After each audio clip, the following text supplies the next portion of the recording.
So hey guys, welcome back to my channel. What if Naruto was trapped in Forbidden Scroll and awoke unforeseen bloodline? Movie 1. I, Uzumaki Naruto, have done something that no one else could ever accomplish. I can't believe it.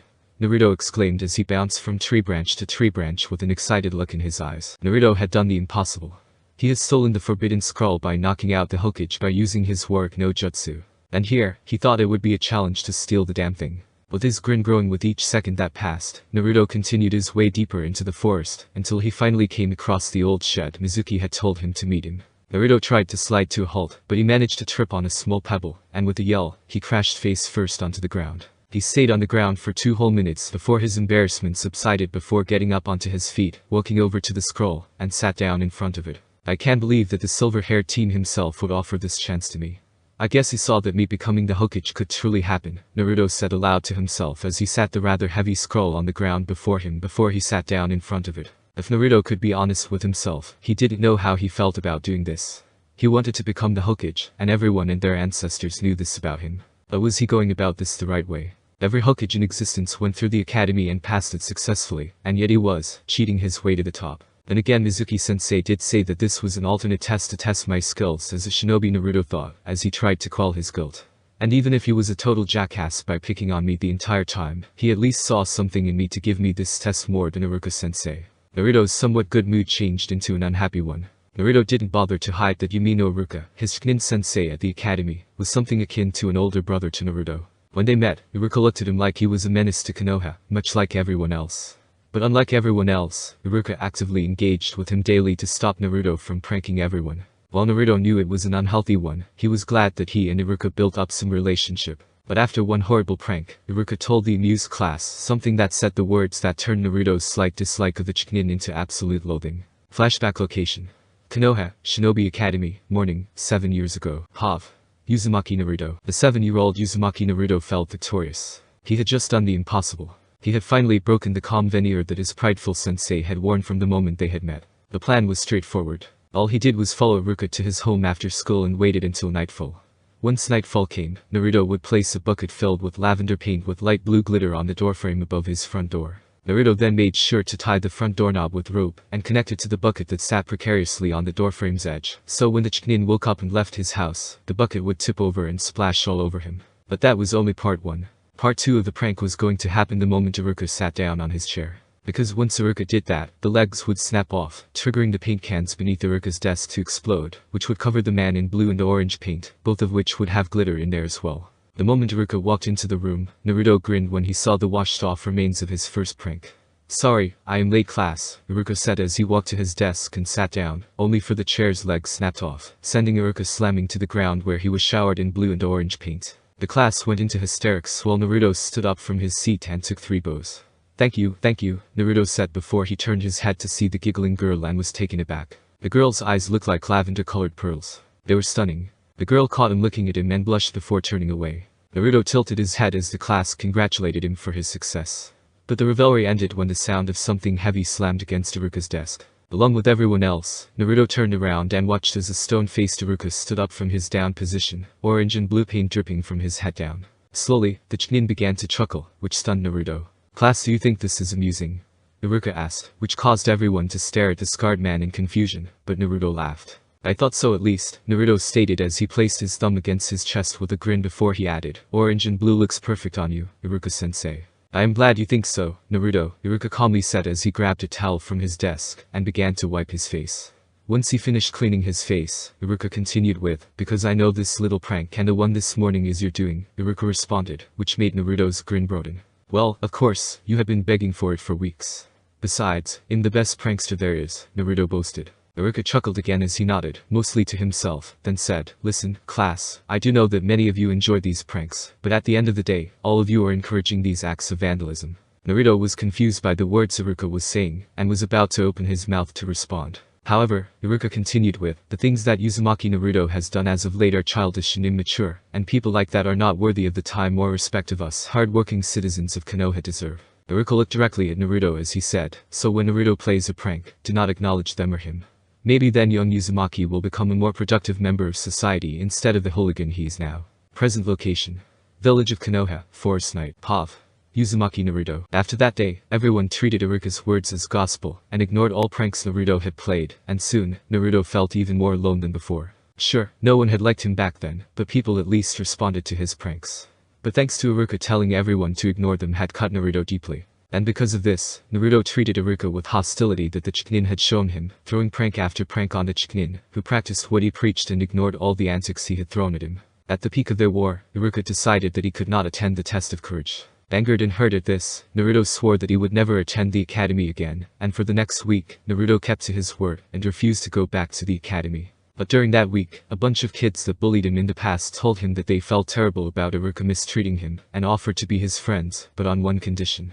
Hibachi, the group's leader, told him that a patrol unit had fought some enemy ninja in the back hills the day before, and if he wanted to be in their group, he would have to bring back something from the battle site. Naruto knew it was stupid, but at the time, he was so desperate for anyone to care for him that he did do it. He snuck out and found the dead remains, and at first, Naruto found himself gagging from the smell that emitted from them, but he needed friends, and would do anything to gain them. Naruto was not proud of rummaging through the dead bodies, but when he found a piece of paper of some scrawls that he called make out, but he decided to keep it, but that was when Iruka came upon him.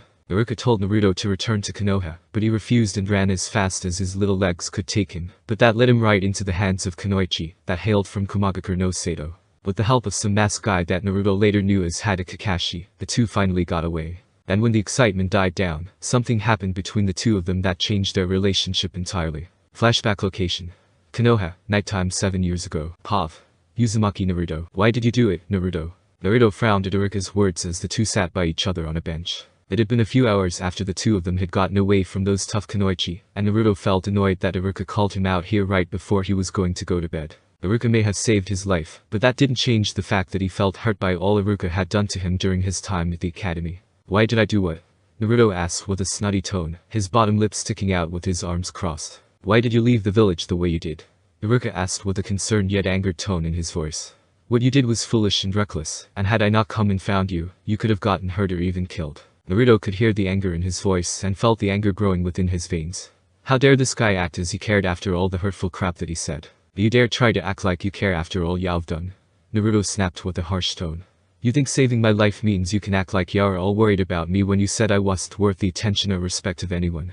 Where do you get the right to act this way? Naruto could see that Iruka was taken aback by his outburst, but he didn't care.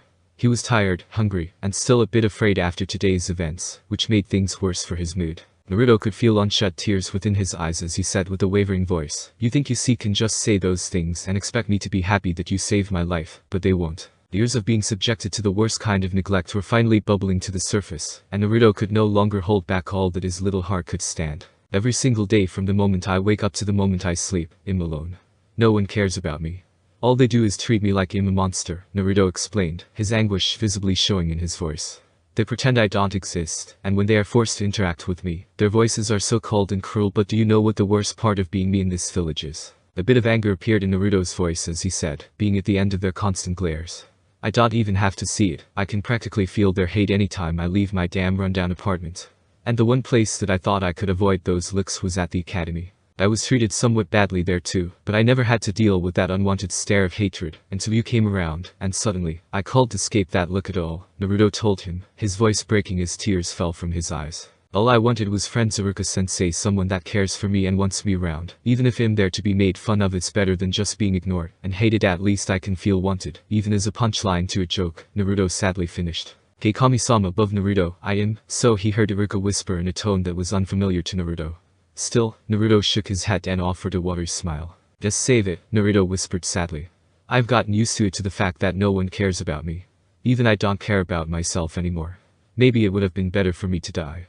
At least I would have been freed from being this alone. Naruto felt Iruka's arms wrap around him in a bone-crushing hug without any warning, which caused Naruto to stiffen with surprise, and that surprise grew when he felt a drop of something wet hit his shoulder. Hey, all this time I thought of you as just some menace to the village. Kami, you're just a child and I treated a child so terribly. What have I done? Naruto heard Iruka whisper with that strange tone again as the elder male shook against him. It was then Naruto realized what the strange tone was. It was sadness. And to shock Naruto further, the wetness that he was feeling was Iruka's tears. Iruka was crying because of him. Seeing the man that had hurt him with his stares of hatred and cruel words now crying against him because of his words truly made Naruto upset. No matter how cruel Iruka was to him, Naruto hated to see people cry because of him. Please don't cry, Naruto told him with a sad frown on his face, but Iruka only squeezed him tighter. Kami, I'm so sorry, Naruto. Naruto heard Iruka breathe out remorsefully against his shoulder, which made fresh tears appear in Naruto's eyes. Naruto wanted Iruka to stop because he was scared. He was scared that this was all a cruel trick. No one ever cried for how they treated him before, so why would his biggest detractor mourn for how he treated him? But despite this thought, Naruto couldn't stop himself from hoping that maybe, just maybe, someone was sorry for how they treated him, and that was more than enough for him to bawl against the older man's flak jacket. Present location: Village of Konoha, Forest Night. Pav. Uzumaki Naruto. Iruka had explained after that moment that when he was younger, he had lost his parents and, in turn, became lonely enough to become a delinquent like Naruto was. It was the Hokage himself who steered Iruka in the right direction with advice. Iruka explained that he had heard of Naruto's reputation as a severe prankster, and was wary of him. Still, Iruka stated that instead of seeing the signs that he was lonely, Iruka admitted that he took the same approach the villagers had, which was to disregard him. Iruka admitted that the moment Naruto broke down on the bench, Iruka saw the pain his words and actions had, and it made Iruka realize that Naruto needed someone by his side like Iruka did when he was younger. After that moment, Iruka swore to Naruto that he would earn forgiveness for his cruel words and stares. And without a doubt, Naruto felt that Iruka made up for it 1,000 times over. Thanks to Iruka, Naruto was living in an apartment building with super friendly tenants who treated him like a normal person, instead of the one the Hokage had found more rundown, and had managers who despised him. Instead of the ratty, poor-quality clothes that Naruto was forced to buy from the rude shop owners, Iruka made sure to buy nice clean clothes, even in his favorite color, orange. And instead of being sold rotten or expired food as he had before, Iruka always bought fresh food for him. Iruka even helped Naruto excel in his classes, and while he wouldn't become Rookie of the Year, he was still doing better than he was before. But while Iruka helped Naruto become a better person, Naruto was still lonely until he met his best friend. Flashback location: Konoha, daytime 7 years ago. Pav. Uzumaki Naruto. Why in the world did I even come here? Naruto muttered to himself with a sad sigh as he swung on the swing by himself, a frown on his face. School had just let out, and Iruka was forced to grade papers, so he couldn't spend time with him. So here he was, in the park, watching kids his age playing with their friends. Despite Iruka and Naruto's friendship after that day the scarred man saved his life, Naruto still yearned to make friends his age, and as he watched a small platinum blonde-haired girl playing with a chubby chestnut-haired boy and a black-haired, but whose head was shaped like a pineapple. They looked so happy playing together. It only made Naruto feel terrible. But when Naruto turned his head to look away, he saw a girl his age sitting the seat of a separate set of swings, with the same sad look on her face he knew was on his own. He remembered her. She was the cute pearl-eyed girl that laughed at his prank 3 weeks ago. Was she lonely too? Naruto got off his seat and walked to the swing seat, and as he did, he could hear her whisper, "I wish I had F friends." And that was when Naruto placed a single tap on her shoulder. The small girl looked up at him with a surprised expression. Naruto wanted to back down when he saw her look. Instead, he summoned up his courage and stammered out, "Chai." "Chai," the girl shyly said. Unable to keep the nervousness from his voice, Naruto asked, "Can I swing with you?" The girl stared at him for what seemed like an eternity before she gave a small smile and stuttered, "As sure." Naruto smiled and sat down next to her and said, "I bet I can swing higher than you." And with that, the two began to swing together, both of them laughing as they went higher. After 20 minutes of this, the two had stopped swinging and just sat there on the swings in silence before Naruto asked, "Why are you sitting here all by yourself?" The girl looked down at her feet and stuttered, "Because no one wanted to play with me. Why did you come play with me?" "No one would play with me either," Naruto told her truthfully. "No one except Iruka-sensei likes me. And maybe we can play with each other," she replied with a flustered look. Naruto glanced at her and gave her a bashful smile and asked, "Does that mean that we're friends?" The girl looked at her shoes once again with a small blush and replied, "If why you want to be my FF friend." Naruto couldn't stop the giant smile that threatened to split his face. He had finally made a friend. "Then you're my best friend forever," Naruto exclaimed happily, trying to hold back the tears that wanted to fall from his eyes, and as he looked at his new friend, he could see the tears in her eyes as well. "My name is Uzumaki Naruto," Naruto said, officially introducing himself to her. "What's your name?" The girl looked away from him shyly and replied with a small voice, "Haka Hinata." Present location: Village of Konoha, Forest Night. Pav. Uzumaki Naruto. Naruto could remember the excitement Iruka showed him after he told the man about Hinata. But as the years passed, Naruto began to worry about Iruka. He knew his sensei was a friendly goofball, but Naruto had never seen him talk to anyone except his fellow teachers. And when he did speak with them, he was always so by the book. And so, Naruto had made it his personal mission to help Iruka loosen up, have more fun, and take more risks, and it was thanks to Naruto's hard work that Iruka found his own best friend. Flashback location: Konoha, daytime 3 years ago. Pav. Uzumaki Naruto. Naruto's head snapped up when he heard Iruka's bellow from the classroom, before a slight grin appeared on his face. "Uh-oh, Sensei found the badgers," Naruto stated with an amused grin on his face as he sat by himself outside the academy. "I better get going before he catches me," Naruto stated with a smile before he hopped down to the ground and stretched his limbs out. Naruto quickly dashed down the road away from the academy until he was in the middle of town, and he was making some good headway until he found himself slamming into the legs of a woman, sending him landing on his backside. And a few moments later, a large amount of dango fell on his head and onto his lap. Naruto looked at the food on his lap in confusion before hearing some deep, heavy breathing coming from above him. A deep feminine voice growled out after a few seconds of silence. Naruto slowly looked up to see who the voice belonged to, but the moment his eyes met her beautiful face, Naruto found himself grabbed by the shirt and thrown high into the air. "I didn't even see her or feel her grab me," Naruto thought to himself as he managed to recover in the air and stumbled a bit before he heard an enraged scream coming from behind him. Naruto barely saw a flash of angry light brown pupilless eyes before he was once again launched into the air. "Kami!" Naruto shouted in alarm as he tried to recover from the throw. Luckily, Iruka just turned the corner and managed to catch Naruto before the blonde collided with him. Naruto quickly scrambled away from Iruka's grasp and said, "We need to get out of here."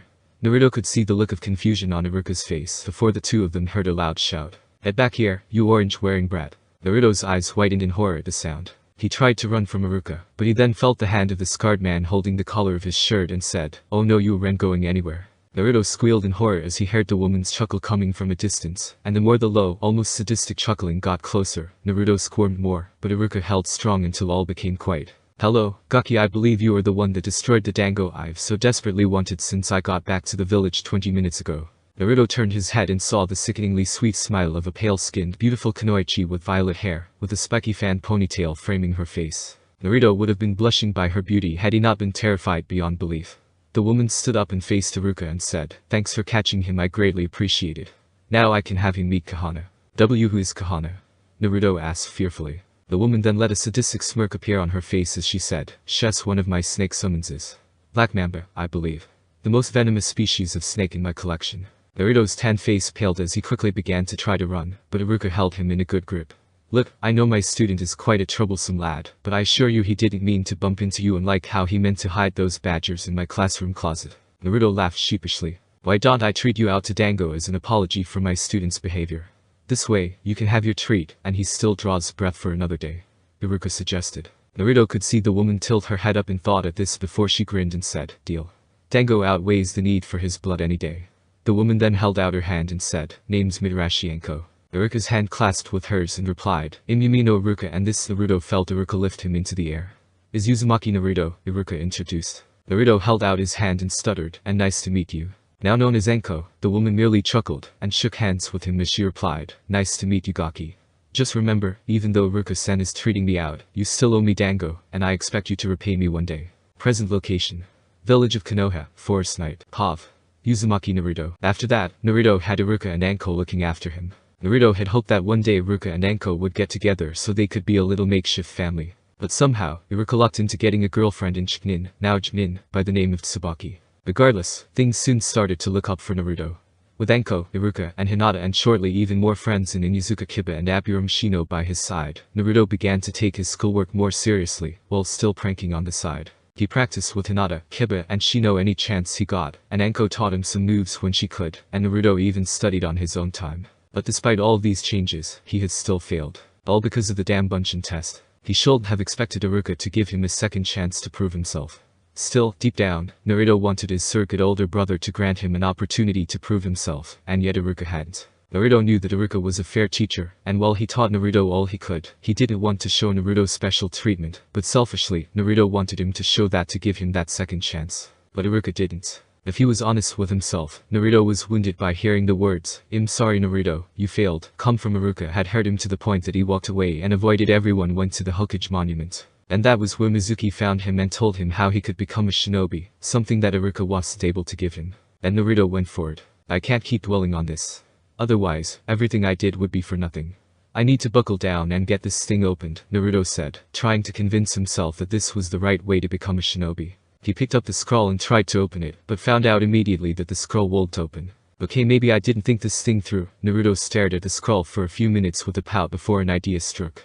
He stood up and began to stomp on it, seeing if it would burst open. When that failed, Naruto went for throwing it against a nearby tree, but to his shock, the scroll had embedded itself into the tree. After a few minutes of pulling at it, the scroll finally was released from the tree's death grip, and decided as a last resort to take a fallen tree branch, and tried to pry the scroll open, found himself not being able to open it. "Come on, you damn thing," Naruto hissed out as he kept trying to pry the scroll open with all of his strength, but he used too much force, and that caused the branch to snap in half, which caused both of his palms to be cut deeply. "Ah, you motherfucker," Naruto screamed out in anger as he tossed the scroll near the shed, where he then fell to his knees and banged his hands upon the ground and shouted, why can't I ever catch a break?" All he wanted was to become a shinobi, so he could become the Hokage and hopefully earn the respect he so desperately craved. "Maybe everyone was right, maybe I'm a failure," Naruto whispered, trying hard to keep the bitterness from his voice, due to the feeling of self-loathing rearing its ugly face. It was then Naruto caught the radiant blue light out of the corner of his eye. Naruto turned around and let out an odd "whoa" before covering his eyes when the light became bright enough to blind him. When the light finally died down, Naruto opened his eyes and noticed the scroll was wide open for his viewing pleasure, but how could that be? He did his best to open it, and yet throwing it worked. How bizarre. But who am I to look a gift horse in the mouth?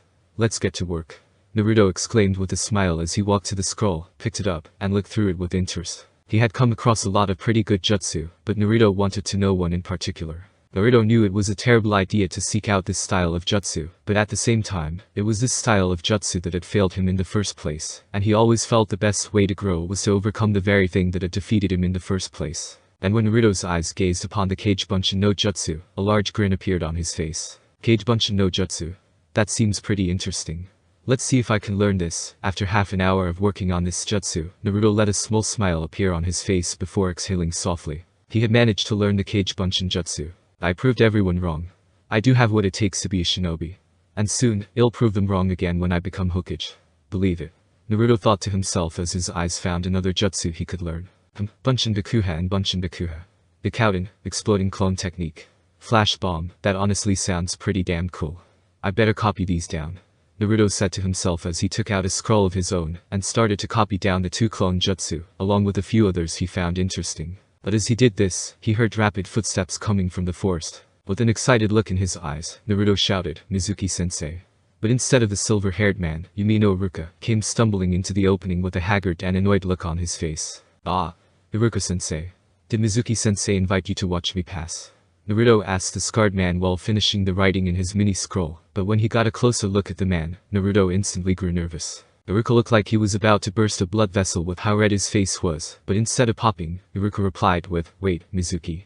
Naruto, what are you talking about?" Naruto was confused by Iruka's confusion and answered with, "Mizuki-sensei told me if I were able to take the scroll from the old man's office, he would make me a genin. Taking it wasn't too difficult either. I even managed to learn a new jutsu. Kage Bunshin no Jutsu." With a puff of smoke, an identical Naruto stood beside the smiling original, and from the look of total awe on Iruka's face, Naruto concluded that he was surprised and made Iruka proud. Wow, that is amazing, Naruto, Iruka stated to him with a smile on his face, which made Naruto's proud smile grow. But Naruto's smile instantly vanished when Iruka added, "But do not distract me, Naruto. You said that Mizuki told you to meet him here with the scroll, is that correct?" "That's right, sensei," Naruto stated with a fist pump as he finished putting the forbidden scroll in the strap on his back. "Won't he be surprised that I mastered a technique stronger than that old Bunshin jutsu? Oh. Speaking of which," Naruto turned to the clone beside him and handed him the small scroll he had put the other jutsu he wanted to learn and said, "Take this and hide it at our place." "Right away, boss." The clone saluted before dashing off into the dense forest, leaving Naruto and Iruka alone once more. Still, when Naruto turned to look at Iruka to say something, Naruto saw the agitated face of Iruka, which prompted him to ask, "Sensei, is everything okay?" "No, something is gravely wrong," Iruka whispered, and just then, Naruto heard the sound of laughter echoing throughout the forest. "I should have known you'd be here, Iruka, such a shame too. I was expecting the idiot to be alone." "Ah well." Naruto turned around to see Mizuki standing on a tree branch with a giant shuriken placed on his back. Naruto noticed that there was a sneer on the silver-haired man's face. "Hey, Mizuki-sensei. I got the scroll, just like you told me. I even learned a jutsu from it. Does it mean I pass?" Naruto asked with excitement before he took in the look of pure contempt on Mizuki's face. It was then that Naruto knew that something was very wrong with this situation. "What the hell is going on, Mizuki?" Iruka shouted out as Naruto looked at Iruka and Mizuki back and forth with confusion in his eyes. "What do you think, you idiot?" "I'm getting what belongs to me," Mizuki told Iruka with a smug expression as he pulled his giant shuriken from his back, then leaped towards Naruto. Naruto felt the arms of Iruka wrap around him as he leaped to avoid the giant shuriken. I don't understand. Naruto heard Iruka shout with anger at Mizuki, who landed on a tree branch closer to the ground. Why betray our village? Why try and set up Naruto for your heinous plot, Mizuki? Answer me. Naruto watched Mizuki's face warp into an evil smirk as he said, my plan was simple, I get the forbidden scroll and give it my true leader, Orochimaru. Naruto could see Iruka's eyes whiten in horror, and Naruto understood why this could be. Naruto had learned from Anko that Orochimaru was the honorable snake Sannin of their village, until Orochimaru's sick experiments were found out, causing the Sannin to flee Konoha, but not after marking Anko. Naruto then realized the rest of Mizuki's words, and instantly grew disgusted at himself. What had he done? Naruto watched as Mizuki smirked before he jumped to a higher tree branch, and tossed a 4 kunai at the two. Iruka managed to avoid 2 of the thrown projectiles, but the last 2 hit Iruka's right leg, making the man land on a tree branch wrong, sending the 2 falling to the ground hard. Naruto slammed onto the ground and groaned in pain before he looked at Iruka, and quickly ran to him, and asked with panic in his voice, Iruka-sensei, are you okay? Naruto watched with worry as his sensei winced as he ripped the 2 kunai out of his wounded leg. I'm fine, Naruto, don't you fret about me, Iruka replied with a soothing tone. I have to admit, I'm impressed that you're still trying to protect that thing, Iruka, despite the wound and all, Mizuki said from behind them. But let's see how far you can truly go. Naruto saw the anger radiating in Iruka's eyes, as he gripped a kunai that was just embedded in his leg, before he and his opponent leaped towards each other and disappeared. Naruto didn't see the 2 chunin, but he could hear metal clashing against each other, as well as various grunts and groans from both men, and felt his heart rate speed up. The sound of clashing steel got closer and closer, until Iruka's form suddenly appeared before him along with Mizuki, both of their respective weapons locked in a clash. Iruka, I just don't get you, Naruto heard Mizuki say as the male leaned close to his sensei's ear before he continued with, you know that's the cause of your parents' death, and yet you still protect him. I'm sure Kaku-san and Kahari-san are rolling around in their graves right now. Naruto watched as Iruka pushed Mizuki away from him with a boost of chakra, before Mizuki landed on a tree branch a few feet away from them. Don't you dare mention them, traitor. Iruka roared out before jumping towards where Mizuki was, but Naruto watched the silver-haired shinobi smirked, and launched his giant shuriken. Cage shuriken no jutsu. Mizuki shouted. Naruto watched Iruka dodge the first giant shuriken. Still, the second shuriken appeared seconds behind the first. Iruka landed on the tree branch below him to avoid it, but his right shoulder was hit. Iruka-sensei. Naruto yelled in concern as he watched his sensei instinctively grabbed his now wounded shoulder. Naruto watched as Mizuki leaped from the tree above him and towards his sensei. Naruto quickly jumped in the air and knocked Iruka out of the way to avoid Mizuki's giant projectile's cleaving swing. The 2 fell to the ground, and Naruto quickly ran to Iruka to help him up. As Naruto helped Iruka to his feet, he heard Mizuki shout, but it is true, Iruka. You defend the demon without hesitation. The very same being that nearly razed this village to the ground. Demon? Naruto thought to himself in confusion. Iruka wasn't protecting a demon. What the hell are you talking about, Mizuki-team? Naruto exclaimed. Iruka-sensei isn't protecting a demon.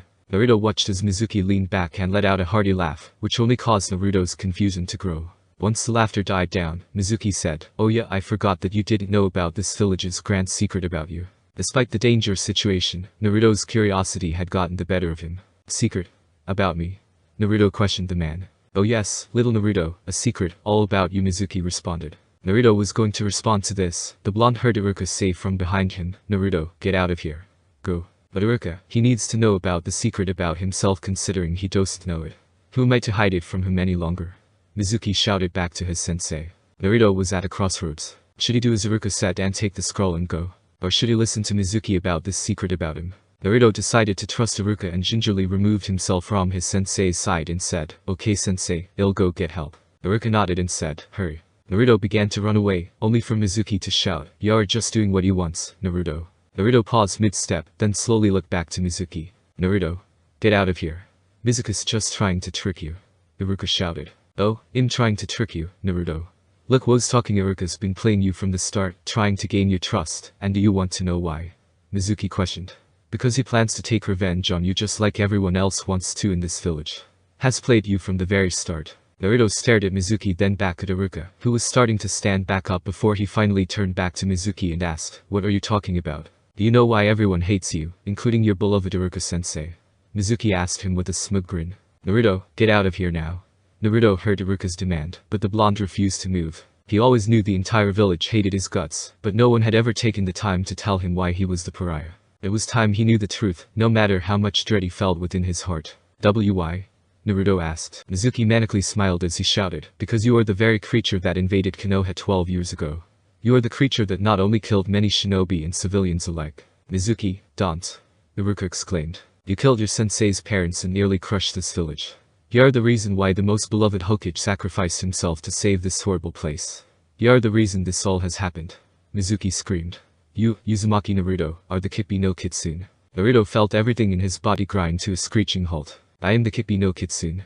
I can't be, Naruto thought to himself in muted horror. But the more those words echoed in Naruto's mind, the more things started to click into place. Why everyone hated him and ignored him. Why people seemed to be very vicious to him during his birthday, which was the same day the Kikbi had fallen to the Yondaime Hokage. Why the heads of stuffed and real foxes were found at his doorstep. But the most damning of all was why he had whisker marks on his cheeks. Naruto sunk to his knees in absolute dread as it began to sink in. He was the Kikbi. He had killed Iruka's parents and caused so much agony and grief within the village. No wonder no one ever cared, Naruto thought to himself, his sorrow slowly swallowing him up. Naruto could barely hear the rest of Mizuka's rant, but what he did hear was the faint sounds of whistling coming from in front of him. It was then Naruto saw several shurikens towards him, but Naruto didn't move. He couldn't. He deserved this. He had killed all those people. But without warning, Iruka's form appeared before his kneeling form, which made Naruto gasp in surprise, and then in horror, when he saw spurts of blood fly from Iruka's back. Iruka had taken the shuriken in the back. Iruka-sensei.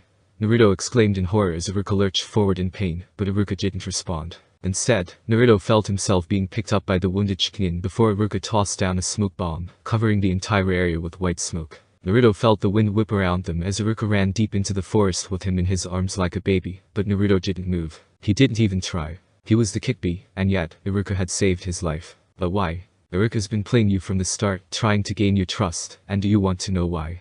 Because he plans to take revenge on you just like everyone else wants to in this village. Has played you from the very start.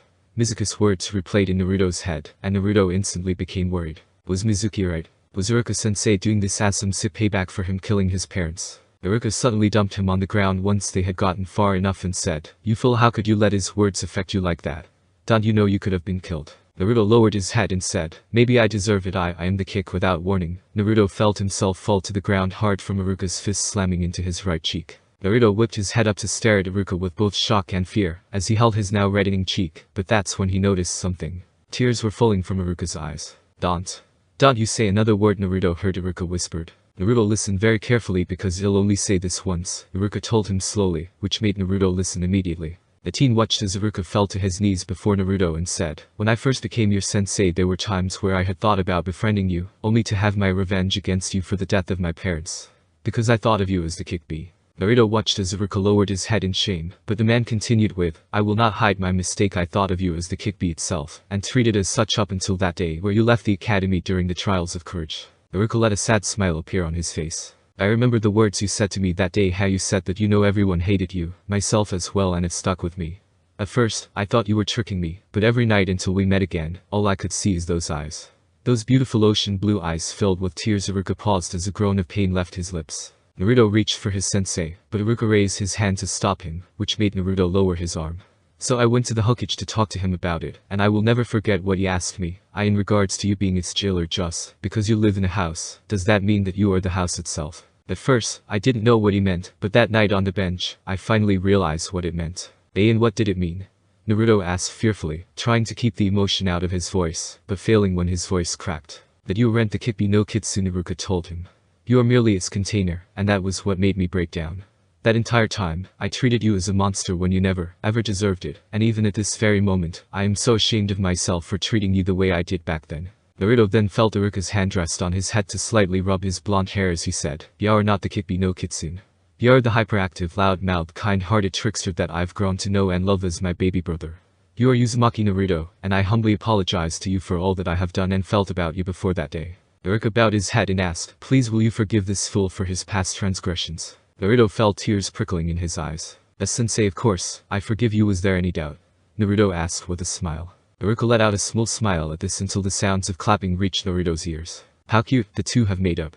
It's too bad that this is the final day for you both." Mizuka's taunting voice rang out from all around them, before the familiar sound of whistling reached his ears, but where was it coming from? Without warning, Naruto saw Iruka's eyes widen before Naruto was thrown forcefully to the side, and that was when the whistling stopped. Naruto looked up, and that Iruka had the large shuriken wedge within the left side of his chest. Iruka slowly fell to his side, with the giant shuriken still in his chest. And he wasn't moving. Cold. That's what Naruto was feeling right now as he gazed upon the now deceased figure of his sensei, not even aware that hot tears were falling down his face.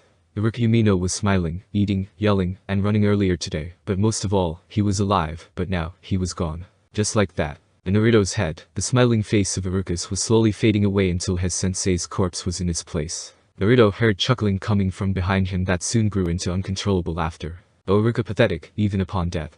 The harsh voice laughed out. But the slow, heavy breath that seemed to echo with the rage, Naruto rose to his feet and turned around to see the laughing Mizuki leaned against a tree, the kunai dangling from his right index finger. Now, with him out of the way, get the scroll, and I promise you I'll be seeing your demon-loving sensei so. Seeing red, Naruto leaped at Mizuki to start his unrelenting assault, sending a flurry of punches. He shouted, I'm going to kill you. Only to have Mizuki dodge most if not all of them. Ah, the little demon is trying to avenge his sensei. How cute.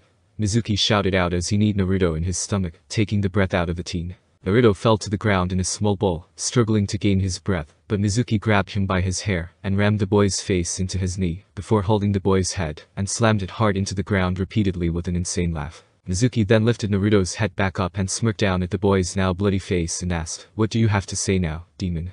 Before tossing him hard towards Iruka's body. Naruto coughed as he wrapped an arm around his stomach, his forehead touching the ground with pain etched on his face. Naruto knew that he was in over his head. He wasn't even a shinobi, and here he was, trying to fight a Chunin. But he knew that while he was unskilled, he had something up his sleeve. As Naruto struggled to get on his knees, he looked at his sensei and noticed something. He could see Iruka's chest rising and falling very slowly. Iruka was alive. But Naruto knew from the blood pooling around his sensei that he needed to get Iruka out of here sooner else he would die. Naruto was kicked brutally hard in his stomach without warning, causing him to roll repeatedly before slowly stopping near his sensei. Naruto tried to rise off the ground again, but he was lifted into the air by the traitor. Naruto squinted his eyes in pain as Mizuki smirked and said, it's time for this game to end, Kick B. In response to being called the Kick B, Naruto licked up the blood flowing from his mouth and spat it in Mizuka's face, which surprised the silver-haired man before his face melted into a look of rage. You filthy mongrel. Mizuki barked out before his free fist shot out and slammed into Naruto's stomach repeatedly, which caused blood to fly from Naruto's lips. After landing a final punch to Naruto's face, Mizuki twisted his body around and tossed the teen towards a tree, where Naruto bounced off of it and fell to the ground, right behind a large green bush. Naruto groaned out in agony and coughed heavily, but then he realized something. Now was his chance. Come on out, Naruto-kun. It's time we end our game. Naruto heard Mizuki shout, but Naruto made the hand sign for the jutsu he had just learned. Kage Bunshin no Jutsu. Naruto screamed out, and just then, the entire area around him exploded into smoke. When the smoke faded away, 24 of his clones were crouching in the trees above him, each one with a dangerous sparkle in their eyes. Naruto stood up to face the rather amused Mizuki, and listened as the insane man said, oh look at this, the demon can make replicas. It's a pity, however, that these are fake. Naruto let a large smirk appear on his face at these words and shouted, that's where you're wrong, Mizuki team. These aren't regular Bunshin S. These are Kage Bunshin S. Naruto could see the surprised look appear on Mizuka's face, but as quickly as it appeared, it disappeared back into the insane expression. Kage Bunshin. So these are true clones, big deal demon. You may have the numbers behind you, but I have the experience, the training, the power. You are nothing to me. Naruto and his clones narrowed their cold, empty eyes at Mizuki, and with the most frigid voice he could muster, Naruto said, kill him. Naruto didn't wait to see his clones attack Mizuki, and instead quickly ran to Iruka's body, and began to pick it up to sneak away. Just as Naruto got his wounded sensei off the ground, Mizuka's foot slammed right into his face, which sent Naruto slamming backward into a tree. You aren't going anywhere. Naruto heard Mizuki shout, but Naruto summoned several more clones. But as Naruto rose from the bush he was hiding behind, he saw something he didn't want to see. Naruto watched Mizuki flipped into the air to avoid two clones with kunai in their hands and landed on their faces, then flipped off of them to decapitate them both. Naruto then watched as the traitor landed on the ground and kicked two more clones in the chest, then spun the shuriken to cut the downed clones in half. Well, look at this. Not a scratch on me. Mizuki taunted Naruto, which caused the blonde and his remaining clones to scowl. Now come and let finish you off. The remaining clones jumped into the fray and rained down blows upon Mizuki, who used his weapon to block their blows. And once more, Naruto quickly dashed towards Iruka's body at a frantic pace, but the body of his clone slammed into his chest, sending both him and the clone rolling backward on the ground. Naruto rose and saw Mizuki smirk before focusing on the clones. Naruto growled. He didn't know if Mizuki knew Iruka was alive, but he would not let Naruto take the man, so Naruto only had one choice. To make sure Mizuki wasn't standing to stop him. As Mizuki battled his clones, Naruto dashed towards Mizuki and leaped into the air, and the moment Mizuki turned his head, Naruto slammed his knee into Mizuka's face. The silver-haired man countered by jumping in the air and kneed Naruto under his chin, sending the Uzumaki high into the air where Mizuki threw his shuriken.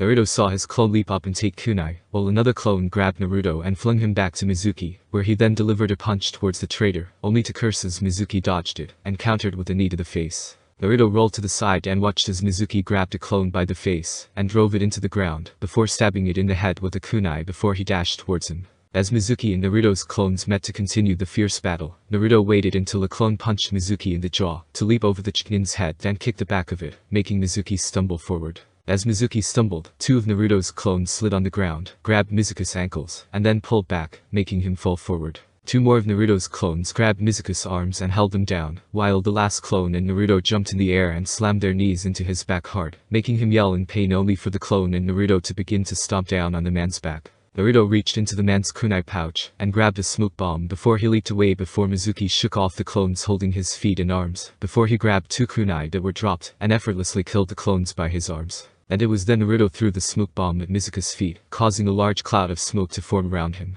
"Damn it. Where are you?" Mizuki screamed within the shadow of smoke. Naruto grabbed a discarded kunai, then ran forward through the smoke and tackled the man hard enough to send them both to the ground. Naruto mounted the man and repeatedly rammed the kunai into Mizuki's chest furiously. Naruto could feel the sticky, hot liquid that was Mizuki's blood on his hands, but Naruto couldn't stop until the kunai's handle broke within the man's chest. Panting heavily, Naruto gazed down at Mizuki's completely bloodied chest and face.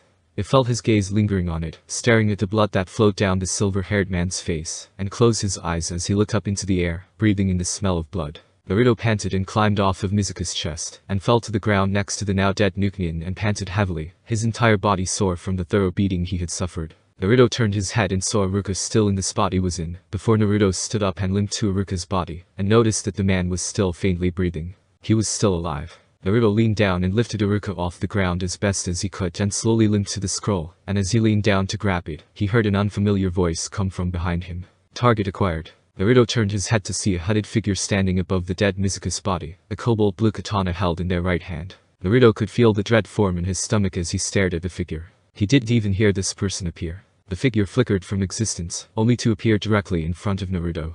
And it was then he felt something cold pierce his body. Numb, Naruto looked down at the metal of the figure's katana was going through his chest. Mission complete, Naruto heard the figure state before the cold steel from his chest. Naruto fell to his knees and then face first to the ground, his eyes watching as the headed figure approached him, grabbed the forbidden scroll that was strapped on his back. "Goodbye and thank you," the figure said before a plume of black smoke filled his vision. And as the plume overcame his line of sight, Naruto's eyes roamed over Iruka's body and reached out to him as he feebly said "Sen-sensei" before everything went black. Location: unknown. Pav: Uzumaki Naruto. Sen-sensei. That was the first thought that ran through Uzumaki Naruto's head as he laid on the wet sand that was beneath him. "Sand?" Naruto whispered in confusion as he eyed the wet sand beneath him in confusion. Suddenly, a large wave of crystal blue water slammed on top of him, causing him to shriek in alarm. Once the wave died down, Naruto shuffled out of the water, his black shirt and orange pants clinging to his wet form, as he crawled far enough away from the water, before he fell to his knees on the dry, hot sand, coughing violently. Once the coughing died down, Naruto leaned up and brushed his dripping wet hair from his eyes, and looked around. He was currently kneeling on a white, sandy beach with crystal blue water behind him, and a clear blue sky above him. But how did he get here? Where am I? Naruto breathed out slowly. It was then that Naruto heard a female voice from behind him say, "You've met with a terrible fate, haven't you, Uzumaki Naruto? You've met with a terrible fate, haven't you, Uzumaki Naruto?" Naruto twisted his body around sharply the second he heard the voice, and found himself face to face with a tan-skinned, light pink-haired girl around his age with glowing pink eyes. The girl wore a lovely pink kimono with splashes of silver flower petals, and a white-colored scarf around her neck. While Naruto murmured with a tiny hint of a blush on his face. The girl seemed to understand his single-word response, and her face lit up with a faint blush, her hair falling against her red and freckled cheeks, as her glowing pinker eyes moved to the side. "Well, you weren't too bad looking yourself," the girl chirped, which made Naruto grin. The girl was gorgeous, but there was something about her that put Naruto on edge. He didn't even know where he was, and yet this woman was standing before him. "I noticed you stumbling out of the water. I figured I'd come to say hey, so hey. Name's Haka." The woman asked him with concern, her voice echoing slightly. Naruto introduced with a faint smile. "Uzumaki Naruto, and I am a little confused at where I am." Naruto stopped, a little unsure at what to say after that. Haka drawled out. "It is understandable when I appeared here, I was unsure what occurred to me either. So you know where I am?" Naruto asked her as he took a step closer to her. "I sure do." You are in the Tamashii Nihar, soul field. This realm is where all the souls that have passed on appear, Haka answered. At first, Naruto had no idea what she had meant by that. Why would he be in an area where souls would be involved? Then he caught the implication in her words and felt his heart stop. No, Naruto shakily whispered as he fell to his knees. It couldn't be, that is a lie. Naruto shouted in horror, but the woman gazed at him with sadness in her eyes, before she nodded her head lightly. I am sorry, Uzumaki Naruto, you have passed on, Haka told Hai, her voice sympathetic. That can be possible, Naruto stated, trying to keep his breathing under control, but he began to hyperventilate. I can't be dead, I haven't, Naruto tried to say, but he could feel tears prickling in his eyes. He couldn't be dead. He had to live his dream to become the Hokage. Naruto had to gain the respect of everyone in the village. And what about Iruka? He was still alive when Naruto went down. If Naruto was dead, then Iruka was no doubt dead as well. I failed to save him, Naruto whispered as in horror. He wasn't able to save Iruka, and the knowledge that he had caused it all had completely shattered something deep inside his heart. Naruto could even feel the arms Haka's arms slide around him as he sobbed, feeling more helpless than he had ever felt. And once he did feel her arms around him, he merely nestled closer to her and hugged her for dear life, unable to stop the hard sobbing. It'll be okay, Haka whispered as her hand stroked his back softly to try and console him as best she could. Location: Village of Konoha, Forest Night. Pav. Yamanaka Inoichi. Yamanaka Inoichi was jumping from tree to tree, his eyes scanning the area for anything suspicious. Along with his two best friends and fellow Junins, Akimichi Chimza and Nara Shikaku, Inoichi searched for Naruto and the Forbidden Scroll, until they found a disturbed area in the forest, and the body of Yumi no Iruka. Oh no, Inoichi whispered as he, Chimza, and Shikaku ran to Iruka's form. Iruka Chimza murmured softly as he kneeled down to feel if Iruka was still alive, but after a full moment, there was no pulse. He was gone. Chimza let out a sad sigh as he knelt and removed the rather heavy shuriken from Iruka's chest with some difficulty. Chijai once told me that Iruka adores the boy, and from what he also told me, Naruto felt the same way about Iruka, Chimza said with a frown. Naruto may have stolen the scroll, but he couldn't have done this, he couldn't have killed Iruka not like this. This makes no sense. Inoichi told them, crossing his arms while his face scrunched up in thought before he turned to Shikaku and asked, want to share your opinion on this? Inoichi watched as Shikaku looked into the air before he asked Chimza, how much does that shuriken weigh? Chimza stared at his friend, but shrugged as he lifted the large shuriken up and down, before saying a good 30 pounds. Inoichi watched as Shikaku nodded before the Nara turned him and said, it weighs too much for any teen, especially an academy goer, to wield like this. Shikaku then knelt to Iruka's body, looked at the wounds, and said, look at how precise these shurikens were thrown to these vital areas. No academy student could aim like this. Not only that, look at how many of these shurikens are in Iruka's body. Inoichi, can just anyone get a weapon like that? Inoichi shook his head, but he was still a little confused at why his friend was asking these questions, but he answered his friend with, no, only Chunin and Over can buy shinobi weapons like this shuriken, and with one of this size and weight, Naruto would need to be very strong to hold it, let alone throw it. Do any of you think a mere kid can steal several large shurikens like that without tripping any of the alarms?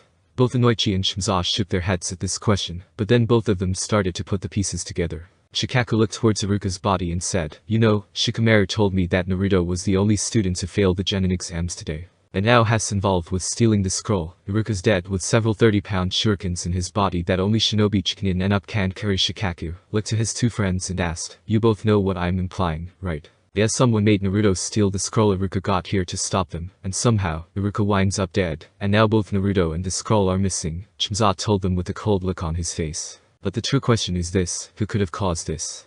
It would take someone that knows the village intimately to plan it out, Inoichi stated as he and Chimza looked towards Shikaku. The Nara merely looked ahead and responded with yes, but it seems, we have found our suspect already. Shikaku then motioned with his head, which caused Inoichi and Chimza to look behind them to see Mizuka's down form. The three walked towards Mizuka's down form, and noticed a very thick pool of blood around him, and immediately, the three knew Mizuki was dead as well. Well, I knew there was a reason I never liked this bastard, Chimza muttered as he spat on the ground. If there was anything he hated more than anything was a traitor to their village. Inoichi kneeled down and unzipped the dead man's flak jacket, and opened it up, and then lifted his shirt to see multiple puncture wounds in his chest. Multiple stab wounds in the chest, Inoichi stated before he noticed saw a glint of metal catch his eye. Inoichi grabbed the metal and tugged on it hard enough, and when he did, a broken kunai was what he was now holding. Whoever did this to him must have been truly furious, Inoichi said. This entire area looks as if a huge battle took place here, Chimza stated as he looked around. Tons of tree branches were broken, that there were tons of kunai and shurikens scattered about, not to mention tons of blood. Well, we won't get the full story until we find Naruto. Has the final piece to this puzzle, Shikaku stated to his two best friends. But the question is, where could he be and is he even alive at this point? Location: Tamashii Nihar. Pav. Uzumaki Naruto. Some time passed since Naruto's breakdown, and Blonde Found had finally calmed down from unloading his grief against Haka. Sorry, Naruto sniffled out as he separated from the pink-eyed girl. Haka gently laughed as she stood up and responded with, "It is no trouble at all, Naruto-kun." People finding out they have passed on usually have that reaction. Naruto became flustered at how she said his name with such kindness, but then he realized something. How does she know his name? Actually, that's the second issue. The first issue was how did Haka know that he had died? I have so many questions, Naruto began to say, but the woman only chuckled, as if she knew he was going to say this and merely looked to the sky. And I have many answers for you. Take your time to ask them, Haka told him with a smile. Okay, Naruto said with an unsure tone in his voice, trying to figure out a starting point. So how do you know I died? Haka turned her head and looked out to the seemingly endless ocean and answered, well, when someone dies, their soul washes up from the Kei no Kajin, ocean of the departed. Once here, I meet with them before leading them from the Tamashi Inahara to their final destination. Naruto listened to her answer and could only come up with one other question. Are you the Shinigami? Haka laughed then answered with, I am not Shinigami-sama. I'm something of his assistant. I see, Naruto repeated before he nodded and said, so that means you are here to send me to either heaven or hell, then I understand. I deserve whatever happens to me. Naruto was surprised by how emotionally empty he had sounded. How could he not be? He had died and caused Iruka to die as well. There was nothing he could any more other than to go where Haka would take him. But there was one more thing he needed to know. But before you send me to wherever my new home will be, I need to know something. Have you seen Yumi no Iruka here? Has tall brown hair, tan skin. Has a scar across the bridge of his nose. Naruto asked with worried eyes. To his surprise, Haka immediately nodded, then she replied, I did moments before you arrived actually, but Shinigami-sama took him. Said he was going to issue him a one-way ticket to hell. This made Naruto's eyes widen in shock. The Shinigami took Iruka, and he was going to go to hell. Naruto immediately felt a stab of agony hit his heart. How many times could Iruka-sensei suffer because of him? First Naruto had let him down, then the blonde was responsible for his death, and, now that Iruka was dead, he was going to be sent to hell. No, Iruka was nothing short but a damned saint. There was no reason he was going to hell, and that thought alone made Naruto scowl in a fury he had only felt when Mizuki had dealt the fatal blow to Iruka. Haka-chan, are you able to take me to the Shinigami? Naruto asked softly, his blonde hair lowered over his eyes. Take you to Shinigami-sama? Why would I do that? Haka asked him. Haka-chan, Iruka-sensei is like an older brother to me, Naruto explained. He is the one that made me feel more than what I was, an idiotic, pathetic, lonely container of the Kikbi no Kitsune. He taught me so much throughout my life, and never ever thought about himself. Naruto clenched his fist as tightly as possible and said, every day he did his best to raise me right, Tan. I let him down, I took the easy way out, when I should have did things through hard work and determination like he did. Well, no more. Iruka would no longer suffer. He had to save Iruka from his fate in hell. He failed before he was killed, but he will succeed now.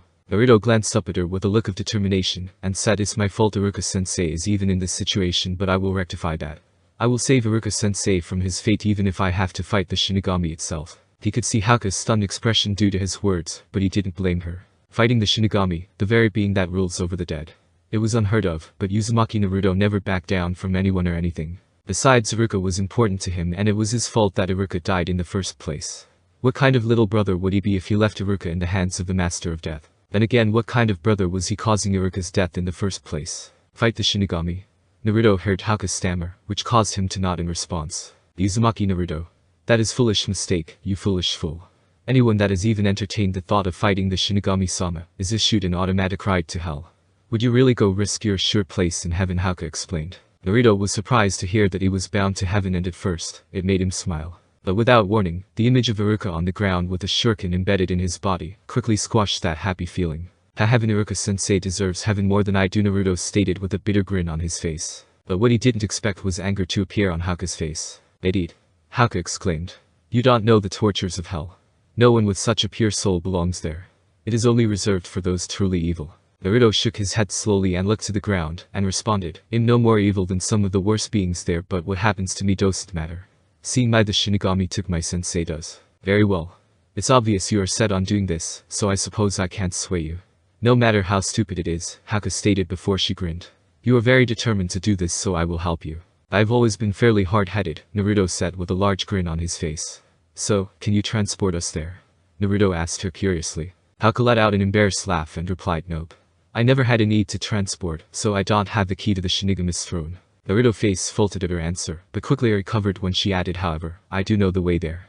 It will take us some time to get there, however, and I cannot say how long it will be, sadly. All is that we should start moving. Naruto nodded and let a grin appear on his face before he asked with a cheeky tone, before night falls. Haka chuckled at this and replied, I forgot what the night looks like. The two shared a smile before they both walked away from the sandy beach, but as Naruto walked, a determined look appeared on Naruto's face. Don't worry Ruka-sensei, I'll save you soon. Location: Village of Konoha, Forest Night. Pav: Nara Shikaku. Kami-chimza muttered as he, Shikaku, and Inoichi stood before the sight that had graced their presence. The sight they were seeing was a shirtless Uzumaki Naruto, hanging from a tree by 5 thick glowing chains tied around his wrists, his ankles, and finally his neck. And on Naruto's chest, written in blood, was mission complete, with 3 kunai embedded in his torso around the words. We need to get him down, Inoichi said softly, but Chimza and Shikaku could see the barely held back anger on his face. Chimza and Shikaku quickly ran up the tree where Naruto's hanging body was, but as they were about to cut the chains, the bindings dispersed into particles of chakra. Just as Naruto's body was going to fall, Shikaku caught Naruto's body with his left arm before he and Chimza slid down the tree, then landed on the ground. As Shikaku gingerly placed Naruto on the ground, Inoichi muttered, Kami, who could have done this to him? Has a kid, for fuck's sake. Not even a shinobi yet. Our kids went to the shinobi academy with him, he didn't deserve this, Chimza said with a saddened tone in his voice. Shikaku was silent as he stared down at Naruto's body, and that's when he saw a tiny flicker of crimson chakra. What was that? Shikaku thought to himself before his eyes widened in surprise. It was very faint, but he saw that Naruto's chest had moved. Shikaku placed his right index and middle finger against Naruto's neck and felt it. There was a very faint pulse. He was still alive. That's still alive, Shikaku breathed out before he lifted Naruto off the ground and shouted, we need to get him to the hospital. Has still alive. Location: Tamashi Nihar. Pav: Uzumaki Naruto. Naruto had to admit, it was very beautiful here. The world around him seemed to have such an otherworldly presence. The sky above him now was a midnight blue, and the stars above him were sparkling bright, and in pale blue, white and cherry blossom pink. And below him was crisp pale blue grass, and with each step he took, faint shards of crystal floated from the grass below and into the air around him and Haka. And all around him were trees with pale blue leaves flowing in the cold crisp breeze around him, but each time this breeze would appear, he could hear the faint sounds of soft bell chimes within it. It also helped that Haka was an excellent traveling partner. Haka-chan? Naruto asked her. Yo, what's up, Naruto-kun? Haka asked. Naruto asked, it's stunning here, Haka-chan. Where are we? Haka turned around and answered, Shinran no Kesem Haka, Forest of the Crystal Spirit. It's one of the most beautiful places in the afterlife. But why was it created? Naruto asked with a tilt of his head. To house the souls that were ice users in their lifetime during their time here. You see, when a soul is created, their elemental affinity is created with them. When they come here, their souls can't be too far from what their affinity was in life. This would be the Heimton users would stay until it was their time to be sent to heaven or hell. Really? So there are many different areas like this one then? Naruto asked as he slowed down to a stop. Haka stopped as well and replied, yes. Those with multiple affinities can fit in any of our zones that coordinate with their affinities. I see, Naruto stated before his eyes widened in horror as he suddenly looked down at himself and started to touch random spots on his body as he shouted, but wait a minute. Why isn't that happening to me then? I should be breaking down, right? Haka let out a chuckle and grabbed Naruto's wrist and held it up to his face. Naruto noticed the kanji of special guest written on his wrist. This would be why, Haka answered. This mark is to let you walk through without you breaking down and ceasing to be. But why would this be on me? Naruto asked. Haka shrugged and chirped out, no idea. But this mark is what is helping us out. Naruto nodded and asked, so how far are we from the Shinigami's domain? Haka looked at the sky above and muttered to herself softly before she said, we are still very far away from the Shinigami's domain. But we are closer than we were when we started. Naruto was worried. He needed to reach Iruka before it was too late. But strangely enough, he was feeling exhausted from the long trek he had taken thus far. That actually made him think. Could souls feel exhausted? Naruto didn't know, but all he knew was that he was exhausted. But he couldn't stop while Iruka was in danger. He had to push through this exhaustion and keep going to save him. Well, there's no sense in sticking around here. We need to keep moving, Naruto said as he began to sprint through the icy forest with Haka following suit, but after several moments of running, the two found themselves at an opening of the forest where a large river sat. Oh great, Naruto grumbled. How do we get across this? Naruto asked, more to himself than Haka with a frown on his face. Of all the things that stopped him, a river had to be one of them. Well, we walk across of it, Haka stated as she stood behind Naruto. Naruto turned his head to her in surprise and asked, walk across it? Haka smiled at the surprised expression on Naruto's face, and nodded with a small giggle. Yes. We walk across the river. It's as simple as that, Haka told him with a smile on her face. Naruto blinked in confusion and stared at the river, and saw the gentle waves of water, before he then looked back to her and said, you can walk on water. How cannot it, and demonstrated this by walking to the water and taking a step, and then followed by another, until she was firmly standing on the water, much to Naruto's amazement. You see, despite this being the world between heaven and hell, everything works like the world we used to belong in. Chakra controls all here in Tamashii Nahar. That is strange. You would think chakra won't be needed here. Now that I think about it, why would souls be exhausted or need sleep or anything like that here? As souls, they should no longer need all of that, Naruto asked as he crossed his arms. Haku looked up at the beautiful starlit sky above her, and said, I asked that same question when I was brought here 13 years ago after I passed. Shinigami-sama believes that if we put some of the rules that humanity follows during their life, it makes the transition a little easier until judgment is to be passed. So would I get hungry here? Naruto asked with a tilt of his head. Haku shook her head. Well, you can get exhausted. Food is a rule that did not carry over. Naruto pouted at this and said, oh man, I sure did want some ramen, as he looked at the ground with his hands on his stomach. But had he noticed, he would have seen Haku lick her lips at the mention of ramen. Without warning, a large splash hit the middle of the lake, which caused both Naruto and Haku to look at what caused the huge splash in surprise. But their surprise turned into shock when the entire lake froze into pure ice, with Haku leaping off the water and back behind Naruto before the river froze completely. What in the world? Naruto muttered as he looked at the now frozen splash. Suddenly, the frozen splash seemed to begin to crack and splinter from the middle outward before it exploded, revealing a rather pale woman with a flowing white dress, which had silver snowflakes etched within them. But on top of the dress was silver white colored armor that covered her back and her shoulders, but left her arms. The woman's silver white hair seemed to flow thanks to the otherworldly wind that gently swept through the area. Uzumaki Naruto, the woman said gently, her voice filled with warmth. The woman then turned around to reveal the front of her armor, along with her glowing silver white eyes, and said, it is good to see you have finally made it. The woman before them looked to be middle-aged, and if Naruto had to guess, he would place her at 35 to 40 years old, but she was still very beautiful. But his mind quickly realized two things. 1, she knew his name. And 2, he didn't have a bloody idea of who she was. But maybe Haku did, but as he turned to her and asked, do you know who she is? He noticed that Haku was very aloof, considering the sudden presence of this woman, who had leapt from the middle of the frozen river, and landed before Naruto and Haku. Haku nodded her head before she turned to Naruto and replied, she is Miyuki. I don't know her personally, but I know she was a fairly skilled Himten user back when she was alive. I wonder what she is doing here. Haku's glowing pinker eyes then looked to Miyuki and asked, so, what brings you around these parts? And how do you know my name? Naruto followed up with a frown. Miyuki chuckled softly as she glanced at Haku, then Naruto, and said, Shinigami-sama heard of Naruto's vow to battle for Yumi no Ruka's soul. Since Shinigami-sama knows that you are helping him, Haku-san, he has asked of me to defeat and banish both you and Naruto-san to hell. Naruto's eyes widened in shock at this news before he narrowed them angrily. How dare that bastard? I force Haku to help me. She doesn't deserve to go to hell for me. No one does.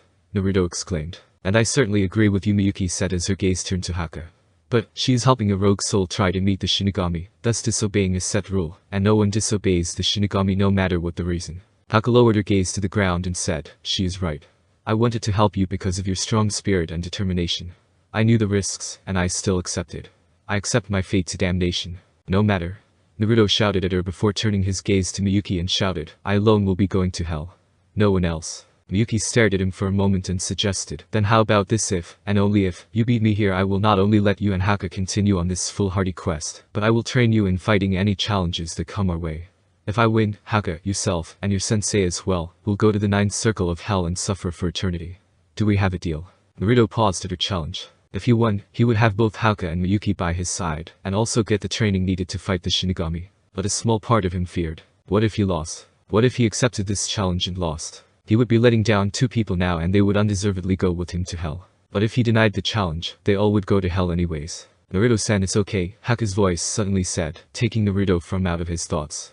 I knew the risks when I decided to help you. But you do not deserve it. I got you into this, and I will get you out, Naruto responded before saying to his opponent, Miyuki-san. I accept your challenge. Haku gasped at his words. Naruto. You don't know what you are saying. Haku shouted. I know exactly what I am saying, Naruto replied without looking back at her. I force you to help me, and because of that, I cause your soul to be damned as well as Iruka-sensei's. Even if I don't accept her challenge, y'all will be sent to hell regardless. If I have the ability to stop that, and defeat her and anyone to save both you and Iruka-sensei, then, that is what I will do.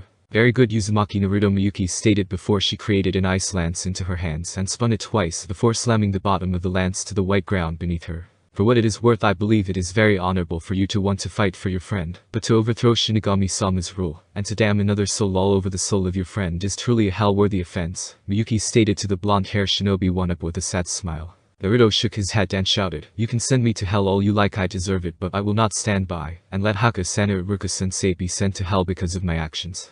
So if I have to fight and beat you to continue forward, I will." Haka's eyes widened at this and went to stop Naruto, but the blonde quickly launched himself towards Miyuki. Miyuki stood rooted in her spot as Naruto came forward, and the moment Naruto got close enough, Naruto launched a sloppy right hook, but Miyuki ducked the hook and slammed the rod of the lance into Naruto's gut, knocking the air out of the youth. Naruto shot away from Miyuki and rolled twice on the ground before he got back on his feet, but before he ran forward, Miyuki tossed him what looked like a white-colored kunai pouch, as she softly said, "I am nothing but fair, Uzumaki Naruto. If I am to send you to hell, I want you to have a fighting chance." Naruto caught the bag and tied it around his leg and said thank you, before he said now let's keep going.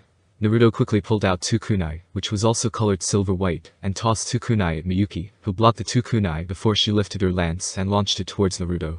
Naruto saw the lance coming and flipped over the lance, but grabbed it by the rod before he landed on the ground, and threw it back at her with all his might before he ran towards her. Miyuki summoned another lance and slapped her first lance into the air to deflect it from her, but it was then that she saw the bottom of Naruto's sandals, moments before she was drop-kicked in the face. Miyuki soared back from the drop-kick, but she swiftly slammed the bottom of her lance in the ground, immediately stopping her flight before swinging her body, and landed a hard kick to the oncoming Naruto's chest. Naruto slammed to the ground before he rolled off his back and on his feet, and just as he did, the first lance that was launched into the air slammed down on the crown of his head fairly hard, which dazed Naruto enough for him to fall backwards on the ground. "How can you battle Shinigami-sama when you can barely hold your own against me?" Miyuki asked with a serene tone in her voice as Naruto's eyes became black swirls, signifying his dazed state. Naruto's eyes returned to normal at her words, and quickly flipped to his feet just to fall back on the ground, when he saw the steel of Miyuki's lance, terrifyingly close to impaling his head. Naruto rolled to his left to avoid the rod of the lance from smashing into his body, and quickly flipped to his feet before he leapt up, wrapped his right arm around her neck, before forcing the weight of his body backwards enough, so hers fell forward, causing the crown of her head to slam against the ground. Naruto quickly dislodged his arm from around her before he rolled backwards, but he fell to one knee, as pain in the left side of his abdomen immediately blossomed. When Naruto glanced down, he saw an ice kunai sticking from out of his body, but it immediately melted away, revealing his wound. He then heard Miyuki chuckle, which caused his head to snap up to glance at her. "My statement still stands," Miyuki stated calmly. Naruto stood up from his kneel position and said as does mine. "No matter what it takes, I will fight and defeat the Shinigami to save Iruka-sensei and Haka's soul." Naruto then made the hand seal that he had learned in the forest, and shouted time to get serious. Kage Bunshin no Jutsu. With an explosion of smoke, 30 clones of Naruto appeared around him. Miyuki smiled at this and readied her lance once more for the next phase of the battle. Time to get serious. Kage Bunshin no Jutsu. With an explosion of smoke, 30 clones of Naruto appeared around him. Miyuki smiled at this and readied her lance once more for the next phase of the battle. Naruto narrowed his eyes and thought, time to kick her ass. Before he then smirked and shouted, "Clones. Take her down." "Yes, boss." The clones shouted before they launched themselves at Miyuki, each of them yelling in excitement. Naruto looked on as 3 of the clones were instantly taken out by the several ice shards formed by Miyuki, before the whip morphed into a trident that was thrown at 3 more clones, which struck them in the chest. He then watched Miyuki leap on the end of the trident, and wave both hands, causing ice shards to be created from the wind, and pierce through the remaining clones, dispersing them. Naruto summoned 10 more clones and said to them, "Attack from the air," before he dashed forward as well. The 10 clones leaped up into the air and landed on the trees before leaping down towards Miyuki, while Naruto charged. The ice trident beneath Miyuki's feet shattered into a million shards before they flew around Miyuki's form. Miyuki crossed her arms as the pieces flowed around her body before condensing into a loose sphere before expanding it sharply, sending the projectiles towards her opponent. The icy projectiles shredded the clones above her, while also forcing Naruto to shield himself, the tiny shards piercing against his skin. Naruto narrowed his eyes, and despite the pain, Naruto dashed forward, leaped into the air, and attempted a kick at her head. Miyuki jumped backward to avoid the kick as she created an ice staff, and when Naruto landed, she slammed the palm against Naruto's stomach, knocking the air from his lungs. Miyuki then whipped the weapon towards her, then lunged it forward to hit Naruto with the staff's bottom, sending him skidding back. Naruto stumbled forward from the pain, but Miyuki ran upon him and said, "You weren't trying hard enough," before she twisted her body and kicked him in the back of his head, sending Naruto skidding against the ground. Naruto placed his hands on the ground, pushed himself off, and then landed on his feet with a skid. Naruto panted as Miyuki pointed her staff towards him and said, "Please just give up and before I destroy you." Despite how calm and comforting her voice sounded, he could hear just a faint hint of arrogance, and felt himself scowl at this. "I didn't hear a bell," Naruto responded. Miyuki sighed and frosted the bottom of her feet and slid towards Naruto, as she morphed her staff into a spear, and launched the weapon at Naruto. The shinobi in training ran forward and jumped above the spear as he cocked his arm back in an attempt to punch the oncoming Miyuki. Suddenly, a cylinder of ice exploded from the ground, its top sharpened into a spike. Naruto summoned a single clone, who quickly grabbed Naruto and launched him into the tree before it was pierced in the chest, dispersing it. Naruto slammed into the snow-covered tree back first, where he then fell from branch to branch until he slammed into the ground face first. Naruto pushed himself to his feet and chuckled with a grin. You know you're like the last bit of slippery noodles in my ramen broth. Hard to catch, Naruto joked. Did you think I would make this easy for you? Miyuki asked softly, but Naruto could see the amusement in her eyes, possibly due to his analogy, but maybe because she was beating him up. Naruto smirked at her and shouted, of course not, that's just making it all the sweeter when I do catch you. Making that familiar hand sign, Naruto shouted, Kage Bunshin no Jutsu. 8 clones appeared in front of Naruto before they all charged towards Miyuki, as each of them shouted in semi-unison, but Naruto stayed behind to watch. Naruto was approaching this as a battle, but maybe he was coming at this the wrong way. Perhaps he needed to stop thinking of this like a fight and more like a prank. Move chuck. Kage Bunshin, Bunshin Bakuha, Bunshin Bakuha. Bikouden, exploding clone technique. Flash bomb, Doten. Shinji Sanshu no Jutsu, Henge, Kawarimi no Jutsu, and Waryak no Jutsu. What can I do with these? Naruto thought as he watched Miyuki skewered the head of his 2 clones with dual ice spears. He watched as Miyuki spun the weapons in her hands, then launched them through the chest of 2 clones, which caused the clone to disperse into smoke. But the spears continued to fly towards the real Naruto. Naruto ducked the spears, just as before it pierced his skull and tugged it out the tree behind him, before summoned several more clones, and sent them to attack her, but he kept his eyes on her. Her ice abilities are pretty top-notch, and she has a good distance game, which makes it tough to get close, Naruto thought to himself as Miyuki's lance pierced through the chest of the clone, before she twisted her body, and sliced through the head of 2 more clones that had tried to sneak up on her. Naruto watched Miyuki pivot her body to avoid the fist that came from in front of her, and quickly stabbed his head with an ice kunai that she created before she tossed her ice-made lance towards 2 clones. The 2 clones caught the lance only for Miyuki to create 2 ice swords, and stabbed them both in the head before she grabbed the lance once more. The ground shook behind her, and a clone exploded from the snow below with a shout. Naruto watched Miyuki twirl the spear in her direction, and thrust it back over her right shoulder to stab the clone in the neck, before his knee came close to touching her, but that was when Naruto saw it. It was brief, but the look in her eyes was panic. So being surprised is her enemy. Prank identified. Naruto noted before he summoned 51 clones, took the 2 ice spears, and handed one to 2 clones. Stay put until I say so, Naruto told the clone, who nodded in response. It was then he gathered all of his clones around and told them of his plans, and once he was finished, he looked at his 30 clones and yelled, go. Naruto motioned for 10 of his clones to rush ahead towards Miyuki. The clones charged forward before Naruto shouted, Bunshin Bakuha. Bikouden. The clones began to glow sharply before exploding into a bright light to blind Miyuki. Naruto then turned to the 2 clones beside him and nodded. Naruto and his remaining clones charged through the light, with 3 of his clones jumping into the air, and threw several kunai in Miyuki. Miyuki twirled her lance to deflect the kunai before she leaped forward and threw her weapon, and pierced through a clone's neck that had been running beside Naruto, before she landed and slashed her palm at the real Naruto. Naruto blocked the lance's slash with his kunai, and aimed another kunai at her stomach, but she grabbed his wrist with her free hand, and kicked his right knee, when caused him to kneel. Miyuki kicked him in the face to make him roll backward before she dashed back to avoid 3 clones landing on her. Miyuki skidded to a stop and dismissed her lance into shards of ice, before she launched them towards the 3 clones coming towards her, which caused them to disperse into smoke, but 10 clones flew from the smoke towards her. Miyuki narrowed her eyes as a rush of cold wind wrapped around her before it began to take the shape of ice shards. Miyuki then pointed at the oncoming clones, and the fragments quickly flew towards the clones and destroyed them. Several more clones came through the smoke of their brethren and leaped into the air, and launched dozens of kunai towards her, but Miyuki quickly formed a shield of ice to block the rain of kunai, before launching the shield of ice towards the airborne clone army. Suddenly, a clone exploded from the ground before Miyuki, with her ice spear pointed straight at her head. Miyuki caused the ice-made palm to explode in the clone's hand before she took a shard from it, and slammed it right between the clone's eyes, causing it to disperse. But through the smoke of the fallen clone, Naruto's fist came out of it, and landed a brutal jab to her shocked face. Miyuki flew off of her feet and high into the air, where she then slammed to the ground hard. Wow, Naruto said as he shook his right hand with a wince. It's like punching a wall. Naruto then looked at Miyuki, who lifted her body off the ground with a stunned expression on her face. Heh, you look as if you're going to pass out, Naruto noted with a grin as he pointed his right fist at her. No wonder you try to keep me at a distance, Naruto said with a grin on his face. You can't take a punch. Miyuki stared at him, and suddenly, Naruto could feel the air chill even further. But Naruto couldn't stop himself and said, in the end, like a slippery noodle, you were caught. Miyuki stood up from the ground and softly laughed before she said, are you done studying me now? If so, I would like to finish this battle. But despite her calm tone, Naruto could see the flickering rage within her eyes. Naruto was unnerved by this. I think this has just gotten harder no matter. Now that I know that she can't take a punch, I can defeat her if I can get close. And I have just a plan to do so. Naruto thought with a grin before he summoned 53 clones by his side before he vocally said, of course. I gotta meet the Shinigami, and you're wasting my time. Naruto and 3 of his clones dashed towards Miyuki, who summoned an ice spear in her left hand and an ice lance in her right hand before throwing the javelin at Naruto. Naruto grabbed a discarded kunai from the ground and deflected the spear, so it flew into the air just for one of his clones to jump up and catch the pike.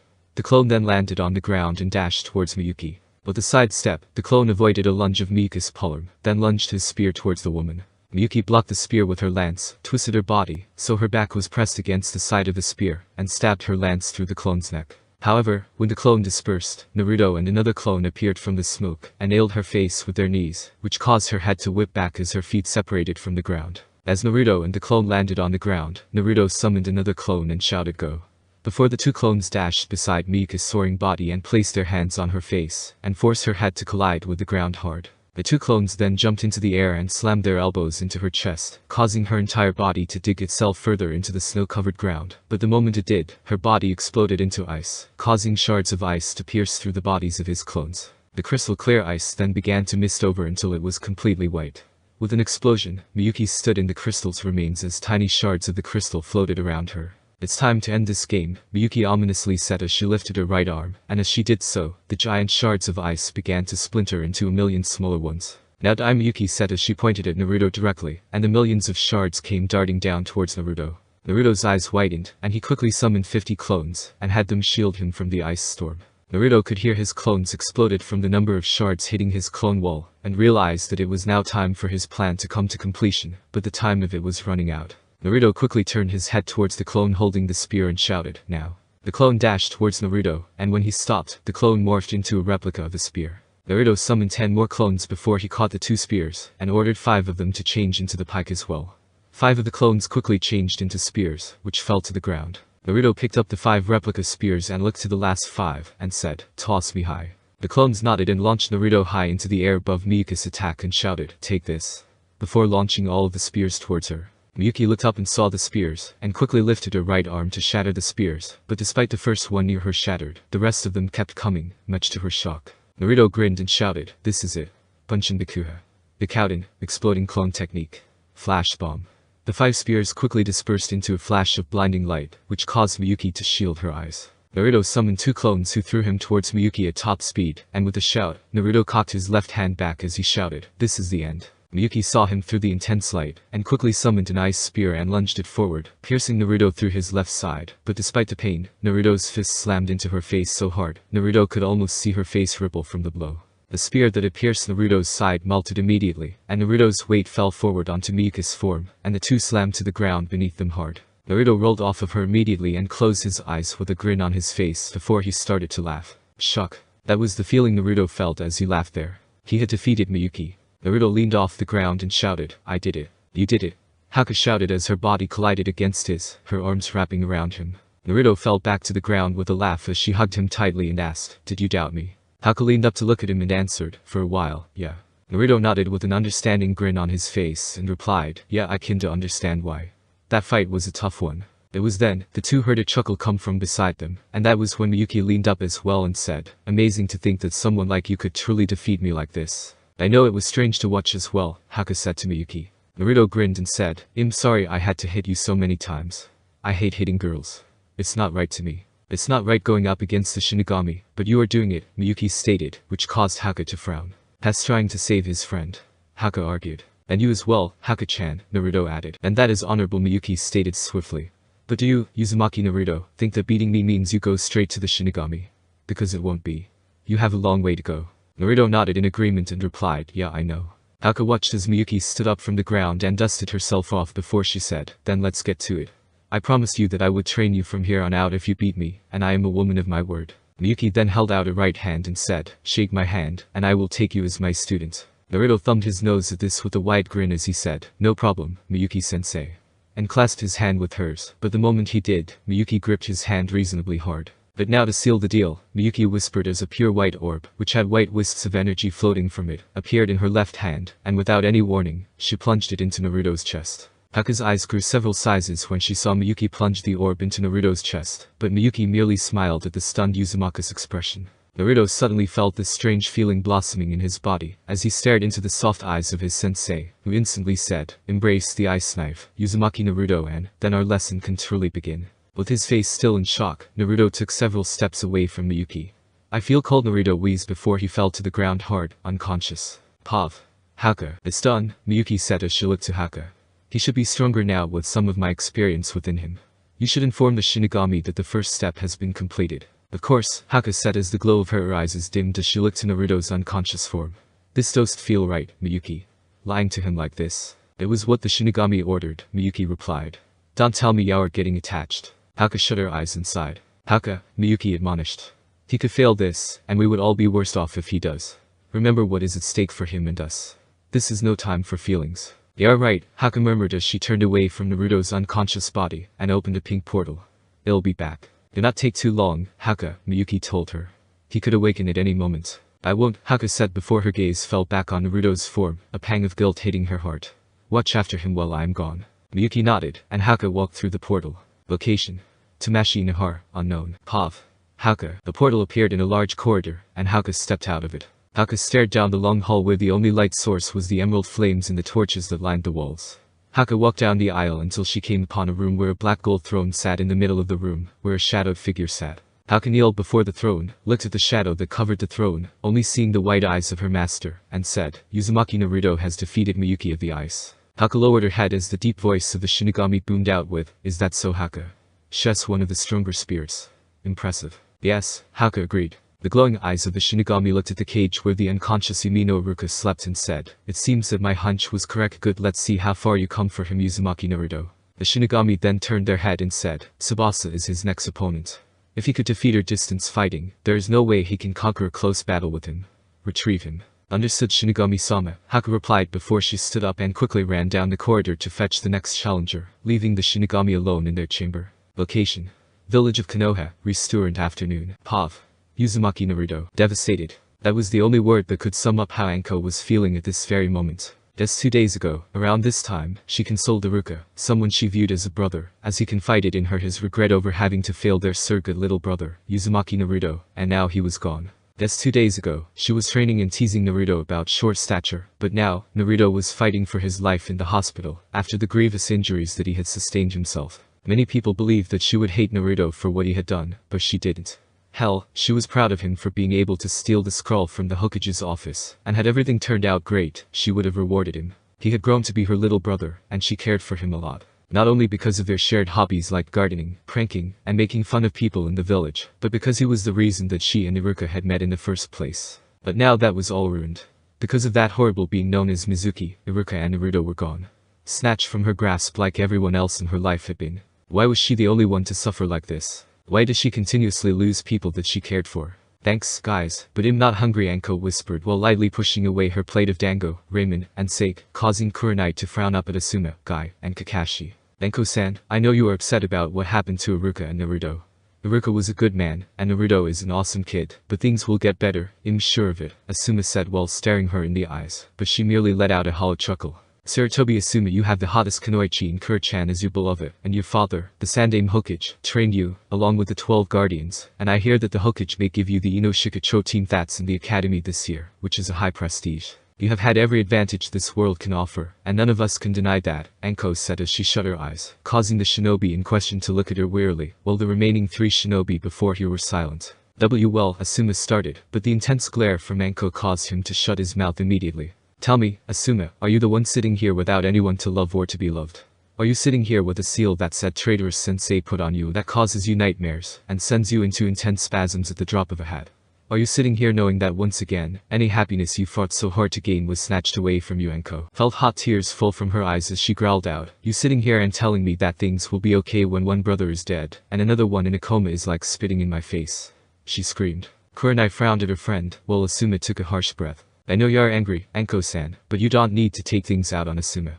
Has here to help, just like the rest of us," Guy said with a rather unyouthful frown on his face, causing Anko to sigh heavily. I was right. Enko knew she was taking out her frustrations on Asuma, and while she felt bad for lashing out at the bearded nin, Enko did not want someone who was pretty well off trying to pity her with those flowery words. But regardless, Asuma was there to help when he didn't have to be, just like Kurenai, Kakashi, and Guy were. And despite the pain she was in, Enko didn't want to hurt him like that when he was there to help. "You're right," Guy, Enko murmured as she looked to Asuma and said, "I'm sorry for lashing out. I just need some time alone." "I know," Asuma said with an understanding tone. "You just have to remember that we are here for you, Enko," Kakashi said as he patted her shoulder before the four of them left the restaurant. Enko looked back down at the food she had pushed away and placed money on the table to cover it before leaving the restaurant. Enko just needed to be alone, but at the same time, where could she go? There was no way in hell that she would go back home. The home that she, Iruka, and Naruto shared, the home that held their rather horrid tastes, the home that heard their laughs, tears, arguments, and love. She couldn't go back there. Because if she did, she would need to look at all of this and try very hard not to take her own life. But there was one place she could go. Location: Tamashii Nihar, unknown. Pav. Tsubasa. How can you turn down Shinigami-sama's request?" Haku exclaimed in shock and horror, as her eyes stared at the person before her. Sitting in a chair in front of her was a pale-skinned young man with spiky wavy brown hair that barely covered his glowing yellow eyes and the X scar on his cheek. The male wore a yellow headband that was barely visible due to the hair, and on his body was a black-yellow colored samurai armor that had a yellow scarf that hung loosely around his neck. The simple Haku-chan. "The kid ain't even a shinobi. Let alone a samurai like me. I doubt this Uzumaki brat can stand against me," the person responded as he placed his sheathed katana on his shoulder. "But Tsubasa, Naruto-kan managed to defeat Miyuki in combat. Something that you honestly couldn't do," Haku responded truthfully, which made Tsubasa's eyebrow twitch at that little fact, but he started to think. If the kid defeated Miyuki, he must be stronger than he thought. Regardless, Tsubasa did not want to bother with that at all. He did not want to waste his time with some brat. So he managed to defeat Miyuki-chan.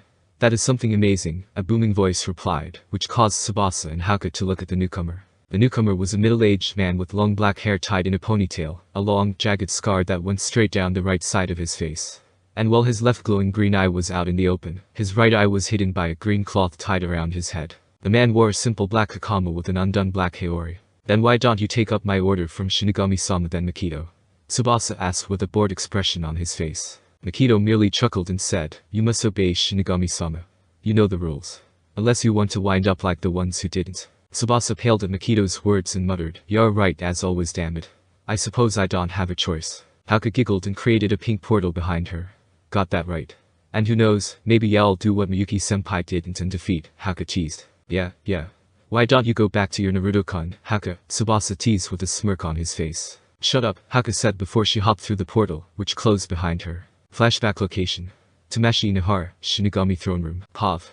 Miyuki. Uzumaki Naruto has officially made it to Tamashii Nihar, Shinigami-sama, Miyuki reported to her master as she kneeled before him, her eyes shut, as to make sure she did not gaze at their form for any reason. The Shinigami hummed in response and said, "Good, I was uncertain if his time was going to come, but thankfully, it has Haku met with him." Miyuki nodded, her eyes still closed to avoid looking at them, and softly replied, "And as ordered, she is now assisting him."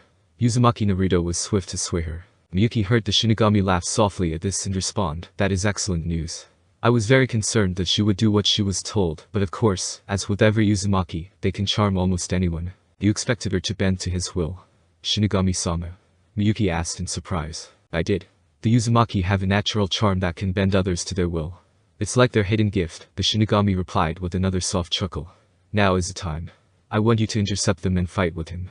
Test his abilities and his resolve." Miyuki then lifted her head when she heard the faint humming of very familiar spiritual energy floating above her head.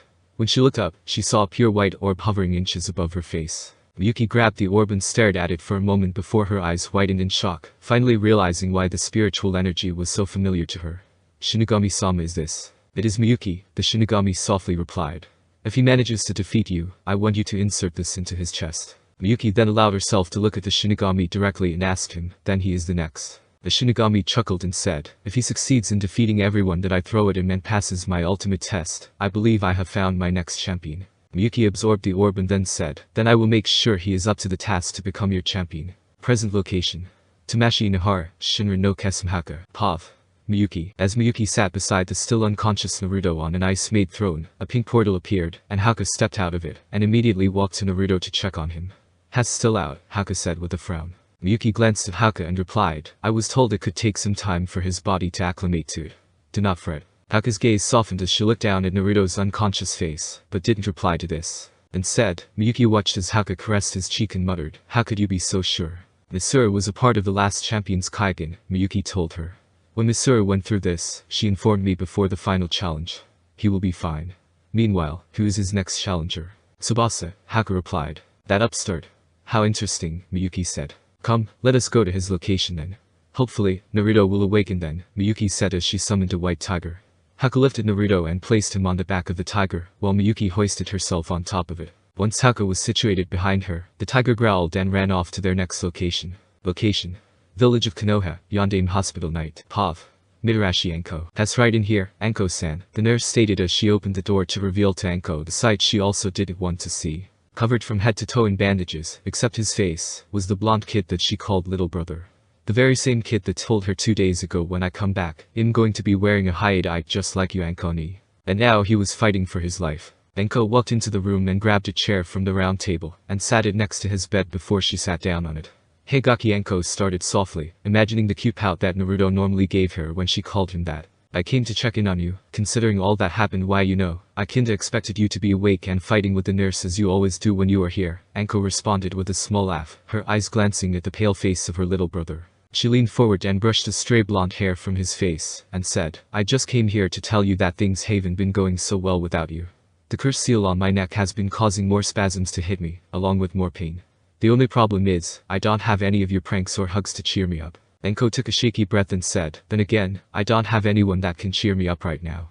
The two of you are the only people that could change my frown into a smile. The others are trying, but they can like you and Naruto could. Tears started to fall from Anko's eyes as the image of Naruto began to blur. I just don't know what to do. You and Naruto have been with me for so long. You two became my center. My drive. It was because of you two that I became Itakubetsu Chunin. I'm already devastated without Iruka. If you die too, I couldn't take living in this world. Anko grabbed Naruto's hand and gripped it tightly as she sobbed out, so please wake up. Please don't die on me as well. I can't lose you too. Just then, Anko felt it. Chakra. But it was coming from Naruto's unconscious body, but it wasn't the normal blue chakra they all have. It was pure white, and it was swirling from Naruto's body and into the air. That's when Anko shivered from the light cold air that seemed to suddenly come out of nowhere, the same time as the white chakra began to pour from Naruto. Anko's head then whipped to Naruto's heart monitor when she heard it start to beat at high speed. At the same time, Naruto began to toss and turn on the bed, sweat pouring from his face as he started to groan in pain. Anko quickly got up from her chair with a shout of Naruto. Naruto gritted his teeth and let out a scream of agonizing pain, as the white chakra exploded from his body in waves, which caused Anko to skid backward from the force of the chakra. What the hell is going on?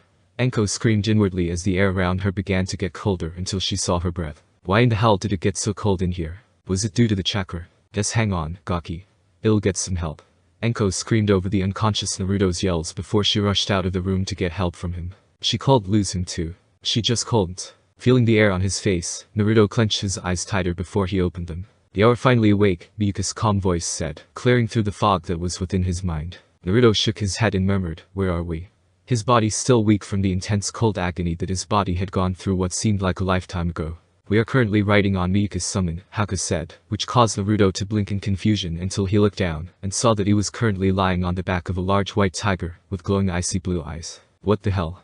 Naruto exclaimed in surprise, causing Miyuki to chuckle softly, which Naruto blushed out of embarrassment. Be nice to Yuki, Miyuki softly commanded as she petted the large tiger on the top of her head and added, because she will be a great ally to you when it's time. My ally?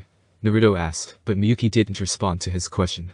Instead, Miyuki patted the head of the tiger, which caused it to skid to a stop. Above his head, Naruto could see the dark clouds with streaks of yellow lightning appearing every few seconds, but the ground still had pure white snow covering it. Miyuki floated off the tiger in motion for Naruto and Haku to follow. Both Naruto and Haku leaped off the tiger and onto the ground. Thank you, Naruto said as he petted the tiger gently. The tiger let out a pleased growl before formed into soft pure snow and blew away with the breeze, while Naruto watched in awe. Whoa, Naruto whispered with a smile. As dangerous as this whole situation was, his world was pretty great sometimes. It's time for training, Miyuki explained. I choose this spot because it's close to my foolish Tsubasa's location. He will be your next opponent. So, I'm going to assume by the lightning streaking that his element is lightning-based. Naruto asked Miyuki, who smiled in approval at his guess. Yeah, it'd be correct.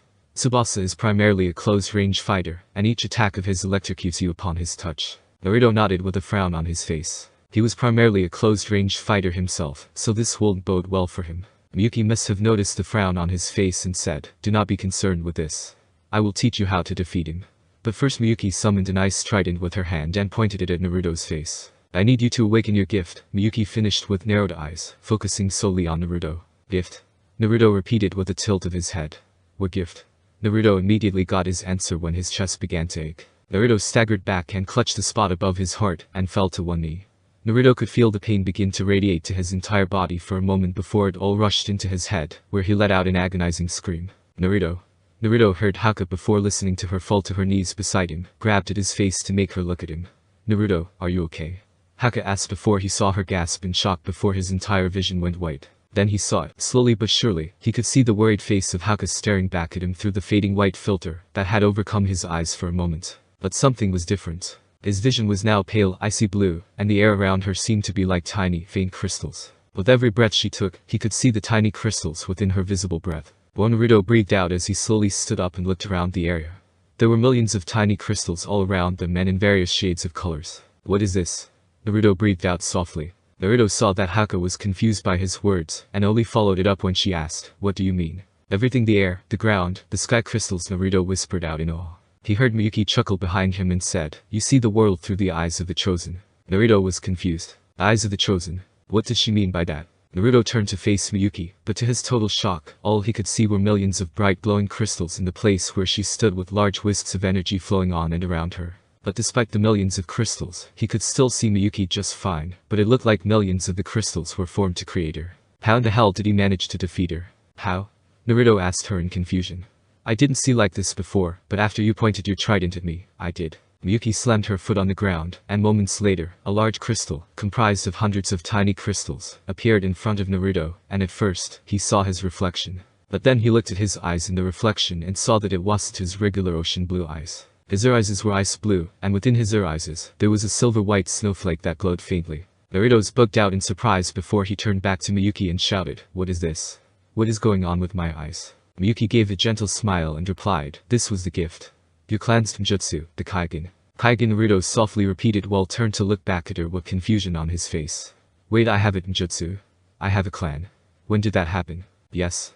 This Genjutsu was given to the Uzumaki clan during the infancy of your home village of Uzashigakure, no Sato," Miyuki answered. "I had a clan and a village." Naruto murmured gently, his transformed eyes glancing at Miyuki, who nodded in response to his question before adding, "Wait, you said it was given to my clan? What do you mean by that?" Miyuki nodded and replied, "Well, some clans have the Genjutsu skill in them at birth. The Kaigen was given to the Uzumaki clan during their time battling the Jashinists." "I see," Naruto muttered before he asked, "Well, what does this Kaigen do then?" "The main ability of the Kaigen is to link your spirit with the powerful spirit that the creator of the Kaigen gives them," Miyuki explained before she gazed at the sky above. "In this case, since I was the one that had to awakened your Kaigen to teach you, our spirits were automatically linked, so you have access to all that I know.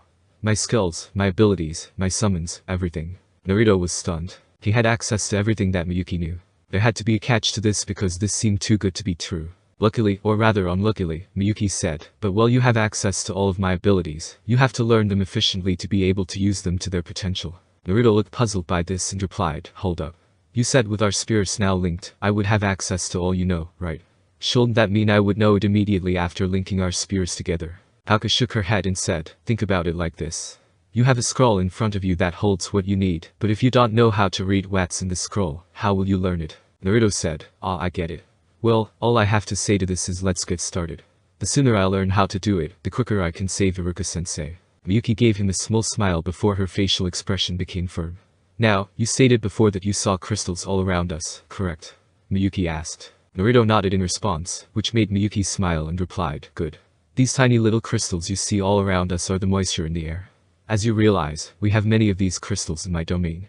Do you understand so far?" Naruto nodded in understanding. "That is good.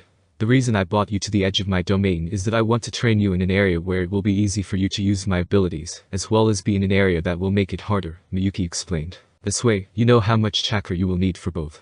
Now while we are in my domain, I want you to focus on a single crystal and push your chakra into it," Miyuki said, while she placed her hands behind her back to watch Naruto intensely. Naruto nodded and focused some chakra into a single crystal that landed into his palm, and after several seconds of struggling, the tiny snowflake in his hand grew large until it filled his palm. Naruto blinked and saw millions of crystals within the large snowflake that rested in his palm and stated, "Wow, that's pretty huge, but what do I do now?" Now, I want you to use your chakra to harden the snow into ice. And for this, you're going to need to focus, Miyuki instructed as she crossed her arms. Naruto nodded and focused more chakra into the large snowflake that rested in his palm, but all it did was grow more significant in his hand, until he had to let it drop to the ground in a huge pile. Naruto narrowed his eyes and regrew another snowflake and tried doing it again, but still, there was nothing. Darn, why can't I do this right? Naruto asked himself while frowning. Haku looked at Naruto and said, well, how are you using your chakra? Well, I'm pushing as much chakra into it as possible, but all it keeps doing is growing, Naruto explained in annoyance. Haku narrowed her eyes and said, well, why don't you try rotating your chakra around the snowflake like the wind? Naruto turned to her, and for a moment, Naruto could have sworn he saw the wind dancing within her glowing eyes, but she looked away as Miyuki said, an excellent idea, Haku. Miyuki's body changed into pure ice and then shattered, causing both Haku and Naruto to look at one another. A few moments later, the ice on the ground reformed back into Miyuki's shape before it exploded to reveal Miyuki, but this time, she held an orb of ice with water within it. There was a human that appeared here several years ago, who created an ability that involved rotating your chakra, Miyuki explained as she walked up to Naruto and placed the orb in Naruto's hand. The human explained that a small ball or water balloon would be used to help rotate your chakra, but I figured that seeing the water churning would benefit you more. Now, use this to assist you in rotating your chakra. Miyuki then smiled and said, wind is a very close ally with water. When those two elements are used together, it creates ice. Miyuki then held out her hand and grew a snowflake which instantly changed into ice. She then launched it towards a tree where the icy snowflake remained. Any creation I make involves the moisture in the air and quick cold bursts of wind, Miyuki explained as she created a rose from the ice, before changing it into an icy whip, and then dismissed it. Since our spirits are linked, it will make it easier for you to learn how to do this, but you still must learn how to do it. So burst the orb with the water within. When the orb breaks, you are ready to learn more, Miyuki ordered. Naruto nodded and immediately pushed chakra into the orb, and to his amazement, he could see the water within begin to churn, but that was all it did. It didn't spin at all. Naruto narrowed his eyes and began to focus more and slowly. He could see the water spinning clockwise slowly within the orb, but after a moment, it slowed to a stop. This might take a little bit of time, Naruto said after a moment of silence before he grinned and added, I'll get this down pat. Don't either of you worries. Todoroki-sensei always said that his chakra control was horrible, and despite him and Anko helping him get it better, he knew that it still sucked. For a while, the water would spin but nothing more. But as time passed, the orb of ice began to warp to extreme levels, due to the water swirling within it rapidly. Naruto did not know if it was due to his control becoming better on its own that he was making progress, or due to the skills he inherited from Miyuki, and at this point, Naruto did not care. He had to take what he could get to defeat the Shinigami to save Iruka. Naruto began to focus more, sweat beads falling down his face, and muttered, gotta keep focus. For what felt like hours, Naruto sat in that spot, working on breaking the orb of ice, but then it happened. The ice orb exploded, and the water fell against Naruto's hand. Naruto leaped up from his seated position and shouted, Yahoo! I managed to do it. Very good, Miyuki said with a proud smile on her face. Now I want you to make the snowflake grow in your hand, Miyuki commanded. Naruto nodded and focused on the snowflake that immediately grew in his hand. But, now change it to ice, Miyuki ordered. Naruto nodded and narrowed his eyes, and began to swirl the chakra around the ice as quickly as possible. For a moment, nothing changed at all, making Naruto inwardly panic until the snowflake began to harden until it was ice. Miyuki smiled in approval when he finished, and she walked towards him, held the icy snowflake in her hand, launched it towards a tree, and smiled when it stuck into the tree. You did it! Haku exclaimed as she tackled him into a hug, which made him smile. That was not a piece of cake, Naruto laughed. I am very impressed, Miyuki said with a wide smile before she said, now I want you to do it again, but make it faster. Naruto nodded and did it again, but this time, the snowflake grew into his hand a lot quicker than this first time. Then, Naruto swirled his chakra around the snowflake to make it pure ice once more. Very good, Miyuki said. Now, this time, I want you to make the snowflake grow as well as change it into ice. So forgo making it into a giant snowflake first. Alright, Naruto stated before he narrowed his eyes at the small crystal in the palm of his hand, and used the chakra to grow the snowflake, while simultaneously trying to swirl his chakra around it. The snowflake jittered in his hand from one size to another, while the chakra swirling around the snowflake repeatedly faltered until the snowflake exploded into an icy mist. Damn it, Naruto frowned, disappointment on his face. Now, don't be disappointed, Naruto-kun, Haku told him with a frown on her face. Even Miyuki couldn't do this at the beginning. Y'all get the hang of it. Naruto frowned and said, I certainly hope so.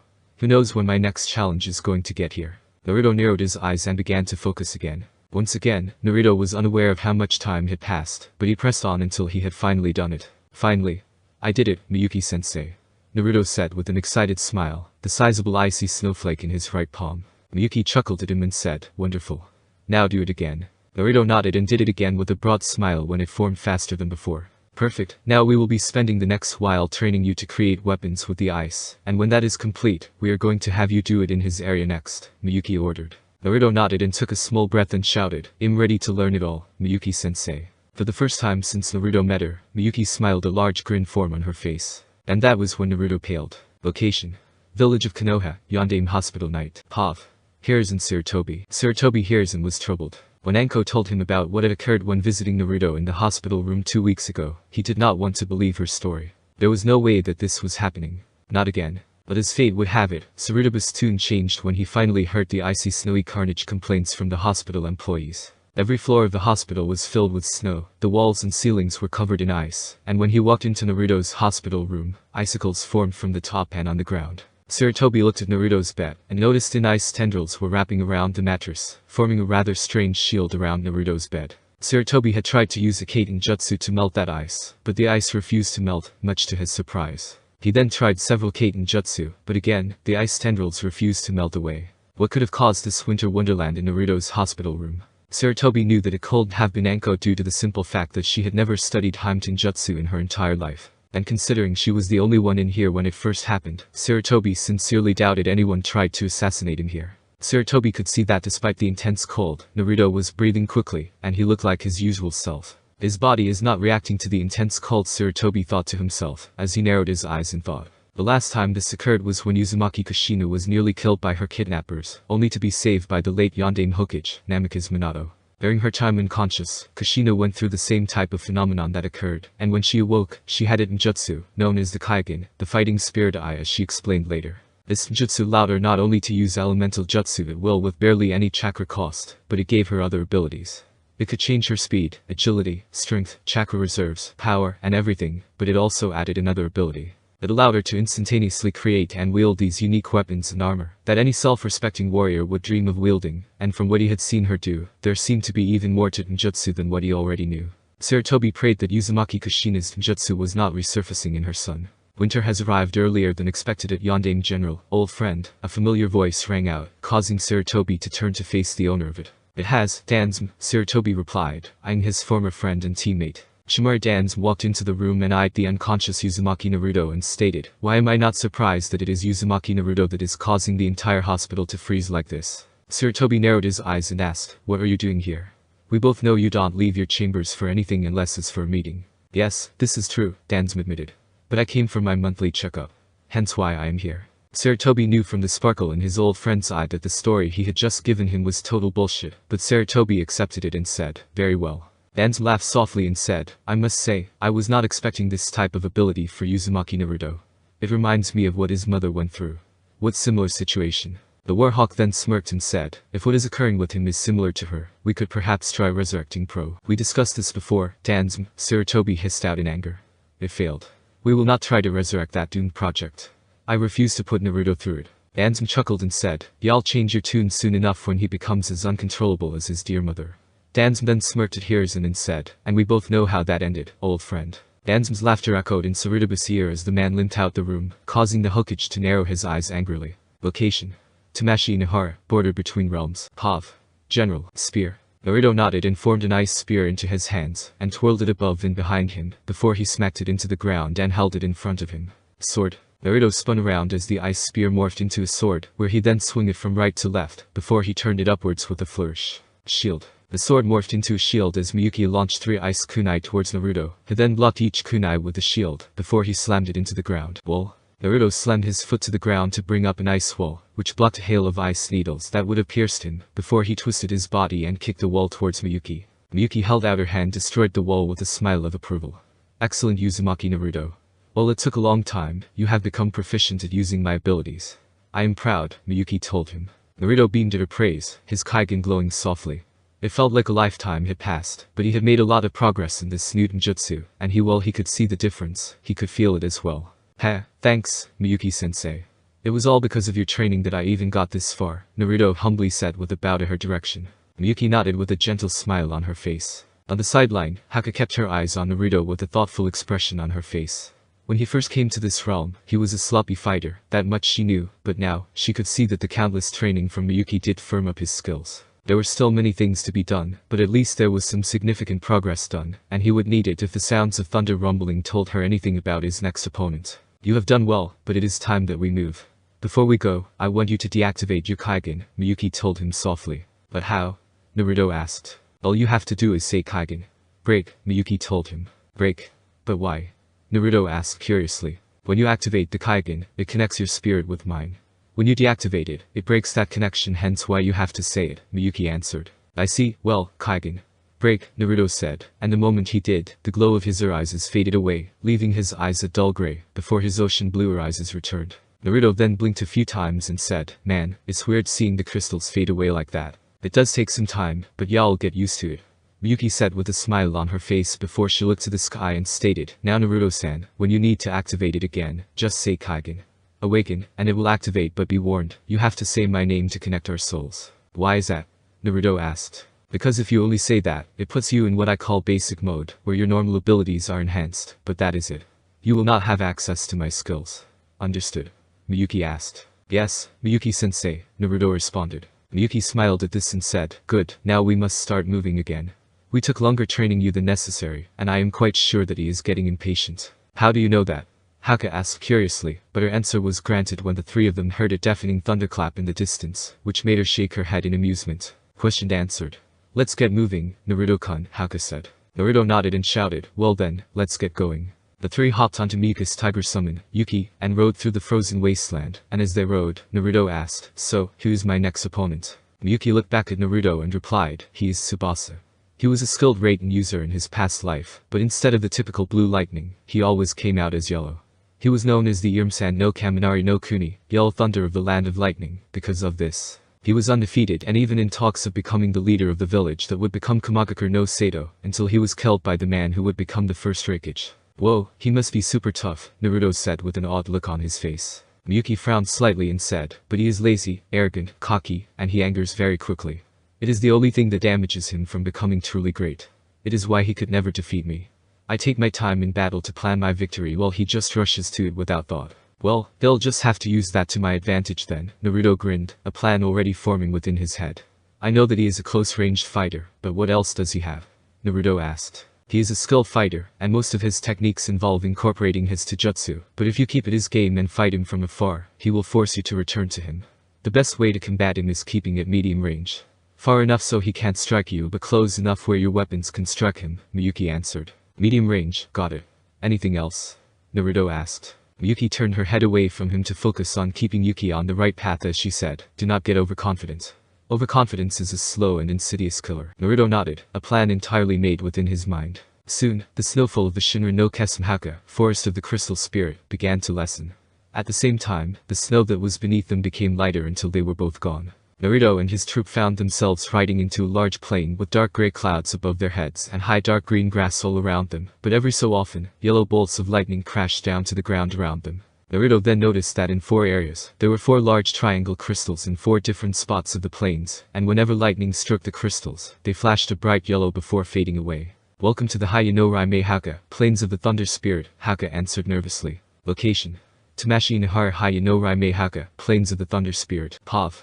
General, Haka always hated coming to Tsubasa's realm due to the fear of the lightning coming down to strike her, and while she couldn't die, she knew she would be in a world of pain if they hit her. Naruto noticed her nervous tone and asked, are you okay? Haka answered with a nod, but Naruto could see the fear in her eyes, gave her a blank stare, and said, yeah, like I believe that compelling answer. I just don't deal with lightning all too well, Haka responded as a loud thunderclap caused her to shriek in surprise, and cling to Naruto tightly. Naruto shrieked in surprise and fell off Yuki and onto the ground on his back, with Haka's arms still attached to him. When the two landed, Naruto opened his eyes and saw Haka's glowing eyes inches above his, and when he looked down, she was sitting right on top of him. Both Naruto and the Haka blushed furiously at the relatively intimate position they were in and quickly separated, with Haka getting back on her feet, and Naruto scrambling backward before he got to his feet as well. Hey, are you okay? Haka asked with a stammer. Naruto nodded and murmured, are you okay? Haka nodded in reply. Miyuki patted her summon tiger before she gracefully leaped off her summon as it faded away into a pile of snow, which then floated against the wind and said, well, this is very precious, we must get serious. Tsubasa will be here any moment. Ma, I'm already here. Took you guys long enough, a lazy voice rang out around the area. Seconds later, a large bolt of yellow lightning slammed into the ground. But unlike the others that would fade away, this bolt remained attached to the clouds above. The bolt of lightning formed into a shape of a man before exploding outwards to reveal Tsubasa, who had his hands behind his head. Miyuki. A pleasure as always, Tsubasa said with a nod in her direction before he turned to Naruto and said, and you must be Naruto. Impressive. I have never beaten her before, and yet some upstart comes in and does it. How'd you do it? Sorry, secret, Naruto said with a grin. Besides, here I thought you were a man who could defeat her without any tips. Suppose I was wrong. Tsubasa frowned at Naruto's words and said, well, that ends the hospitable portion of our meeting. Let's just make this short. Tsubasa pulled his hands from his pockets and rolled his right shoulder. Shinigami-sama wants you to be put down, and since Miyuki was unable to do it, I will do it instead. So, we can do this the easy way or my way. What is the easy way? Naruto asked. I stomp you down, Tsubasa replied. And what's your way? Naruto then asked. I stomp you down, Tsubasa replied again. Wow, much ego, such shock, Naruto mocked before he said, well, how about we do things my way? I beat you down and move forward. Simple as that. Tsubasa chuckled and said, well, my way it is then. Haka, Miyuki, please get far away from this area. Things are going to get brutal. Miyuki chuckled and began to walk off while Haka said to Naruto, good luck. I'll be rooting for you, before she ran off after the crystal spirit, leaving Naruto and Tsubasa alone. Good idea to send those two away, Naruto stated with a smirk on his face. Not wanting them to see you get your ass handed to you is a good low. Naruto was interrupted immediately by a sudden right hook to his face.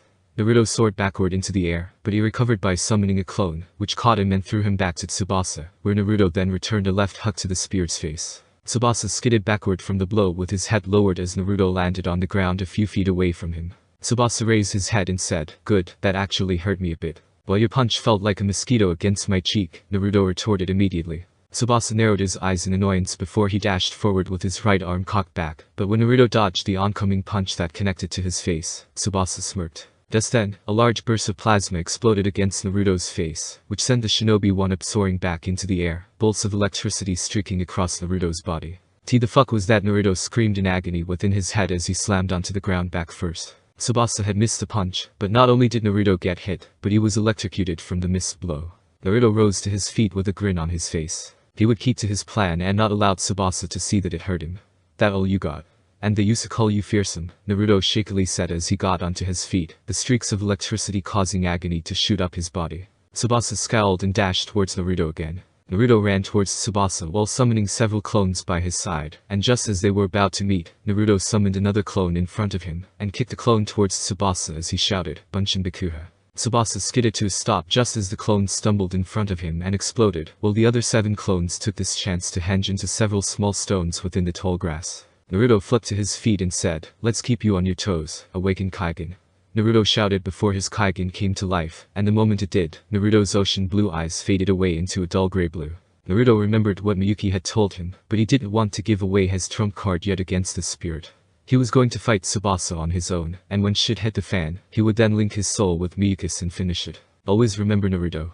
One of the main skills a shinobi needs to have is the element of surprise. Naruto smiled as Iruka's words echoed within his mind and thought, don't worry, sensei, I remembered. Just then, Tsubasa dashed through the smoke of his clones, remains with a roar, and aimed a punch at Naruto's head. Naruto ducked to the ground to avoid it, and quickly rolled to the right, before he leaped up and aimed a knee at Tsubasa's head, which nailed the spirit in the middle of his face. Or so it seemed. Tsubasa smirked as Naruto's knee was mere inches away from his face, before the blonde's knee was blocked by an electrical ore. So close, Tsubasa said before Naruto gritted his teeth in agony, as electricity shocked his body in the air before he was shot back into the air. Tsubasa launched himself into the air after Naruto while spinning his body, before he slammed his heel into Naruto's side, which sent Naruto soaring to the left, as another burst of electricity overtook the blonde male. Tsubasa smirked and dashed towards Naruto once again until he was above the teen.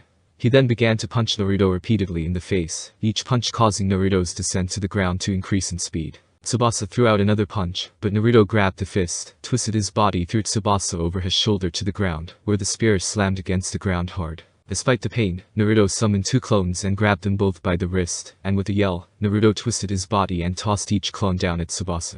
Tsubasa saw the 2 clones falling towards him at high speed and tried to dash back, but pebbles by his feet exploded into smoke, which then revealed 2 more clones, which quickly grabbed both of his ankles. Tsubasa's eyes whitened as Naruto shouted, Bunshin Bikuha. Aikiden. The 2 clones at his feet exploded into a flash of light that instantly blinded Tsubasa, while the other 2 clones above Tsubasa began to glow. Bunshin Bikuha. Naruto screamed, causing both clones to explode upon impact. Naruto quickly summoned a clone, changed it into a giant shuriken, strapped it onto his back, and landed on the ground, his mind racing as another plan began to form in his head. He had 5 more clones waiting on their cues, while another was strapped to his back. He knew that 2 clones exploding would hurt Tsubasa, so he had to get him into a position where he could cause a massive explosion to take him out. Summoning 10 clones, Naruto ordered them to change into pebbles, and quickly dispersed them into the tall grass. Seconds later, the smoke cleared to reveal Tsubasa, encased in an electric orb, looking no worse for wear. "So, you survived. Unexpected considering how weak you are," Naruto said with mock surprise, a giant smirk on his face. "I may just have to use more than 30% of my power." Tsubasa scowled as the lightning in the sky screeched with each streak. Naruto knew he was getting angrier from his remarks. "Well then, let's kick this up a notch so I can show you how weak you truly are," Naruto stated before he said, "Kaigen. Awaken Miyuki." Naruto's dull gray eyes then exploded into life as his eyes instantly became ice blue, and the silver-white snowflakes spun wildly within his eyes, until they slowed to a stop, where they began to glow faintly. The white outline appeared around Miyuki's form, as the 2 women watched from afar in the distance. "He is playing a dangerous game taunting Tsubasa like this," Haka murmured beside the woman with concern, but Miyuki merely smirked. "No," Miyuki thought as she stared at Naruto's form before looking at the furious look that Tsubasa had on his face, as he dashed towards Naruto. "Naruto knows precisely what he is doing. And that is why you are going to lose, Tsubasa. Come on, Tsubaka, fight harder." Naruto exclaimed as he created an ice shield to block Tsubasa's right fist, before he was sent backward by an electric burst. Naruto skidded to a stop and built an ice wall before he kicked it forward, which collided into Tsubasa's body, but Tsubasa exploded through the wall in an enraged shout. Naruto smirked and twisted his body and launched his ice shield towards the spirit, and then enlarged it, causing Tsubasa to punch through it, but Naruto's right foot collided against his face before he kicked off of it. Naruto performed a backflip and landed on one knee before he rose to his feet and summoned an ice spear, and just as Tsubasa came close, Naruto threw the spear before following it closely. Tsubasa smacked the spear away, but Naruto instantly knelt beneath Tsubasa, and summoned an ice pillar to slam against Tsubasa's stomach, before he was sent higher into the air. Naruto flipped onto the pillar and ran up it until he leaped up above Tsubasa's body and created another pillar, which crashed against the first pillar with Tsubasa in the middle of the collision, which splintered upon impact before they both shattered. Naruto fell to the ground and stood a few feet away from the icy remains and said, "This is far too easy," Naruto said as he created an ice lance and placed it on his right shoulder. "You Tsubaka. You live," Naruto shouted. The battle between Naruto and Tsubasa had been one-sided so far, with Naruto being able to repeatedly keep Tsubasa from striking him, due to Miyuki's skills and his trickery. This battle had to be drawn to a close. "Come on, Tsubaka. I'm still waiting for the fight to start. Bring your best, and don't hold back on me," Naruto exclaimed as Tsubasa rose to his feet. Tsubasa growled and raised his right hand forward and shouted, "Yao, force my hand, you little bastard. I was trying to keep this hand to hand, but with your constant running mouth, I decided to show you where my skills truly lie." Tsubasa then raised his hand into the air, and once he did, a large streak of lightning streaked down to the ground and collided with Tsubasa's hand. The bolt of lightning formed into a long object against Tsubasa's hand before he gripped the bolt sharply, causing the electricity to explode outward to reveal a sheathed katana. "Now it's time for you to cut you down," Tsubasa told him with a focused look before he stomped on the ground to force himself into the air before he flickered out of existence. Naruto's eyes widened in surprise when he vanished and quickly created an ice spear, but the second he did, Tsubasa flickered before him, while simultaneously unsheathing the katana. The katana had a yellow hilt, and the metal was pitch black with a yellow lightning bolt etched within the steel, and every so often, streaks of lightning flickered against it. Naruto went to block the katana's swing, but to his surprise, the blade cut through the lance, causing it to change into snowflakes. Naruto ducked another swing and kicked Tsubasa in the stomach, while simultaneously kicking himself away from Tsubasa to gain distance. Naruto slowly rotated in the air until he landed on the ground on his feet, but once again, Tsubasa flicked in front of him, swept his blade downwards, and caught Naruto in the chest. Naruto's eyes widened in pain, but he saw that Tsubasa was going for another swing, so Naruto quickly ducked the swing of his opponent's sword, and punched Tsubasa in the stomach. Naruto then formed an ice gauntlet around his fist before he rose and gave a brutal uppercut which splintered the ice, while sending Tsubasa's head snapping backward. Naruto then dashed back as he formed an ice pillar which shot out towards Tsubasa. Tsubasa's head snapped forward with a grin when he saw the pillar and shouted, "Exactly what I expected. Hijeshi Rajan Shuha, Fierce Thunder God Wave." Tsubasa's blade glowed a bright yellow before a large wave of electricity appeared from the swing and sliced through the middle of the pillar, heading straight for Naruto. "Holy shit." Naruto yelled as he slammed his hand to the ground and summoned another ice pillar, which shot him up into the air to avoid the attack. As Naruto flew in the air, he heard the crackle of electricity coming from above, which made Naruto look up to see Tsubasa above him with his sword in the air, an outline of electricity flowing around his body and blade. An Azuma Temi, lightning bolt struck. Tsubasa shouted before he dashed towards Naruto, his entire body flickering before it became a bolt of lightning.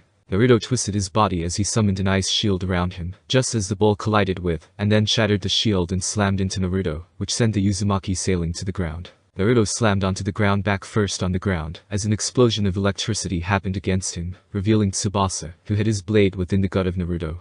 The ground beneath Naruto quickly crumbled and uprooted due to the impact Naruto's body had on the ground. Naruto gasped out in agony, but his eyes burned with determination as he gripped the blade, a giant grin on his face. Is that all? Naruto gasped out as he tightened his hold on the sword. Tsubasa growled and rammed the sword further into Naruto's gut, which caused Naruto to grit his teeth to hold back at the pain, but refused to scream. Instead, Naruto raised his free hand, formed an ice fist, shot it up, nailed Tsubasa in the face, and sent him into the air, which caused him to pull the blade from Naruto's stomach. Naruto turned his body to sit up on one knee and panted heavily, his vision blurry.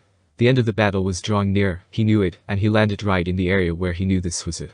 It was then Naruto saw a single pebble within the crater. Time for one more gamble. Naruto stood up and jumped out of the crater and landed on the outside, where he then fell to one knee. Naruto saw Tsubasa land a few feet away from him and said, "You know Tsubasa, you are very skilled, but you still can't win." Tsubasa pointed his katana in Naruto's direction and replied, "You are wounded, and you can't even get on your 2 feet, and yet you still have the nerve to talk shit." Naruto smirked and said, "It's not my fault I'm better than you. I fought circles around your ass from the jump, and you had to pull out your big gun, even to land a hit on me.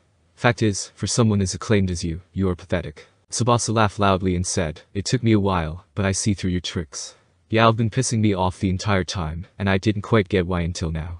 You're trying to distract me enough for me to go into a blinding rage for you to capitalize. Look at the big brains on you," Naruto taunted.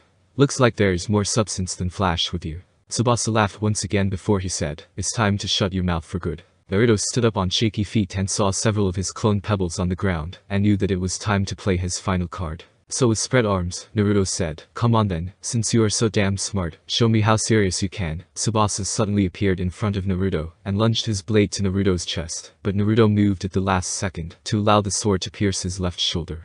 Naruto gasped out in pain, but he smirked and gripped the blade, pulled himself onto the edge further, and grabbed Tsubasa's neck. "Gotcha!"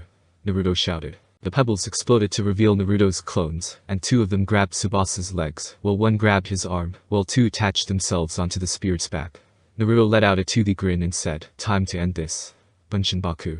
But it was then Naruto saw Tsubasa smirk, and suddenly, Naruto had a bad feeling. "I got you," Tsubasa said before he lifted his arm into the air. Seconds later, a large streak of lightning crashed on top of them. The clones screamed as they evaporated, but Naruto let out a scream as electricity coursed through his body, before he got sent flying backward from the bolt of lightning, and crashed against a boulder, which splintered and exploded upon impact. Tsubasa smirked and said, "That is how it's done, kid." But that smirk then changed into surprise when Naruto's frayed body popped into a puff of smoke. What? Tsubasa stammered out, but seconds later, the ground behind him exploded to reveal Naruto with his right fist, which was encased in thick ice, cocked back as he yelled, "Gotcha."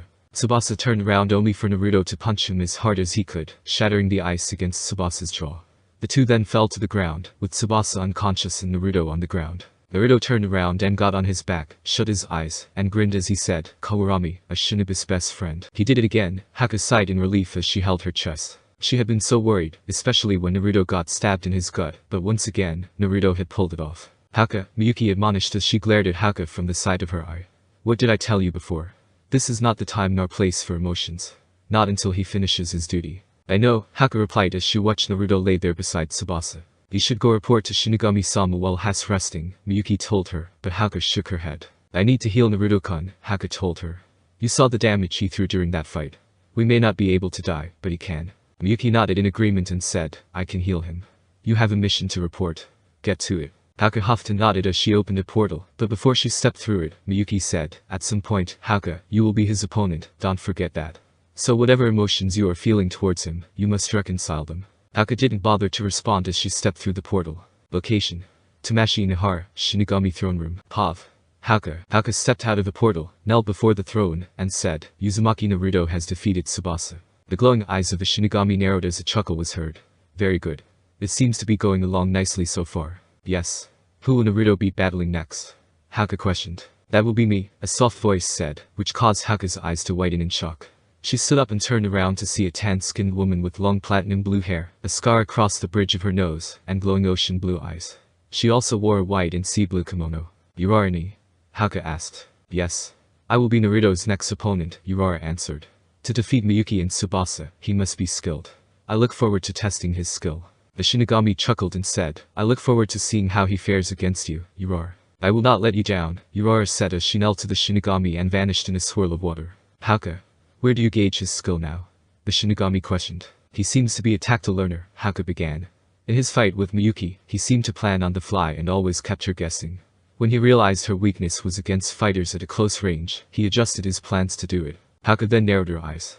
In Tsubasa's fight, he knew to keep Tsubasa angry to cloud his judgment and act recklessly, but he seemed to have a plan from the outset to defeat him. He had several traps laid out for Tsubasa, and while he was injured a few times, he pulled it out with one last trick, Haka said. And how will he fare against Urara? The Shinigami asked. Haka paused. Urarani is similar to Naruto when it comes to planning and observing their opponents, Haka said. It will come down to who screws up first. Interesting. You are dismissed, Haka, Shinigami gently ordered. And do not worry, the other chosen spirits have been made aware of your role to play. So do not fret over Urara potentially ruining things. Haka nodded and opened the portal and said, Thank you, Shinigami-sama. I will return if Naruto defeats Urarani, before she jumped through the portal again. Location. Tamashi Nahara Haya no Raime Haka, Plains of the Thunder Spirit, POV. Uzumaki Naruto. Thanks for healing me somewhat, Miyuki-sensei, Naruto said as he sat up beside a sour-looking Tsubasa.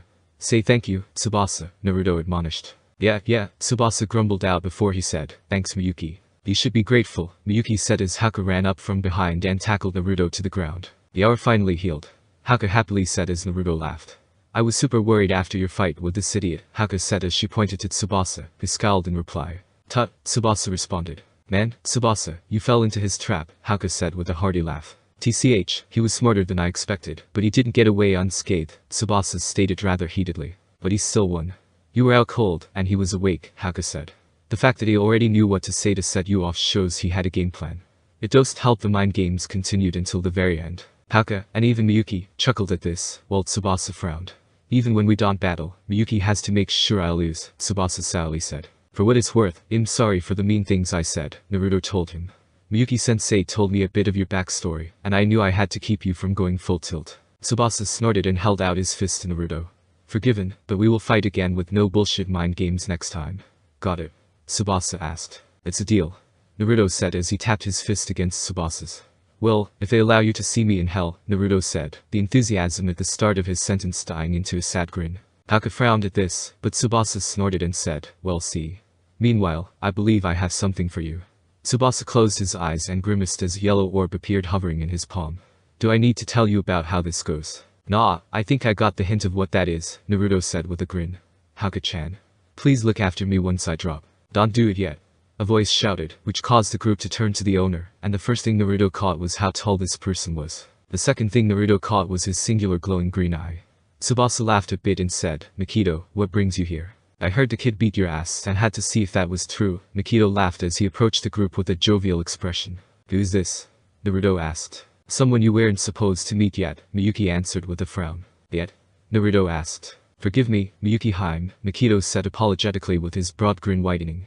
Naruto watched as the man looked at him and said, I decided that I could not for my turn to battle the young Uzumaki any longer. Naruto could see the stunned expressions appear on Haka's, Tsubasa's, and Miyuki's faces. Tsubasa stood up and marched to Mikito and said, Yo, what the hell are you doing? You are not supposed to fight him. Has not?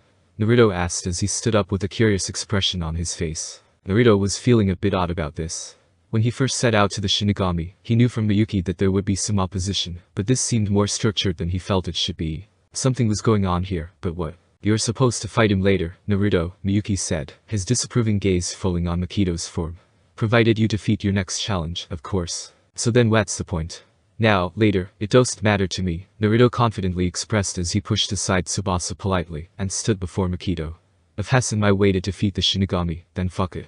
Let's fight. Mikito laughed and said, that's the spirit, kiddo. Without warning, the ground began to quake, and stalagmites sprouted from the ground, separating Naruto and Mikito from the other three behind him. What the? Naruto exclaimed in surprise as Tsubasa, Miyuki, and a horrified Haka stood on the other side. Dozens of stalagmites exploded from the ground and rose high into the air, until there was a ring in the shape of an octagon around the two of them. As Naruto stared at the earthly spikes, Mikito walked away as he laughed out, just to keep those two spirits and the pink-eyed one out from our battle. Don't get too scared. Mikito shrugged off his Hiyori, revealing his muscular torso, littered with scars. That fear shouldn't be had until we begin our fight. Mikito exclaimed with glee. This isn't how this is supposed to go. Miyuki explained. There is an order to this, Mikito, and you are breaking it. Is there? Mikito asked as he bent his neck side to side, his arms crossed, his eyes closed, and an easygoing expression on his face. Because this kid is trying to get to the Shinigami, and we're supposed to stop him. Why have Urara potentially lose to him when I can cut it off here? It'll be alright, Miyuki-sensei, Naruto told her with a smile. Better than being knocked out by that what Tsubasa has. Besides, he would get his turn, eventually if we did go in order, so I would be defeating him anyways. Let's just get him out of the way. You don't understand, Naruto. You haven't been fully healed, Miyuki explained. What? Haka exclaimed. You did not fully heal him. I did, but I wasn't through until you rushed him, Miyuki explained with a frown on her face. Haka looked aghast, but Naruto said, don't sweat it. She managed to heal the wound to my stomach and shoulder. Everything else I can deal with. Naruto Haka murmured as Naruto turned around to stare at his opponent. They'll be alright, Haka-chan. Don't worry, Naruto said as he gave her a thumbs up and a smile, before he focused all of his attention on Mikito. So, want to tell me why you're jumping the line like this? Naruto asked. I've been watching you, Uzumaki Naruto, Mikito began. Both of your battles have told me all about who you are. You have the mind of a trickster, and your skills such as sleight of hand, misdirection, adaptation, and wit. Along with your skills to create clones and use them as flash bombs, and smoke bombs, show me that you are very crafty and not to be underestimated. Well, gee, I'm flattered, Naruto said with a grin. You want to know why I jumped the line? Because I want to see if you truly have the gift that I think you do, Mikito told him, his green eye glowing with excitement. Besides, it's been far too long since I've been excited for a new challenger. Despite the wariness in his body, Naruto smirked, his eyes twinkling at the thrill. Beneath that young face, I can see someone who learns and plans on the fly and always keeps his opponent guessing, and while Urara would be a perfect match for a chess match, I want to test your might, Mikito told him. Mikito pointed at Naruto and said, Uzumaki Naruto, I challenge you to a simple fight only using what Kami has given us, and that is our bodies. What? Naruto heard Haka ask. Mikito held both hands out and said, if you can get me on my back for 10 seconds, I will concede and assist you, as Tsubasa and Miyuki have done. If you go down for 10 seconds, all of you go to hell. That is my challenge. If I refuse?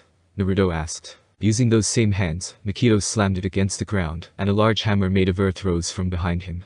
Mikito grabbed the mallet and hoisted it on his shoulder. I squash you like a bug with no remorse, and personally send you all to hell, Mikito answered. Naruto? Tsubasa exclaimed. Well, I will thoroughly enjoy watching you get your ass kicked with whatever you choose. Mikito is no joke either way. His Sujutsu is top-notch, but his skills with that thing are not to be understated. Mikito is a skilled opponent, Miyuki said. Even I have lost to him once or twice. Do not take this lightly. Naruto took on their words before he turned to Haka and asked, well, you have any advice for me? Haka looked conflicted, almost helpless, as she shook her head. I don't know what you should do, Haka admitted. Just whatever you decide, just be careful, okay? Naruto nodded and said to Mikito, I accept your challenge. It'll be nice to fight with my fists for once. Mikito laughed and exclaimed, here, before turning to Haka. Yeah, I'll be the referee. If either of us goes down, you start counting until it hits 10 seconds. Got it? Mikito ordered. Haka nodded with a crestfallen expression. Naruto took off his jacket and shirt, both of which had holes in them, and tossed them aside. No jutsu. No tricks. Just using what Kami gave us, Naruto said to Mikito. Mikito nodded as he uncrossed his arms, a pleased look in his eyes as he repeated, just using what Kami gave us. Naruto grinned, and with thunder rumbling above them, Naruto steeled himself for combat against this mountain of a man. Well then, let's get this started. Naruto yelled as he dashed at Mikito, and with a shout, Naruto aimed a hard right punch at Mikito's head. Mikito caught it with his left hand, but the impact of Naruto's fist against Mikito's palm was so strong that it caused a slight tremor and a small crater to appear beneath them. A lot of power within that punch, Mikito jovially said as he gripped Naruto's fist tightly. Truly impressive. Mikito shouted before aiming a punch at Naruto's head. Naruto managed to catch Mikito's fist, causing another tremor and making the crater beneath them slightly more expansive, but Naruto immediately felt his entire arm go numb. He hits like a damned runaway train. Mikito laughed as Naruto struggled to free his hand before he landed two solid knee strikes to Mikito's gut, each blow causing the laughing man's body to tremble, before Naruto reared his head back to attempt a headbutt. Unfortunately for Naruto, Mikito was thinking the same thing, so when they collided, the two quickly broke apart, with Mikito skidding backward on his feet. At the same time, Naruto crashed and skidded across the ground. Naruto punched the ground, pushed himself off the ground and onto his feet, where he skidded into the stalagmites. Damn it, he hits. Naruto was interrupted by Mikito's giant fist that was inches from his face. Naruto sidestepped the quick right jab, then rolled beneath his roundhouse kick to get behind him. Unfortunately, as Naruto turned around, he could not avoid the large clothesline from the man's left arm, causing Naruto's body to spin in the air before slamming down to the ground. Fuck.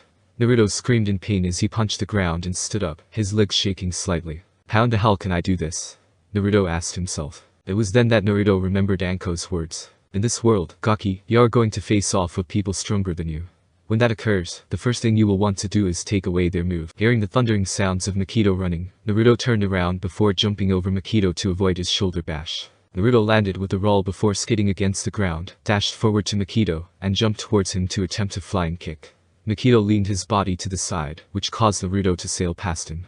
Naruto landed on the ground, then twisted his body to avoid 3 jabs before blocking a left side kick, which caused him to wince from the hard blow, before Naruto landed a solid right knee to his opponent's stomach. While Mikito did not show an inkling of pain, Naruto did it 3 more times until Mikito broke apart and aimed a jab at Naruto's face.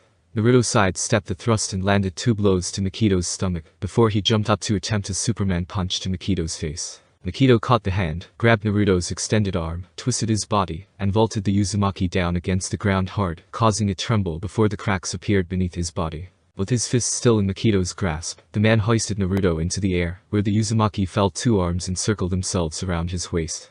Before Naruto knew it, the wind was whipping around him before his shoulders and neck collided with the ground, hard. He heard Mikito's laughter as Naruto felt Mikito roll him onto his stomach, and then lift him onto his feet again.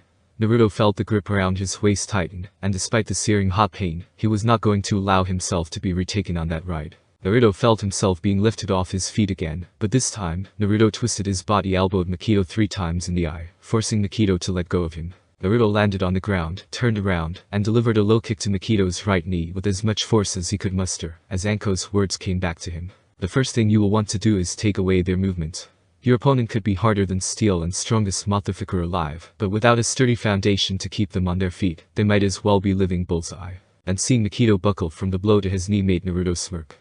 Naruto ducked a roundhouse punch from Mikito, then rolled behind Mikito and kicked the back of his right knee, putting the taller man off balance. Naruto took advantage by jumping forward and landing a stiff knee, which collided with the back of Mikito's head as the man was falling back, sending his body stumbling along onto the ground, face first. Naruto fell above Mikito, rolled to one knee, scrambled to his feet, and ran as Mikito began to rise. The moment Naruto got close, however, Mikito leaped up off the ground and tackled him in the stomach hard, causing his eyes to widen and blood to fly from his mouth. Naruto felt the air whipping around him before his back met the back of several stalagmites, knocking the air from Naruto's lungs, and sending a blossoming feeling of agony flowing within Naruto's body. Naruto has pulled away from the broken earth-made spikes by Mikito, only to find himself back in Mikito's arms, as the taller man pivoted his body and slammed Naruto down, leaving the shinobi one writhing on the ground in pain. Mikito stood up, putting a little more weight on his left leg, and pulled Naruto up by his hair as he said, "Come on, kid. You aren't finished yet." Despite the haze of pain, Naruto got pulled onto his knees, but he was still aware of where he was. So as Naruto was drawn to his feet by the older man, Naruto smacked Mikito's hands off his head, and delivered a straight kick to Mikito's right knee, sending Mikito down on one knee. Naruto staggered back to gain distance, then ran forward to attempt to strike the man in the face with his knee. At the last possible moment, before Naruto could land the attack, Mikito quickly stood up, took a step to the side, and delivered a kick to Naruto's face with his right foot. Pov. Mikito. Naruto's face collided with Mikito's foot so hard, his body whipped back and slammed into the ground hard as Mikito fell onto his side, and cradled his right knee in pain. Naruto did not move a muscle, and as Mikito leaned up off the ground, he saw that Naruto's eyes were shen blue. He was out cold. Mikito laughed to himself and nodded at Naruto's body and said, "You did damn good, kid." He then motioned to the horrified Hauka to count. Location: Village of Konoha, Yondaime Hospital. Morning. Pov. Mitarashi Anko. Hey Gaki, in back, Anko said to the unconscious body as she sat down beside Naruto's bed.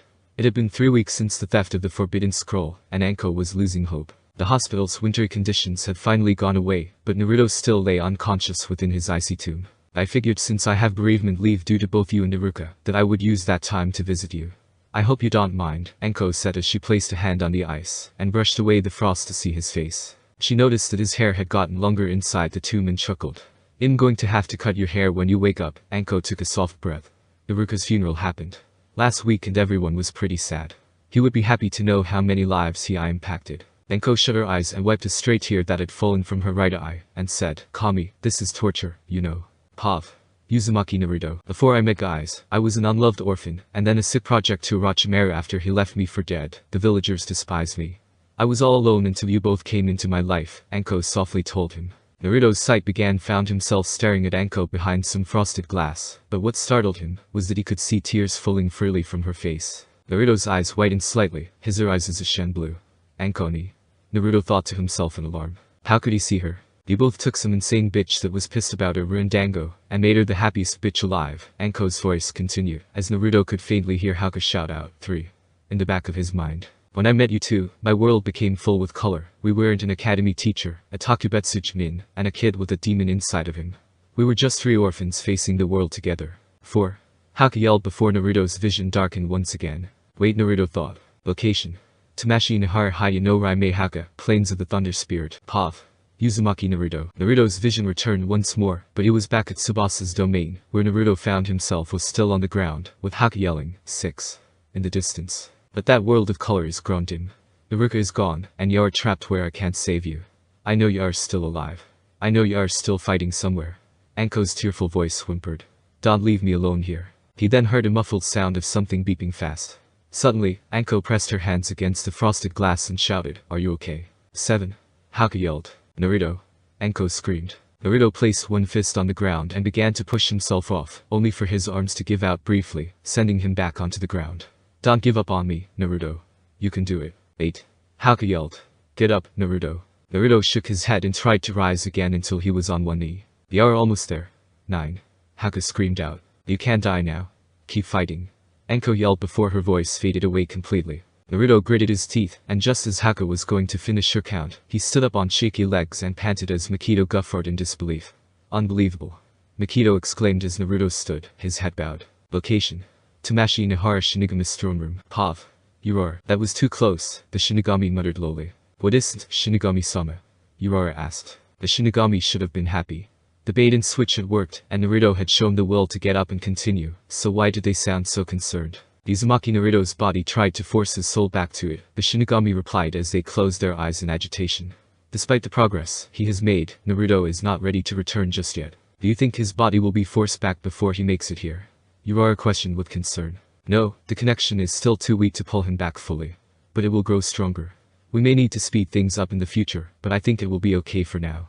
Just be prepared, the Shinigami replied. Location. Tamashi Nihara Haya no Raime Haka, Plains of the Thunder Spirit. Pav. Uzumaki Naruto. Anko-ni, Naruto thought as he placed a hand on his chest, a tear falling from his face. He did not expect to see her so broken and upset, but it pained him greatly to have seen it. Naruto clenched his eyes shut as another tear fell down his eye, guilt stabbing at him more. He had caused those tears to fall from her eyes. He couldn't come back to her. He was destined for hell. But the least he could do was save Iruka, so he could look after her when he couldn't. Anko-ni, Naruto whispered before he opened his eyes and said, No tears, not yet. I have to save Iruka-sensei. Tears will come when I go to hell for what I've done. Naruto clenched his fist as he stared at the amused Mikito, who slowly began to frown in wonder as Naruto told himself, Push forward, Uzumaki. He did not make it this far to lose now. Determination filled his eyes as energy flowed through his body as he screamed, and beat anyone that stands in your way. Not waiting for Mikito to make the first move, Naruto dashed forward, which caused Mikito to laugh and charge as well, and when he got close, Naruto ducked, avoiding Mikito's jab, and caught Mikito's right knee with a forearm. Taken by surprise, Mikito was taken off his feet, and he fell on his side as Naruto rolled on his side and swiftly rose to his feet. Mikito smacked the ground and rocketed himself up to his feet, only for Naruto's feet to collide with his face in a dropkick, sending Mikito skidding backward. Mikito let a large smirk form on his face, as he saw the burning look of determination glowing in Naruto's eyes. That's what I want to see, Mikito said before he dashed to the teen, his eyes gleaming in delight as he looked at still standing Uzumaki. Get ready, kid. Mikito exclaimed as he threw a strong punch towards Naruto's face, but Naruto's hand snapped up and caught the fist, stopping it cold in its tracks. Surprised, Mikito threw another punch towards Naruto. Once again, Naruto caught the hand, but this time, Naruto screamed as he pushed both of Mikito's hands aside, and delivered a stiff right fist to his jaw, taking Mikito off his feet and into the air. Mikito crashed against the ground and skidded to a stop.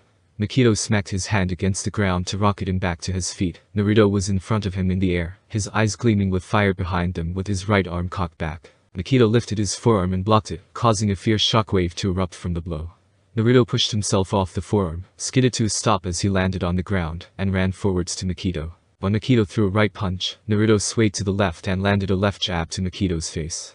Makito staggered back at Naruto, followed up with a right jab, which collided with Makito's face, but Makito countered with a left hook to Naruto's face. The two separated briefly before dashing into another clash, trading blow after blow, small shockwaves flying off their bodies with each landed hit.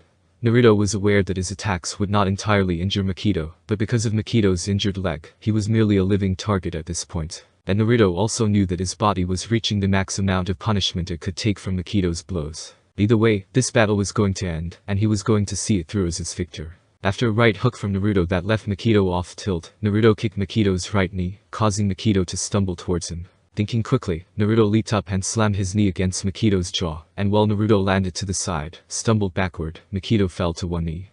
Naruto dashed forward and rammed his knee against Makito's face without hesitation, sending Makito to the ground with a twist of his body. Naruto rolled onto one knee and panted as he slammed one fist on the ground and waited, the gleam in his eye shining brighter as Makito began to rise, but noticeably on shaky arms. Naruto dashed forward, with his right fist scraping against the ground as Makito got onto one knee. With a yell, Naruto rose his arm and delivered a crucial uppercut to Makito's face. Simultaneously, Makito's fist collided with Naruto's face, causing two shockwaves to fly from their bodies. Naruto flew backward while Makito's head whipped back, causing his body to lean back, his iris in a shen green before he fell back on the ground. Naruto skipped against the ground twice before slowly rolling onto his side. But unlike Makito, who remained on the ground, Naruto punched the earth beneath him and pushed himself up onto his knees and panted, his eyes bordering on a shen blue. That final gasp of adrenaline had finally worn out. If Makito got up after 10 seconds had passed, he was not going to win. Naruto motioned to Haka to count with a wave of his hand. 1, 2, 3, 4. Makito began to stir with a faint chuckle. 5, 6, 7, 8. You're still a trickster, even without your jutsus, Makito said as he tried to rise onto his knees but fell on the ground, where he remained. 9, 10. Naruto let out a deep sigh as he fell on his back and panted heavily. Always the trickster. Naruto exhaustingly replied. Haka-sama, you are not allowed to be in here. Haka Hinata, princess of the Haka clan, turned her eyes and gave the doctor a cold glare, which caused them to freeze in their place. You will not order me to do anything I do not desire, Hinata told the doctor. Hinata, Haka Hiashi said with a frown as he glanced at his daughter. Calm your emotions. Haka-sama is right. It would help if you calmed down, Ikki Kurene's gentle voice added. Hinata turned her head from the doctor and said, anyone that tries to interfere with me visiting my best friend will draw my ire, before she walked into the hospital room, where her best friend slept. Hiashi sighed. It was easy for her to add this anger when anyone interfered with her friendship with Naruto, but why could she add this edge to her training? Forgive my daughter for her attitude. She is normally not like this, Hiashi told the doctor with a kind smile. Uzumaki Naruto is a family friend and her best friend. We will follow the rules that are stated in the future. Thank you, Haka-sama, the doctor said with a bow before leaving. Hiashi crossed his arms in thought as he said, Ikki-san. You see why I have brought you here today. I do, Kurenai whispered as the duo watched as Hinata cried over Naruto's frozen prison. She cares for him. More than she does herself at times, Hiashi sighed out as he observed his daughter hugging Naruto's frozen tomb. Ikki-san, I understand that you adore my daughter, and she adores you as well, but her friendship and future are tied with his. I must know, for her future, do you hold any grudges towards him? Why should I hold a grudge against him? Kurenai questioned. Has a little bit of a troublemaker, but has also a good kid at heart who doesn't deserve the hate this village gives him. Hiashi stared at her curiously before he closed his eyes and smiled. A perfect answer, Kurenai-san. I am glad the Hokage chose correctly in choosing you as my daughter's sensei. I appreciate your kind words, Kurenai said with a slight bow. But why did you ask? When I say that their future is intertwined, there is a deeper meaning behind that, Hiashi said.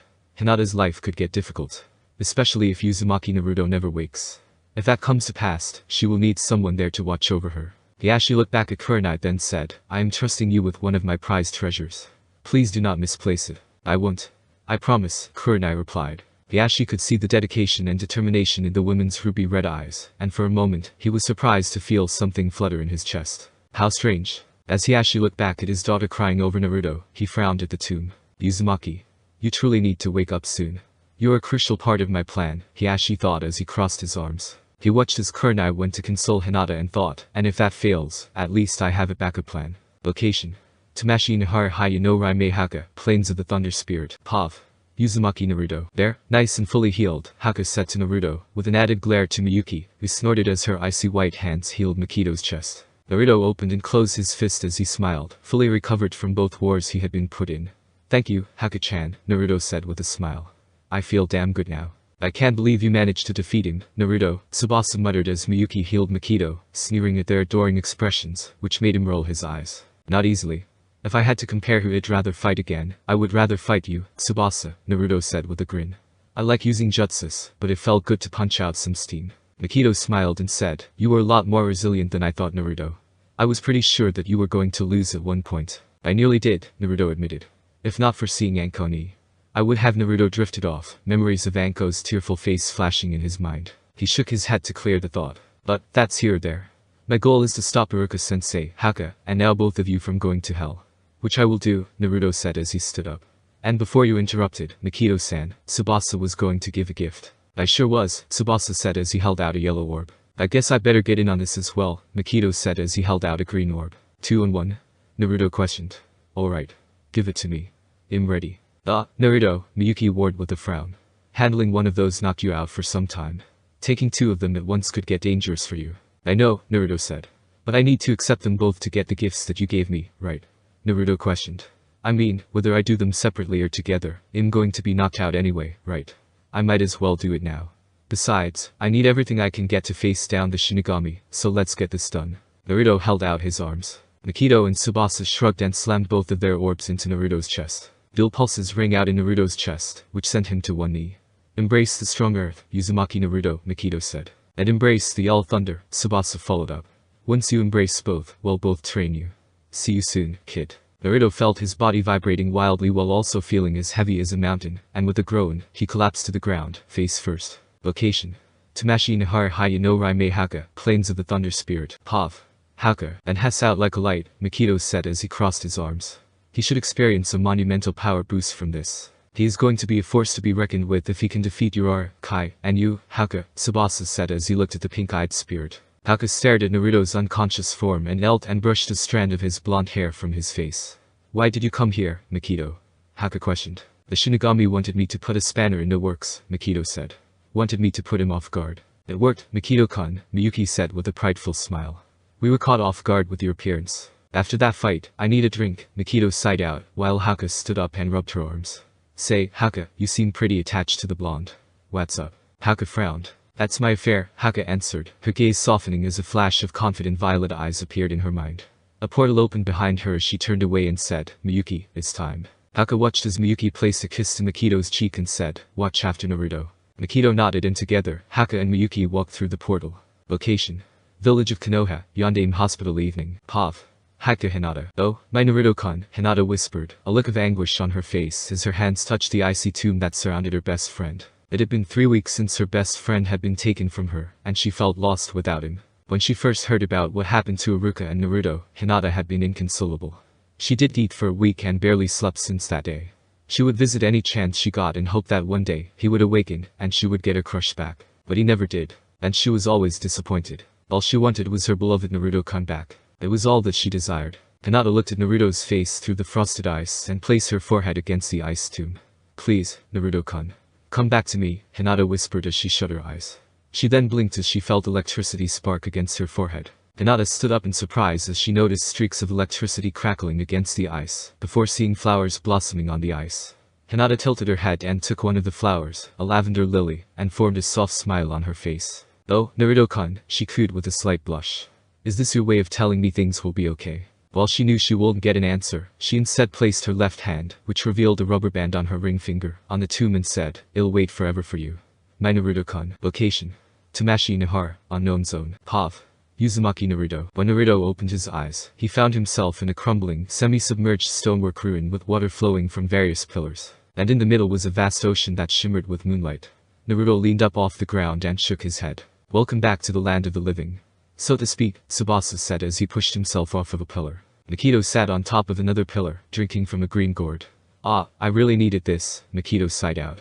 Welcome back, kid. Thanks, you too, Naruto said as he stood up and looked around. Where are Haka-chan and Miyuki? They aren't allowed in this realm, Tsubasa nonchalantly said.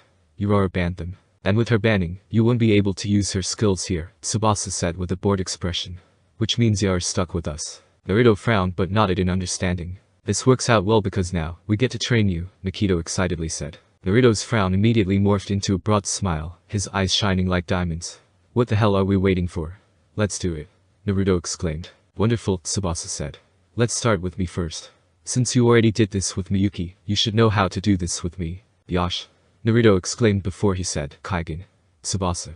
Naruto's eyes morphed into the dull gray of the Kaigen, before streaks of orange lightning crackled within his eyes before overcoming his eyes, revealing 2 lightning bolts in the shape of crosses in each eye. Naruto's body felt strange as he looked around him. His body seemed to hum with all of this energy, and as he looked at his hand, he could see his arm hair standing up. But as Naruto narrowed his eyes, he could see the faint shimmer of static electricity tracing his body. He looked down at his body, and he could see this aura all around him. Enjoying the sight? Tsubasa asked. Naruto held out his hand, and as he did, a strand of electricity ran between his 2 fingers. He closed his fist, causing a brief streak of electricity to crackle around it.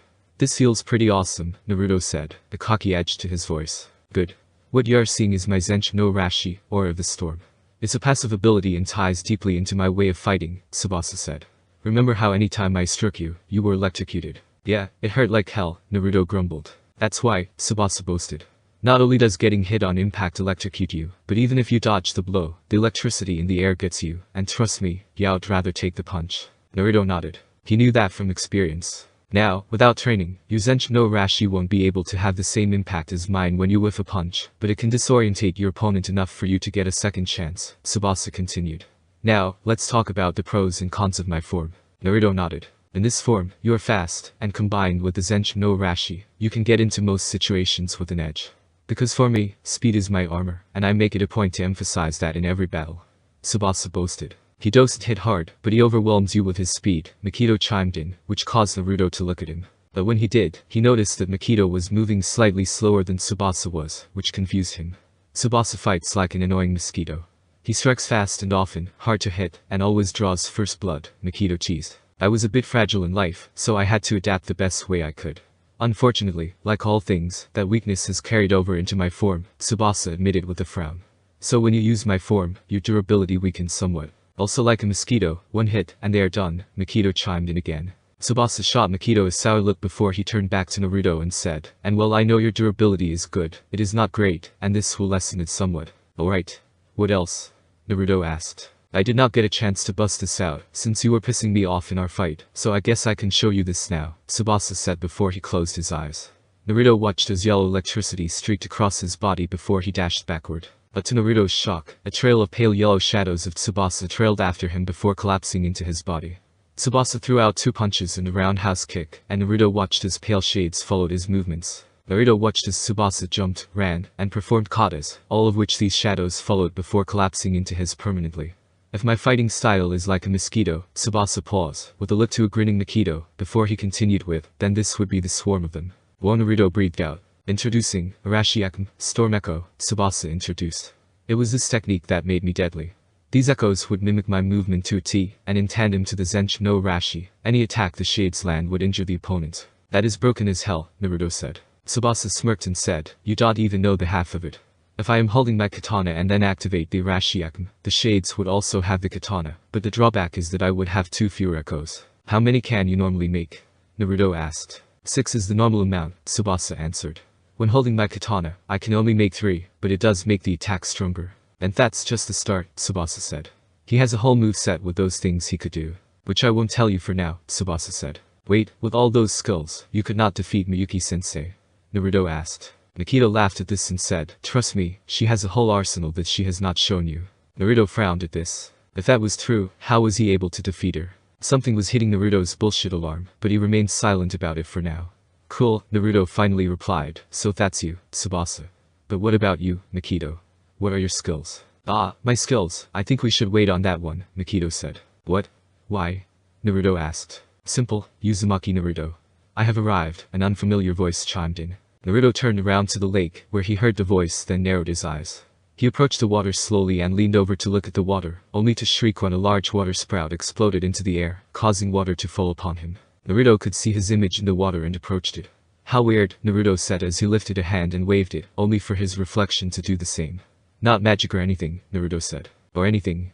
His reflection questioned, which caused Naruto to dash backward. Spoke too soon, Naruto said with narrowed eyes. His reflection let out a rather cute laugh and stepped through the water to reveal the platinum blue-haired glowing ocean blue-eyed tan-skinned woman wearing a white kimono.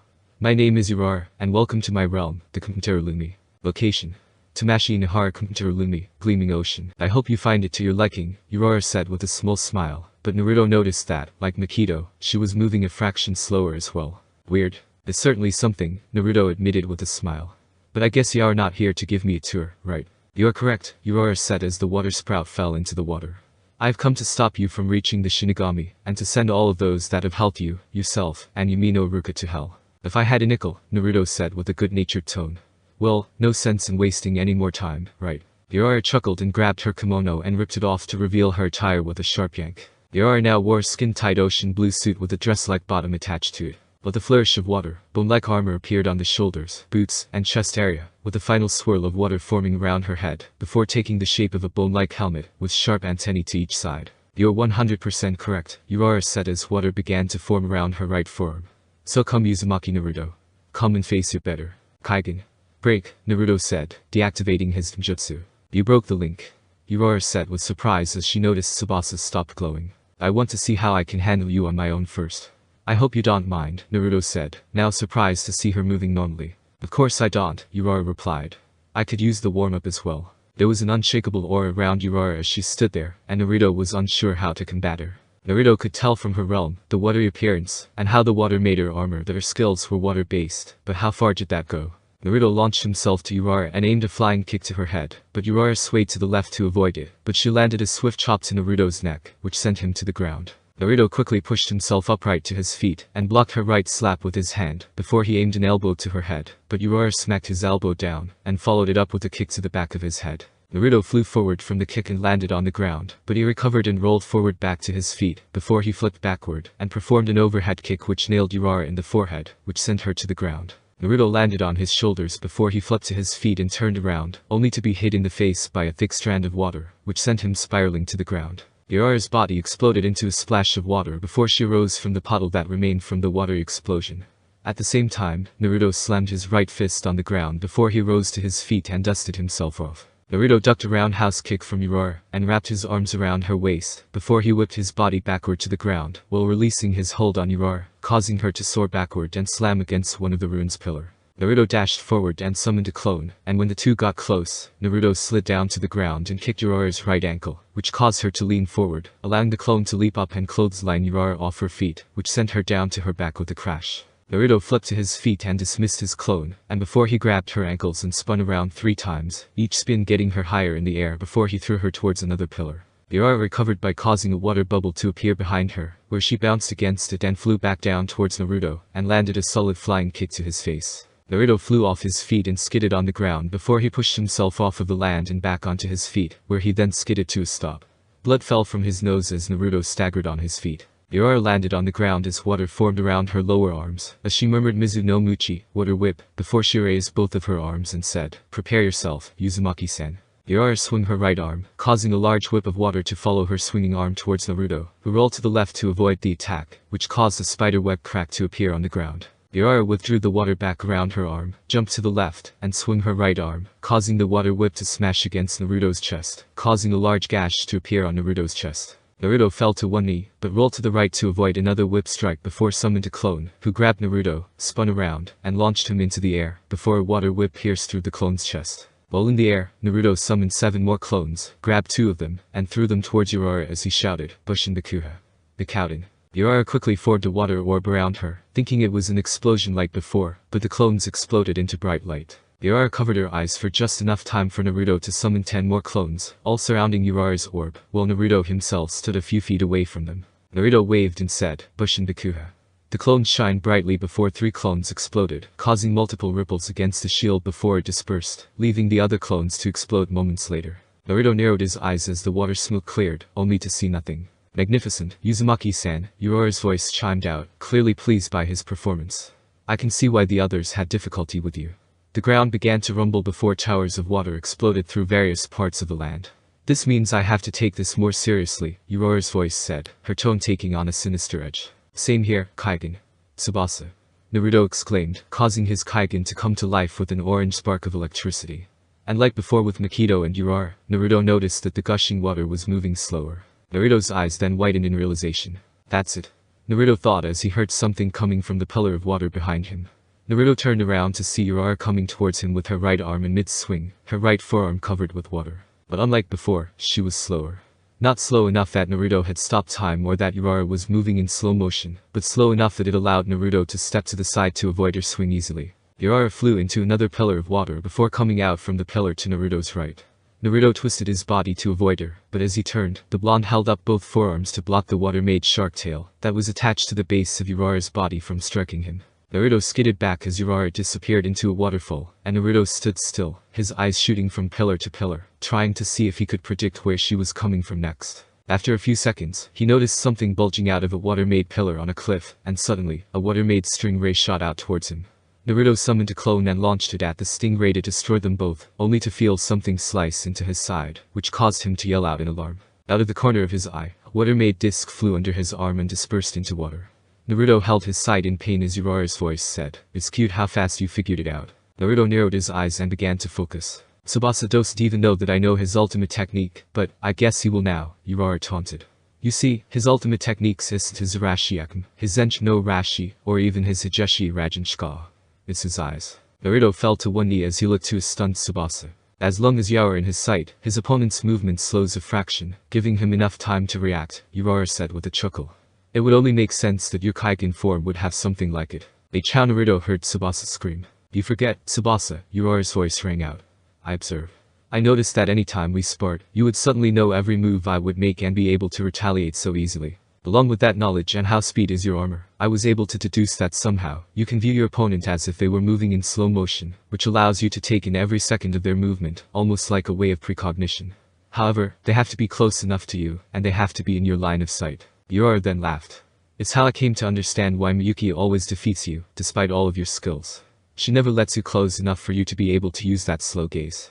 Not only that, she overwhelms you as well to keep your eyes all over the place," Urara told him.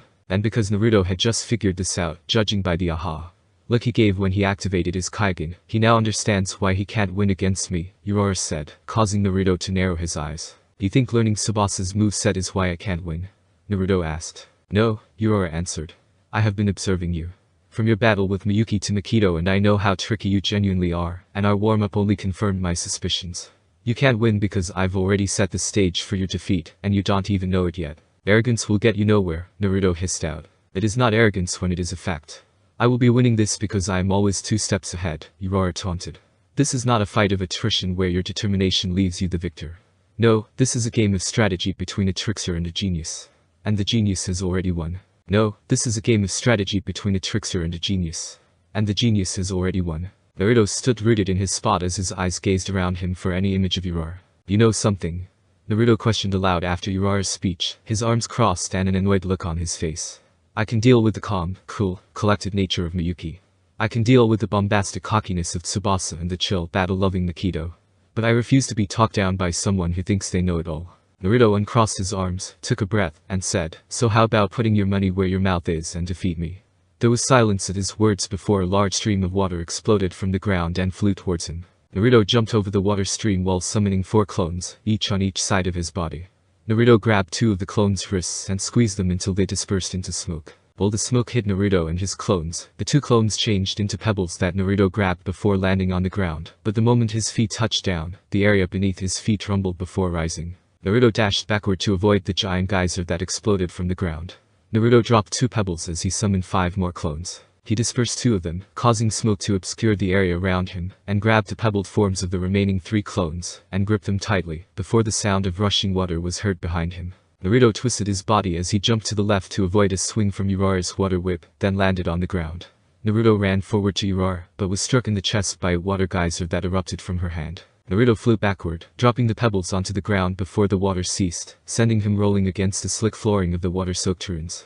Naruto rose to his feet, only to wince as he felt pain in his chest. Naruto shrugged it off as sporadic streaks of lightning appeared within his Kaigen-activated eyes. So far, so good. Naruto just had to absorb a bit more punishment for his plan to succeed. The ground rumbled, and Naruto ran to the left to avoid the following 5 columns of water that sprang from the flooring, before he summoned 2 clones to run beside him. Naruto turned around and saw that the water columns were twisting to combine into one more enormous water dragon, which roared and shot down towards him. Naruto twisted his body while grabbed both clones by the wrist, and launched them at the water dragon as he shouted, "Bunshin Bakuha."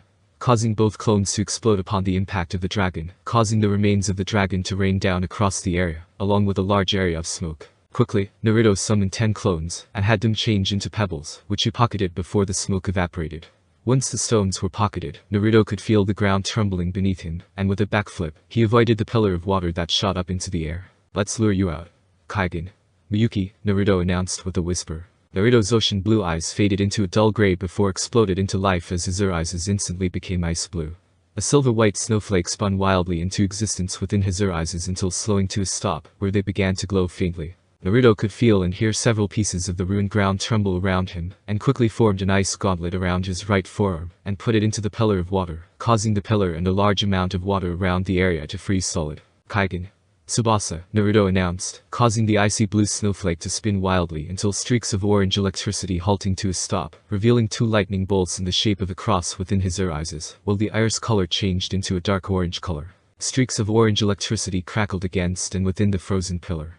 Without warning, an explosion of water slammed into Naruto's side from the right, sending him rolling against the floor of the ruins, causing 3 of the pebbles to fall from his pocket. Naruto rolled to his feet and growled as the water shaped itself into a humanoid form before bursting, revealing an amused roar. "Did you truly think that would work?" she questioned as she stepped on one of the pebbles. Naruto caught this and smirked as he replied, "No, but this will." Bunshin Bikuha. The 3 pebbles glowed before causing 3 massive explosions to rock the area, causing Naruto to shield his eyes. Thanks to lightning mode, Naruto watched in slow motion as Urara smirked before her body liquefied into nothing. Naruto heard something trembling in the rune's pillar behind him, which caused him to flip up to avoid the stream of water that shot out from it, causing him to stand on the edge structure. The water rose while taking the shape of a dragon with a dark blue spot in its torso. The dragon twisted its body around, its eyes glowing a bright white before it roared and flew towards Naruto. Naruto jumped from the post and landed on the tree branch beside it to avoid the dragon's lunge. Naruto then dashed up the tree as the dragon continued to strike at him. With each pass the dragon made, Naruto would see the blob moving within the dragon, and at first, Naruto was unsure what it was. But when Naruto looked closer, nearly risking getting hit, he could see a humanoid figure in the water dragon, and not just a random blob. "Urara is in the water," Naruto noted with his eyes widened before narrowing, as he kicked himself off the side of the tree and into the air. "Kaigen." "Miyuki." Naruto yelled, causing his eyes to frost over and shatter, revealing the Kaigen in its icy form. Naruto formed a pillar beneath his feet and a shield above his body. The pillar launched him towards the dragon with a stomp, which froze and shattered upon impact with Naruto's icy protection, with the dark blue blob in the dragon vanishing before Naruto's ice-made shield could touch it. Naruto's body shot through 3 stone pillars before he dismissed the pillar of ice, and tumbled against the stone floor of the ruins, before skidding to a stop. Naruto shook his head and flipped to his feet, as 10 water dragons exploded from the ground around him, one of the dragons having the dark blue shape within it, before they lunged down at him with a roar. Naruto slammed his hand on the ground, forming an icy dome around his body, causing the dragons to freeze upon impact. Naruto expanded the ice-made dome sharply with a shout before it exploded into ice shards, flying in all directions outside of Naruto's area. Naruto fell to one knee and panted, his Kaigen flickering from the icy to dull gray, before solidifying back into his current mode. "You look tired, Uzumaki-san. Are you ready to admit my superiority?" Urara's voice questioned. "If that's all you've got, I'm so disappointed," Naruto yelled out. "Trying to rile your opponent up may have worked for Tsubasa, but it won't work on me," Urara's smug voice echoed around him. "Having to rely on old tricks shows me you're running out of ideas on how to beat me." Naruto suddenly felt a light bulb go off in his head as he forced a smug grin down. He knew exactly how to beat her now. "You're right," Naruto announced as he allowed himself to relax. "That's because I'm bored. You're boring me." "What did you say?" Urara's voice echoed. Naruto stretched out his limbs, plopped down on the ground, and laid on his side. "All I've seen is water whips, water manipulation, and dragons. Miyuki, Mikito, and Tsubasa showed me so much more, and yet that's all you've given me." "I'm starting to think you're not taking this seriously," Naruto told her with a yawn. "So why should I?" Urara's laugh echoed around him as he laid there, observing the endless ocean to his right. "I see what you're trying to do. You're trying to big brain a way for me to make this exciting for you, aren't you? Nice try. Think whatever you want," Naruto lazily retorted as he scratched his ass. "If you're not going to put up the effort, why should I?" "Kaigen." "Tsubasa," Naruto thought, causing his Kaigen to electrify and melt its frozen form. Naruto felt the ground tremble beneath him, and with a roll of his eyes, Naruto rolled leisurely to the left to avoid a waterspout that burst from the ground. Naruto continued to roll as more sprouts followed his movements before he paused, mid-roll, and pulled out a pebble from his pocket, causing it to form back into a clone. The clone then picked up Naruto and jumped away as 2 more bursts of water flew from the ground. The clone darted from tree to tree as Naruto observed water continue to explode from the ground all around him and his clone, but as he watched, he noticed a dark blue blob shoot from sprout to sprout, and it made him raise his eyebrow. Naruto summoned another clone besides the one carrying him, and was thrown to that clone, before a pillar of water struck it. The second clone dashed through the area, avoiding the bursts of water before Naruto was thrown high into the air to avoid being hit by a surprise attack of water, which destroyed the clone. The sky is beautiful, Naruto noted as he flew into the air before starting to fall back to the ground, where he saw a giant dragon with that same dark blue blob within it. He reached into his pocket, pulled out the remaining pebbles, and dropped it in the trajectory of the dragon. Naruto then used his weight to tilt to the left, causing him to miss the dragon barely as he fell through the air. Bunshin Bakuha, Naruto lazily announced with a salute as he passed the dark blue blob within the dragon, only for the explosion to repel him faster to the ground. Kaigen. Miyuki, Naruto whispered as he crashed into the tree and fell on his back. At the same time, Ura's body collided in the spot next to him, with mist rising from her body. Naruto immediately flopped over, an ice gauntlet forming on his right hand as her body morphed into the water. Once his frozen gauntlet touched her body, it froze into a solid humanoid shape. Naruto leaned up, looked and saw her glaring at him, and gave her a lazy smile. "I win," Naruto announced with a smile on his face. Location: Tamashii Nihara Shinigami's throne room. Pav. Hauka. He managed to defeat her too. Hauka whispered as the Shinigami laughed. Using both Miyuki and Tsubasa's abilities brought her down to size. Truly impressive, the Shinigami noted after their laughter died down. "I see." Miyuki began. Naruto used Tsubasa's ability to slow things down enough so he could avoid her movements, and he utilized my abilities to keep her water at bay. Not to mention, he halved her water abilities due to freezing a good chunk of the water in the area earlier in his attempt to draw her out. And while his first plan failed to trap her in ice and electrocute her, it led to his eventual victory by halving her abilities somewhat, Hauka said as a growing grin. "Do you think he plans it all out or just makes it up as he goes along?" "It seems has made it quite far," a soft voice said, prompting Hauka and Miyuki to turn around to face the new arrival. The voice's owner was a slender yet fairly muscular male with fairly short messy red hair, with his bangs falling over his eyes, brown skin, and glowing red eyes. The male also wore a high-collared black jacket with long coattails, a red sash, and a black hakama. "Have you retrieved Yumi no Uruka?" the Shinigami questioned. "I have," the male replied. "Good, then you will be next, Kai," the Shinigami said before he glanced at Hauka and said, "And after that, you know what must be done." Hauka bowed. The Shinigami turned to Miyuki and said, "Go back to Uzumaki Naruto and inform him that I have taken Hauka, and will be sending her to hell if he doesn't pick up the pace. We do not have a lot of time before the tether to his body grows stronger, and he must be trained in both Makito's abilities and Ura's." Miyuki nodded and opened a portal before she walked through it. Once the portal closed, the Shinigami looked to Kai and Hauka and commanded, "Go prepare yourselves. We're in the endgame now. Naruto, wake up," Iruka said as he shook Naruto in his arms, a concerned look on his face. Iruka honestly couldn't to understand what was going on. He had just watched his student battle with the Shinigami's royal guards, with skills he had never seen before. It was something beyond what he and Anko had taught him. And from what that spear said, it was because of Naruto's drive to send him to heaven that caused it. Iruka was touched that Naruto pushed forward and took on odds that feasibly, he shouldn't be able to overcome, but he was going to force it no matter what. The minute Naruto had collapsed, the Shinigami ordered Urara and Hauka to lead them back to their chambers, to get Naruto healed up once more. Once Urara was finished healing Naruto, the two had left at Iruka's insistence to speak to the blonde Uzumaki alone. Iruka heard Naruto's guilt during his battle with the 4 royal guardsmen of the Shinigami, and needed to address it with him, before the Shinigami did what he was going to do. "Come on kiddo," Iruka said as he shook Naruto again. "Wake up." And NNGH, Naruto grunted out as he slowly opened his eyes and murmured, "Hey Iruka-sensei," with a drowsy smile on his face. "You're okay." Iruka laughed tearfully and pulled Naruto into a tight hug, and said, "I'm okay little brother, I'm okay." He could feel Naruto's right hand grip his back, and the Chunin could tell by the shudder Naruto gave that he was trying to hold back tears. "I am so sorry," he heard Naruto say as the young shinobi wanted to choke back a sob. Iruka laughed softly and placed an affectionate peck on top of Naruto's head, and said, "Hey now, no need to apologize Naruto. I don't want you to feel that my death was your fault." "But it was." Naruto insisted with a shout, but Iruka shook his head. "No, it was Mizuka's fault. He used a child to do what he couldn't, what he was afraid to do," Iruka said softly before he pulled back and wiped the tears falling from Naruto's eyes, and added, "I blame him for my death, not you. You were just trying to be the shinobi you always wanted to be, and that you've proved to me on this day." Naruto looked at him in confusion, and this prompted Iruka to untie his hideite from his forehead, and said, "It may be late to do this, but better late than never. Uzumaki Naruto, for not giving up in the face of adversity, along with the many skills I have seen, I grant you the rank of Genin of Konohagakure no Sato." Naruto stared at him in surprise before he lowered his gaze and murmured, "Thanks Iruka-sensei, but if becoming a shinobi meant for your death, I can't accept it. It doesn't feel right to me anymore." Iruka frowned at Naruto's words. It seemed despite his confidence in battle, Naruto's confidence in himself had taken a huge blow, and seeing Naruto so subdued and cowed, made Iruka's heart hurt. Naruto was supposed to be the brash, hyperactive, unpredictable shinobi that all of Konoha had ever seen, not broken like this. Iruka knew he meant a lot to Naruto, but to know that his death had caused a dramatic change to the youngster had truly stunned him, especially considering how they were years ago. Iruka knew that once Naruto started on this path, there would be no changing him, so Iruka did the one thing he could do. Iruka leaned back and punched Naruto hard in the face, which sent Naruto off the bed and to the ground. "Ow? What was that for?"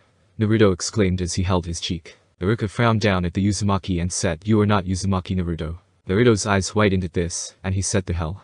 I am Uzumaki Naruto." "No, you are not." Iruka responded with a shout, which made Naruto flinch slightly. My Naruto has made many mistakes in his life, but the one thing he has never done was back down from anything, especially his dream of becoming Hokage. He once told me that he would do all he can to become the leader the village needs, and that no matter what happens, he would achieve it. Iruka then let a sad smile form on his face, and said he was always confident in himself and his goals. "Despite you fighting with all you had out there, you showed shades of Uzumaki Naruto, but the person in front of me is just his clone, a clone born of guilt." Iruka then turned away from Naruto and said, "Death happens, it can't be escaped or stopped.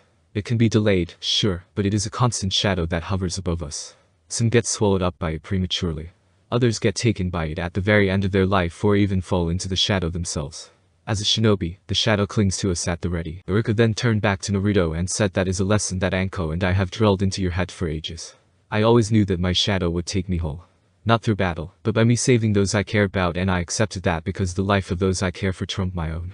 "Iruka-sensei," Naruto breathed out softly. "I do not regret doing what I did, Naruto," Iruka interrupted with a smile. "Not even for a moment. Does it bother me that my death caused you to go through all of this? Yes. Does it bother me that my death caused you to feel such overwhelming guilt and Anko-chan's tears? Yes, but I'd rather you both be alive and sad than all of us together in death. You can mourn me, you can miss me, but don't ever feel guilt about me dying. I died saving someone I loved. To me, that is the best way to go." He could see tears falling down Naruto's face, and without warning, the blonde launched himself to Iruka and hugged him as tightly as he could, as he openly sobbed against his chest, which prompted Iruka to hug him back as he murmured, "I love you too, Naruto, I love you too, now no more guilt, okay?" Naruto pulled away from him and wiped his tears away before he looked at Iruka and said, "What kind of shinobi would I be if I undermined your willing sacrifice by feeling guilty?" "That boy," Iruka said as he patted Naruto on the head affectionately. Just then, the door to the chambers opened up to reveal Haka, who said to the older man, "The Shinigami requests both of you. It is time for him to explain what is going on." Iruka nodded before he turned to Naruto and said, "Let's go." Tamashi Nahar, Shinigami throne room, and there he is. The man of the hour. "I do apologize for all of the secrecy, but I needed to be sure of the one I saw," Ao Shinigami said as he leaned back against his throne as Naruto and Iruka stood side by side, with all 6 of his royal guard behind the two. "Before we start," Naruto said softly, "will Iruka and Saishin be okay? I know you said that I passed your test or whatever, but I just need to be sure." The Shinigami laughed softly and said, "They were never in any danger of going to hell. I just needed to put some fire under you to see if you could rise to the challenge that I set.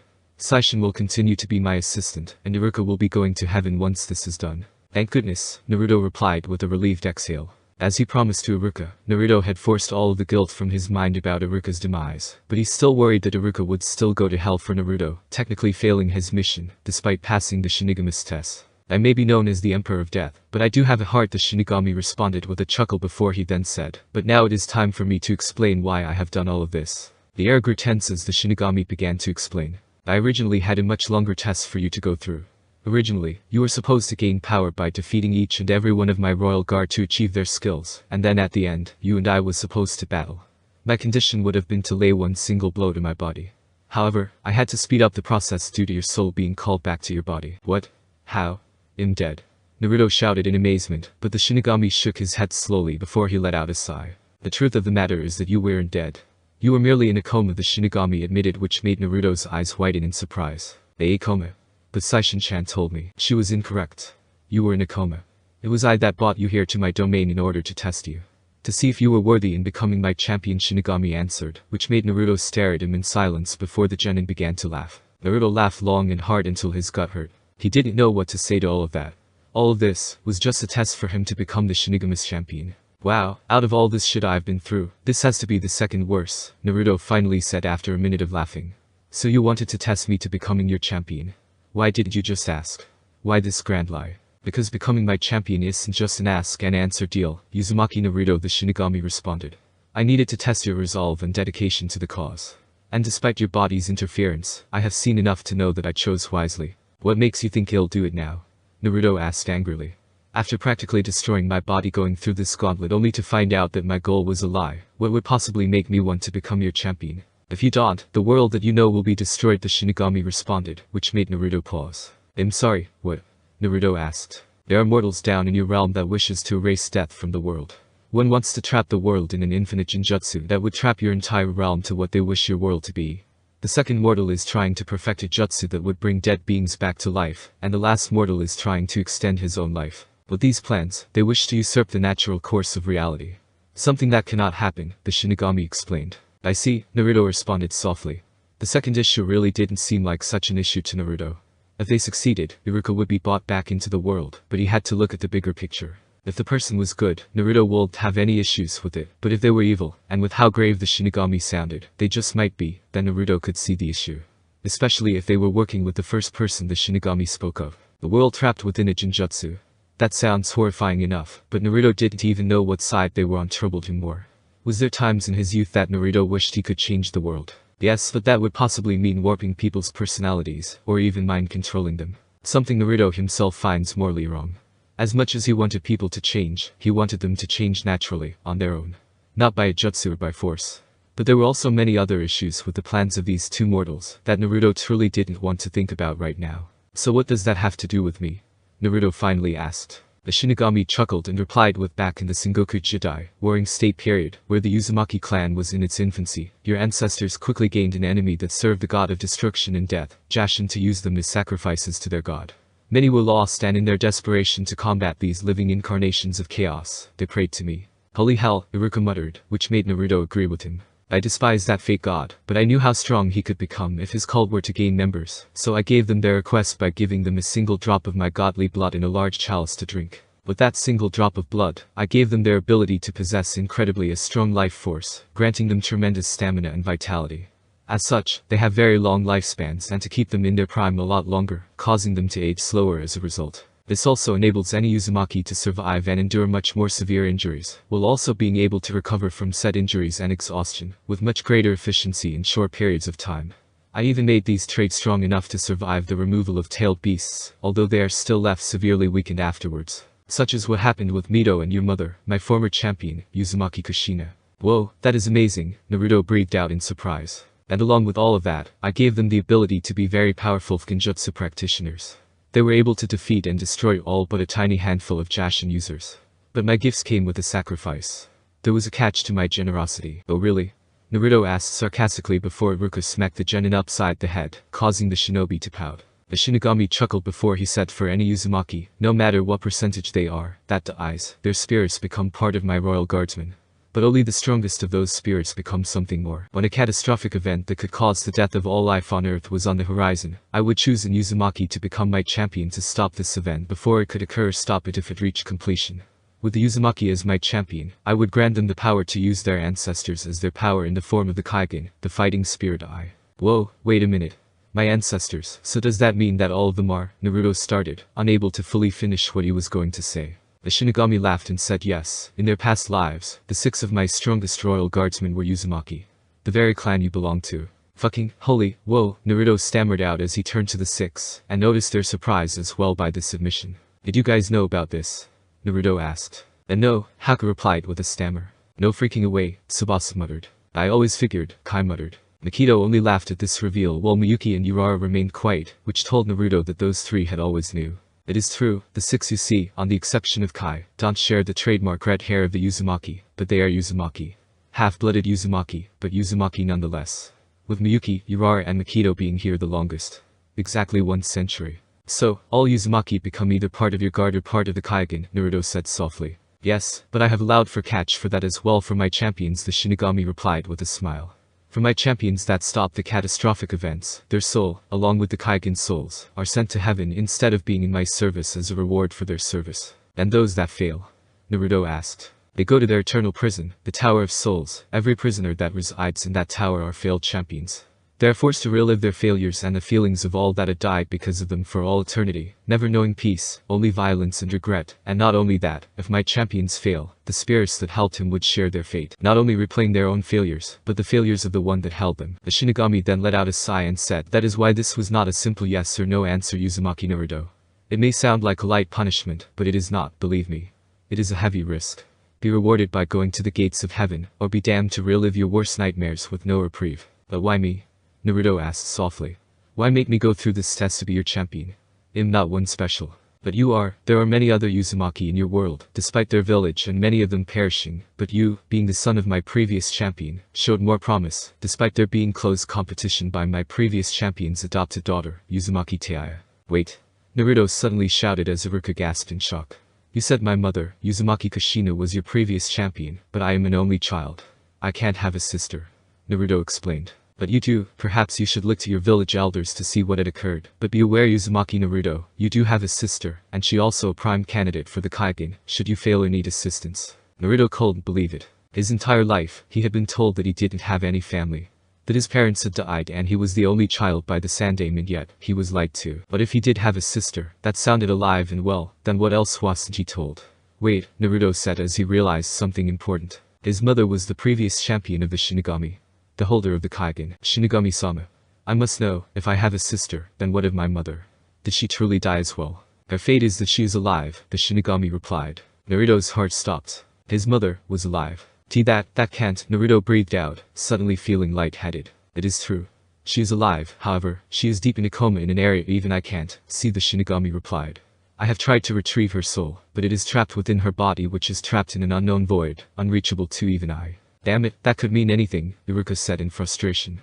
"But still, Naruto, you have a sister out there, and your mother is somewhere alive, not to mention, there are still Uzumaki out there." Naruto remained silent for a moment, his mind racing with so many thoughts. He had a sister, his mother was alive, and they were both out there, out of his reach, not to mention, the world was heading into a catastrophic event that threatened the lives of many. "So, I think I have my answer, Shinigami-sama, but just to make sure, what happens if I refuse? Do I even have that choice?"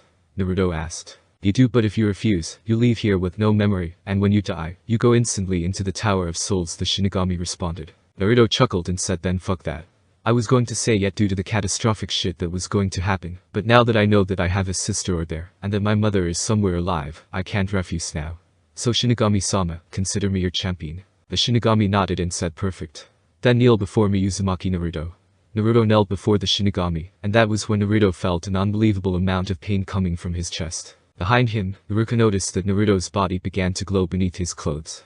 Iruka could see kanji being written down Naruto's back in crimson, the red champion of God of Death, and from that kanji, crimson lines began to flow across Naruto's body, two thick crimson lines spiraling down Naruto's legs and arms, while two thick lines crossed over Naruto's shoulders and across his chest, meeting the crimson line that formed around his hips. From this moment on, Uzumaki Naruto shall become Senshiken no Shinigami, champion of the God of Death, holder of the Kaigen. Wear this title with pride and bring the souls of those that dare defy fate. The glow on Naruto's body faded away where Naruto panted heavily, suddenly feeling very exhausted. The Shinigami then looked to the six of his guard that still knelt and said, "Tsubasa, Miyuki, Urara, step forward beside Naruto." The three guardsmen followed their leader's orders and knelt beside the Uzumaki. "You three were defeated by Uzumaki Naruto. Therefore, the three of you will become the starting spears for his Kaigen. So I wish for the three of you to place your hands onto his back, and I shall do the rest." The three spears nodded and placed their hands on Naruto's back before the Shinigami raised his right hand.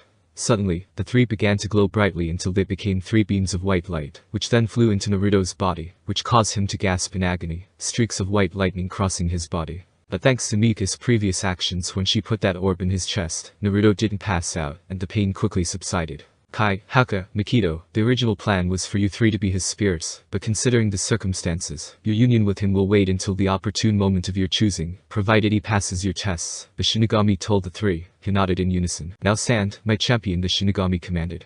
Naruto stood up on shaky legs and looked up at the Shinigami, still panting heavily from all that had just occurred to him. "It is now time for you to return to your body and begin your quest," the Shinigami then pointed behind Naruto, where a large beam of ethereal blue light appeared. "That is your way back to your body. Miyuki, Tsubasa and Urara will be excellent teachers to you, and they will continue to unlock your abilities until the remaining 3 will join in, but considering all I have seen you do, you are destined to be my greatest yet, surpassing even your mother. That's a lot of praise for someone who hasn't even started yet, Naruto noted with a weak laugh. Very true, let's hope you live up to my expectations, Uzumaki Naruto, the Shinigami replied before he said, and to show my appreciation, your sister's current whereabouts are within the clutches of one of the ones that are trying to defy fate, look towards the grass. Great, that'll be easy to find out, Naruto noted. And you mean Iruka, the Shinigami said as he pointed behind Iruka, where a white beam of light with flecks of golden sparkles appeared. The gate to your new home await you, and I believe your parents will be waiting at the spawn point. Thank you Shinigami-sama, Iruka said appreciatively with a bow before he and Naruto stared at each other. Well, I guess this is it Iruka-sensei, this'll be the absolute last time I ever see you, Naruto said softly as he gazed up at his big brother. The last time y'all see me, yes, Iruka said as he knelt down in front of Naruto before he added, but I will always be watching you, and when you ever need me, I'll come running, I promise. Iruka and Naruto then embraced long hard and once the two broke away, Iruka said, just promise me 2 things. Be careful and watch after Anko, she's going to be a wreck, I'm sure so she'll need all of your support, and she'll get it. That is a promise of a lifetime, Naruto said with a determined smile on his face. Thank you Naruto, you may not hear this for a while, but I love you and go in peace, my brother, Iruka said as he gave Naruto one more hug, which Naruto returned with his own hug, and his own muffled I love you too big brother before he broke away and turned away to hide the tears that had then fallen down in his face. Iruka looked back to Naruto and said stay safe, before he turned forward and walked through the beam of light, which instantly vanished. Naruto wiped his own tears away and murmured just relax Iruka-nai, I'll take of everything back in our world. Naruto then turned to the Shinigami, and gave him a bow, and set him off, before he turned to the remaining 3 guardsmen, and said well, until we meet again.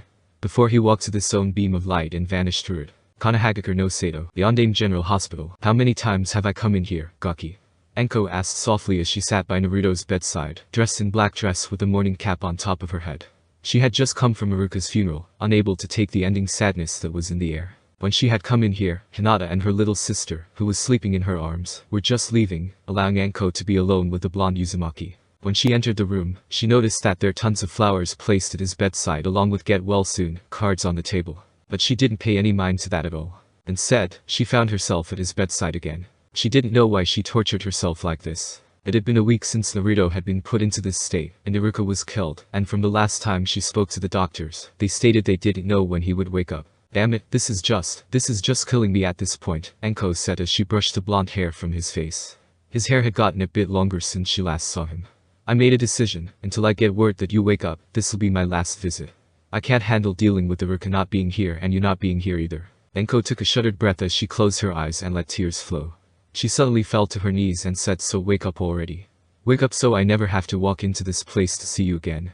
Wake up so we can walk out of here together. Just wake up, please. Don't leave me in the dark like this, Gaki. Anko lowered her head into her arms and sobbed against the bed, but then she felt him move beneath the covers. She looked up and saw turning from side to side before he opened his eyes slowly. Oh my god, Anko whispered out as she watched Naruto slowly lean up off the bed to sit upright before he slowly turned to her, a gentle smile on his face. Anko ni, Naruto said softly. Anko felt more tears fall from her eyes before a watery smile appeared on her face and without any hesitation, she lunged for Naruto and embraced him as tightly as he could, which caught Naruto by surprise before he reached up and returned her embrace. Please don't be a dream, Anko whispered against his chest through her intense sobbing, her body shaking. I'm here, Naruto whispered softly as she squeezed him tighter. I promise I will never leave you again Anko ni, that is a promise of a lifetime. Naruto-san, wake up, we must speak, a familiar voice whispered urgently. Naruto groaned in annoyance as his eyes fluttered open drowsily before he noticed a white, sparkling orb floating above him. It is good to see you again, Naruto-san, the orb said. Saishin. Naruto whispered softly as he tried to lean up, but that was when he felt the weight of a certain sleeping Takubetsu-jin. At first, Naruto felt his face heat up when he realized that it was Anko against him, dead to the world, but then he smiled at the peaceful look on her face. When he had awakened from his long slumber, he told her of all that had occurred. From meeting Saishin to Iruka's final goodbye, Naruto had left out no detail in his afterlife adventure, and at first, Anko didn't believe him, until he had activated his Kaigen. She has shed a lot of tears when he told her about Iruka, and how the deceased shinobi shook the guilt out of him about his death. And despite Iruka's words to him before, he still felt guilty when a sob ripped through Anko's mouth before she started to cry once more, and if there was one thing that hurt his heart, it was women crying. Especially one as strong as his Anko ni. The last thing he had remembered before he fell back asleep was apologizing to the Takubetsu-jin. So now, at 10 in the evening, Naruto found himself wide awake, his eyes locked on the spirit of Saishin as someone he viewed as his older sister slept on his chest. Naruto leaned up carefully, making sure Anko was still asleep before he asked Saishin-chan, "What are you doing here?" "For the orders of Shinigami-sama, I am now to act as not only your partner, but also your liaison between Shinigami-sama and yourself," Saishin explained as she floated in front of Naruto's head, which made his head follow her movements. "Did you have any messages for me?" Naruto asked her curiously. "Just one. He requests for you to awaken Miyuki, Urara and Tsubasa as soon as possible. Your training with them must begin soon to have your skills built," Saishin told him, which made Naruto frown. "But I thought my skills had increased," Naruto replied with a tilt of his head. Shinigami-sama stated that while your skills increased dramatically, there is plenty room for improvement in both your normal skills and your skill with the Kaigen. Saishin paused before the orb leaned closer and said, "And from what he has discovered, something dangerous will head your way soon, so you must be prepared." "And here I thought that they were awake already," Naruto retorted. "Every human only has the ability to hold one spirit. Their own. When another spirit, especially one that is more powerful than the host spirit, invades, it causes splinters in the original spirit until it shatters, destroying both spirits. The Shinigami reworked the Uzumaki's body to be able to hold multiple spirits without splintering the original when he created the Kaigen. With each new spirit, they are knocked unconscious to give the host time to get used to both the power and the new spirit. Unfortunately, the spirits cannot be awake for this process," Saishin explained once more. "How come?" Naruto asked. "When a Kaigen spirit is awakened, they instantly begin to root their power to the host until they are deactivated. Considering the sheer amount of power that is pumped out by a Kaigen spirit, if the host body is not used to the foreign power and spirit, it can cause the host spirit to shatter and break. It is also because of this reason that you cannot awaken more than your spirit can handle," Saishin answered. "And with you already having the Kikbi within you, you can only hold up to 3 spirits, the Kaigen spirit, Kikbis and your own before your spirit shatters under the strain. So basically, they are knocked unconscious to allow my body and soul to acclimate to them properly, now that they are inside of me, because if not, my soul could shatter, thus becoming unsaleable and shattering," Naruto summed up. The orb bobbed up and down to simulate a nod before she replied exactly. "And for an Uzumaki that already holds the Kikbi no Kitsune, that part will come easy, since you are used to housing another spirit. So next question then, how do I awaken them?" inquired Naruto. "All you must do is go into their chambers deep within your soul by meditation and wake them up, but that can take time. My suggestion is awaking the one that you are already familiar with," Saishin suggested. "Like Miyuki-sensei?" Naruto questioned. "Bingo," Saishin replied happily. "Miyuki was your first Kaigen spirit, despite her being outside of your body when you first began that link. Waking her up will be all too easy. Tsubasa and Urara will be tougher, but since you defeated them in the other world, they will fall into the mold easily." Naruto nodded in agreement and said, "Alright. I will awaken her first then. In the meantime, will this always happen? I mean Makido, Haka and Kai, they are my future spirits, no. I don't want to have to awaken them each and every time." "And you won't have to," Saishin answered. "Once your body, mind and spirit become strong enough, you won't have to awaken them, since they would have the breathing room to acclimate instantly." Naruto grinned. He was glad he won't have to deal with waking them each and every time. "Good, so I guess since Anko-ni is sleeping, I should get started in awakening Miyuki-sensei." The orb moved left to right before Saishin replied, "You are not yet healed enough to do so. Your soul has just come back to your body. It can take a few days for it to be back in fighting shape. For now, just relax. You don't want to strain your soul after all." "No worries," Anko suddenly mumbled, which startled both Naruto and Saishin. Anko slowly turned and eyed the orb and said, "I will make sure he relaxes for the next few days." "Anko-ni, when did why?" The minute this light bright appeared in the room, it woke me up, Anko answered, interrupting the champion of the Shinigami. "You know, I believed you before Gaki when you activated the Kaigen. I knew you never had it before, but now, I doubled down on that belief." Anko then leaned up and said, "I am Mitarashi Anko, and he is under my protection, and once I speak to the Hokage, his future sensei. Whatever he will need help in, I will make sure he is up to his task." "Good, I shall inform Shinigami-sama at once." "Thank you for your assistance, Anko-san. Shinigami-sama will appreciate that the Senshiken no Shinigami will have someone strong to assist him," Saishin said before she floated to the ceiling, but then she paused and said also, "Naruto-san, I owe you an apology." Naruto's eyebrow quirked at this. "Why? Back in the other world, I doubted you while I was in prison with Miyuki-san. I should have trusted you to save Furuka and I am sorry. I swear to you that I will never doubt you again." "You have my word," Saishin declared, which made Naruto smile and reply. "I believe you," Naruto told her. "Thank you. I am off. Take care. I'll see you soon," Saishin said before she floated through the ceiling, which left Naruto and Anko alone. The two remained silent for a moment before Anko laid back down beside Naruto and said, "You heard the spirit ball. Rest up. I have a few things I need to take care of, and quite frankly, I was actually sleeping good for once in a long time." Naruto snorted and laid down on the bed and said yeah, I'm still plenty tired as well. The room was silent for a moment until Anko murmured Senchiken no Shinigami. Cue title Gaki. Naruto laughed softly and let his eyes drift closed as he replied thanks, came with my new job. Several hours later at 3 in the morning, Naruto was woken up by Anko's body trembling against his, whimpers leaving her lips. Naruto could that see Anko's eyes squeezed shut and her hand gripping at his hospital gown where his chest laid, tears falling down her face. Iruka, Naru, don't leave.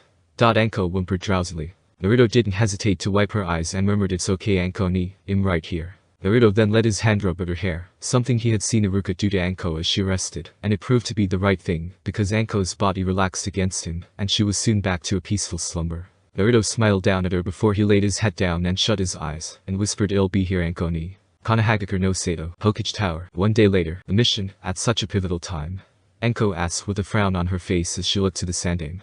Anko was chatting with Naruto in the hospital about the potential training she was going to put him through to hone his abilities as the Shinigami's champion, but during this, she had received a summons from the Hokage. She expected him to express his loss to her about Iruka once again, but instead, she was handed a mission statement.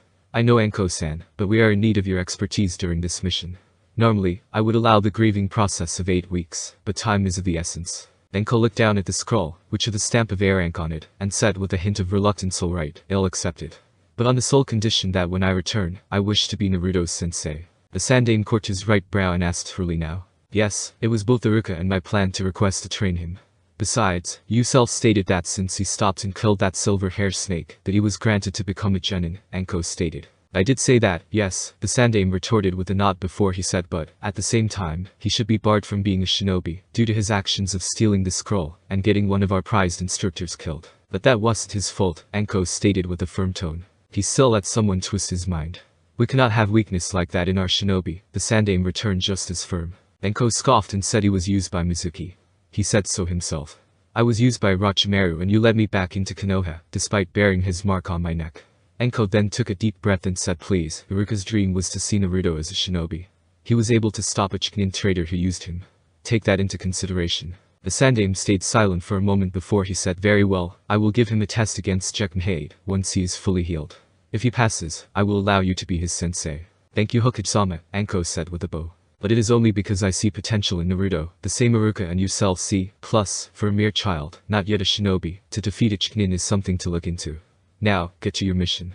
You are to go there right away. Anko nodded and gave another bow before she ran out of the tower. Kanahagakure no Sato, in trance gates, the minute Anko had come back to Naruto, she told him about both the mission and the future test, that he had once he was fully healed, and while Naruto was ecstatic that he would get another shot at becoming a shinobi, he was worried about Anko going on a mission so soon after Iruka's death. Anko, admittedly felt the same way, but it was air rank, and with the times of peace, there really wasn't a large amount of these, and with the money it would bring, it helped her support both her and Naruto. Naruto reluctantly agreed with this, but told her he wanted to see her off so after sneaking out of the hospital, Naruto and Anko made it to the entrance of the village where they had embraced. So you better not get yourself killed, Naruto whispered against her as he held her tight. Anko returned the tight embrace before she said, and leave you alone Gaki. Fuck that shit. I'll be back and when I do, we're going to get your ass up and running to become the best. Naruto smiled before the two gave each other a high five, before Anko turned and darted to her team of shinobi, before they all ran out the village, with the gate closing behind them. The moment the gate closed, Naruto turned around and looked to the village and said, be safe Anko-ni, I'll be waiting here for you, but now that I am free, time to go visit Hinata-chan.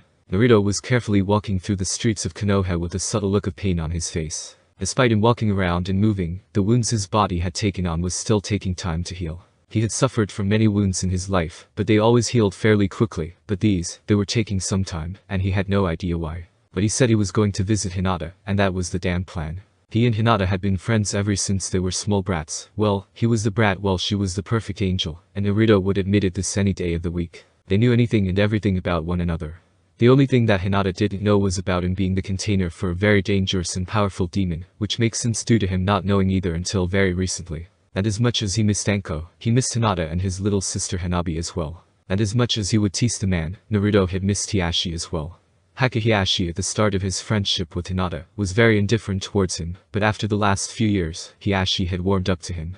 Naruto could safely say that while his trust in the Sandaime was quite shaken due to his revelations during his time in the other world, he had every reason in the world to still trust Hiashi. Uzumaki Naruto. The commanding voice shouted from behind him. Naruto turned around to see Hika KM with two other Hika trailing behind him. Naruto turned around and remembered that this Hika was Hinata's protector, since she was nearly kidnapped by Kumo, back when she was 6 years old. "Ah, KM-san," Naruto greeted with a smile and a wave of his hand. "I was just on my way to the Hika estates to visit Hinata-chan." KM nodded and said Hiyasha-sama requests your presence at once. He apologizes for sending me, but he is busy meeting with his Hinata-sama. Naruto frowned in concern and said understood.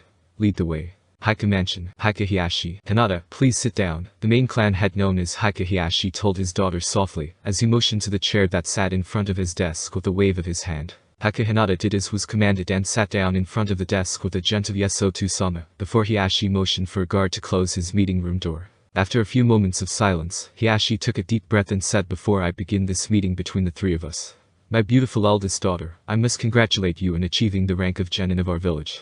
You shall do this village proud, as you have me. Thank you, father, Hinata replied with a stammer, bashful at her father's compliment. You don't need to thank me for being honest. When I first had you sparring against your sister, I fully believed because of your kind nature, you would take it easy on her, allowing her to win, but now, despite your kind heart, you are showing that you are a formidable force within your age group. Not quite up to Neji's level, but with more dedication, I can easily see you surpass him. You are truly looking the part as the princess of our clan, Hiyashi told her with a hint of pride within his voice. I was all me, Otu-sama, Hinata replied softly. Naruto-kun W was the one that gave me the confidence I needed to keep G going. Hiyashi agreed with her with a nod. From the very first meeting between Hinata and the Uzumaki, Hiyashi had seen a change within his daughter.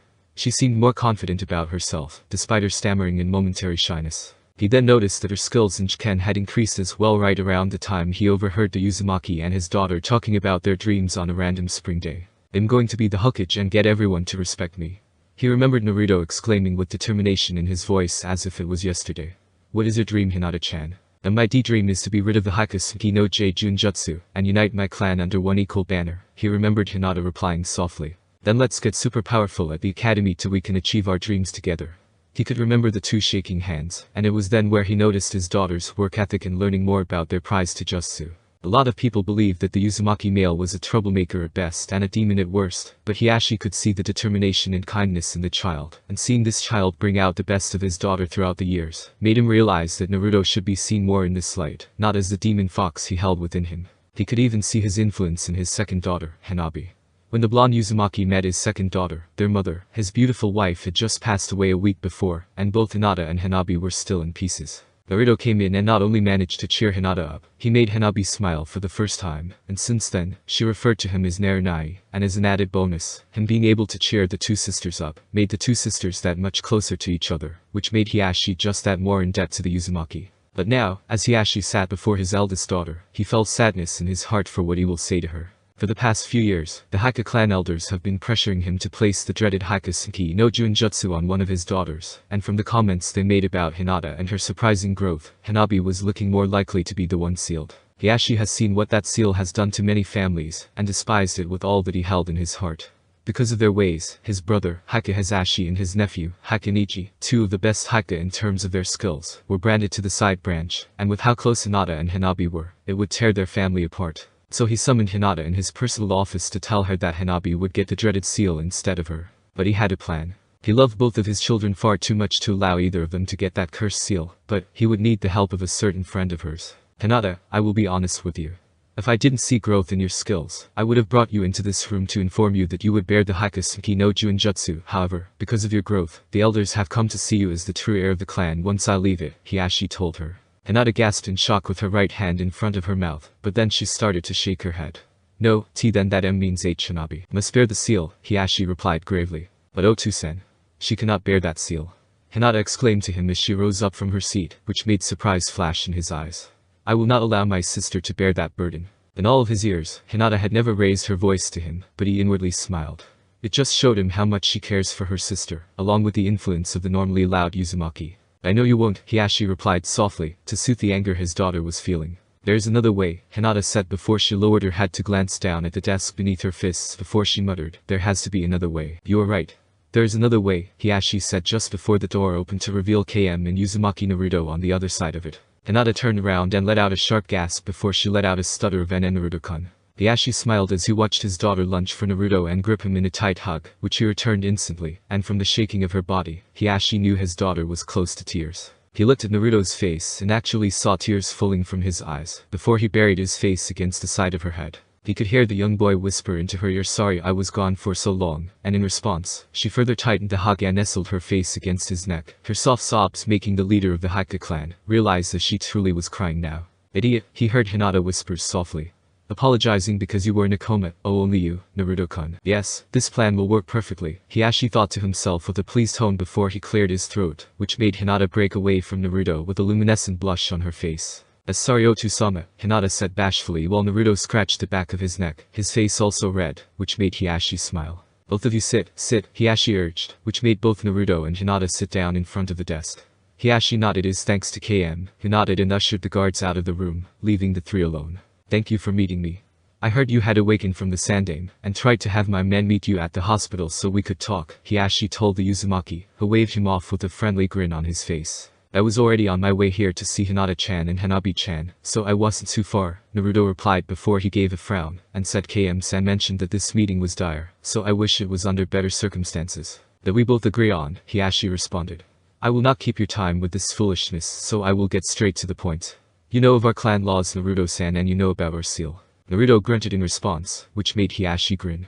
He got into a very long talk with Naruto when the latter found out about the Hikasuki no Juinjutsu and its effects, thanks to Hinata discussing it with him, so Hiashi already knew how much Naruto dislikes the seal. Not only because of feeling that family goes above social class, but possibly because of his own seal, Hiashi thought to himself before he said, "Well, the clan heads have been pushing for me to choose between my two daughters, of which one will receive the seal. I love them both too much for them to bear that burden, but there is only one option that I have left that I can do to save them, and that is where you come in."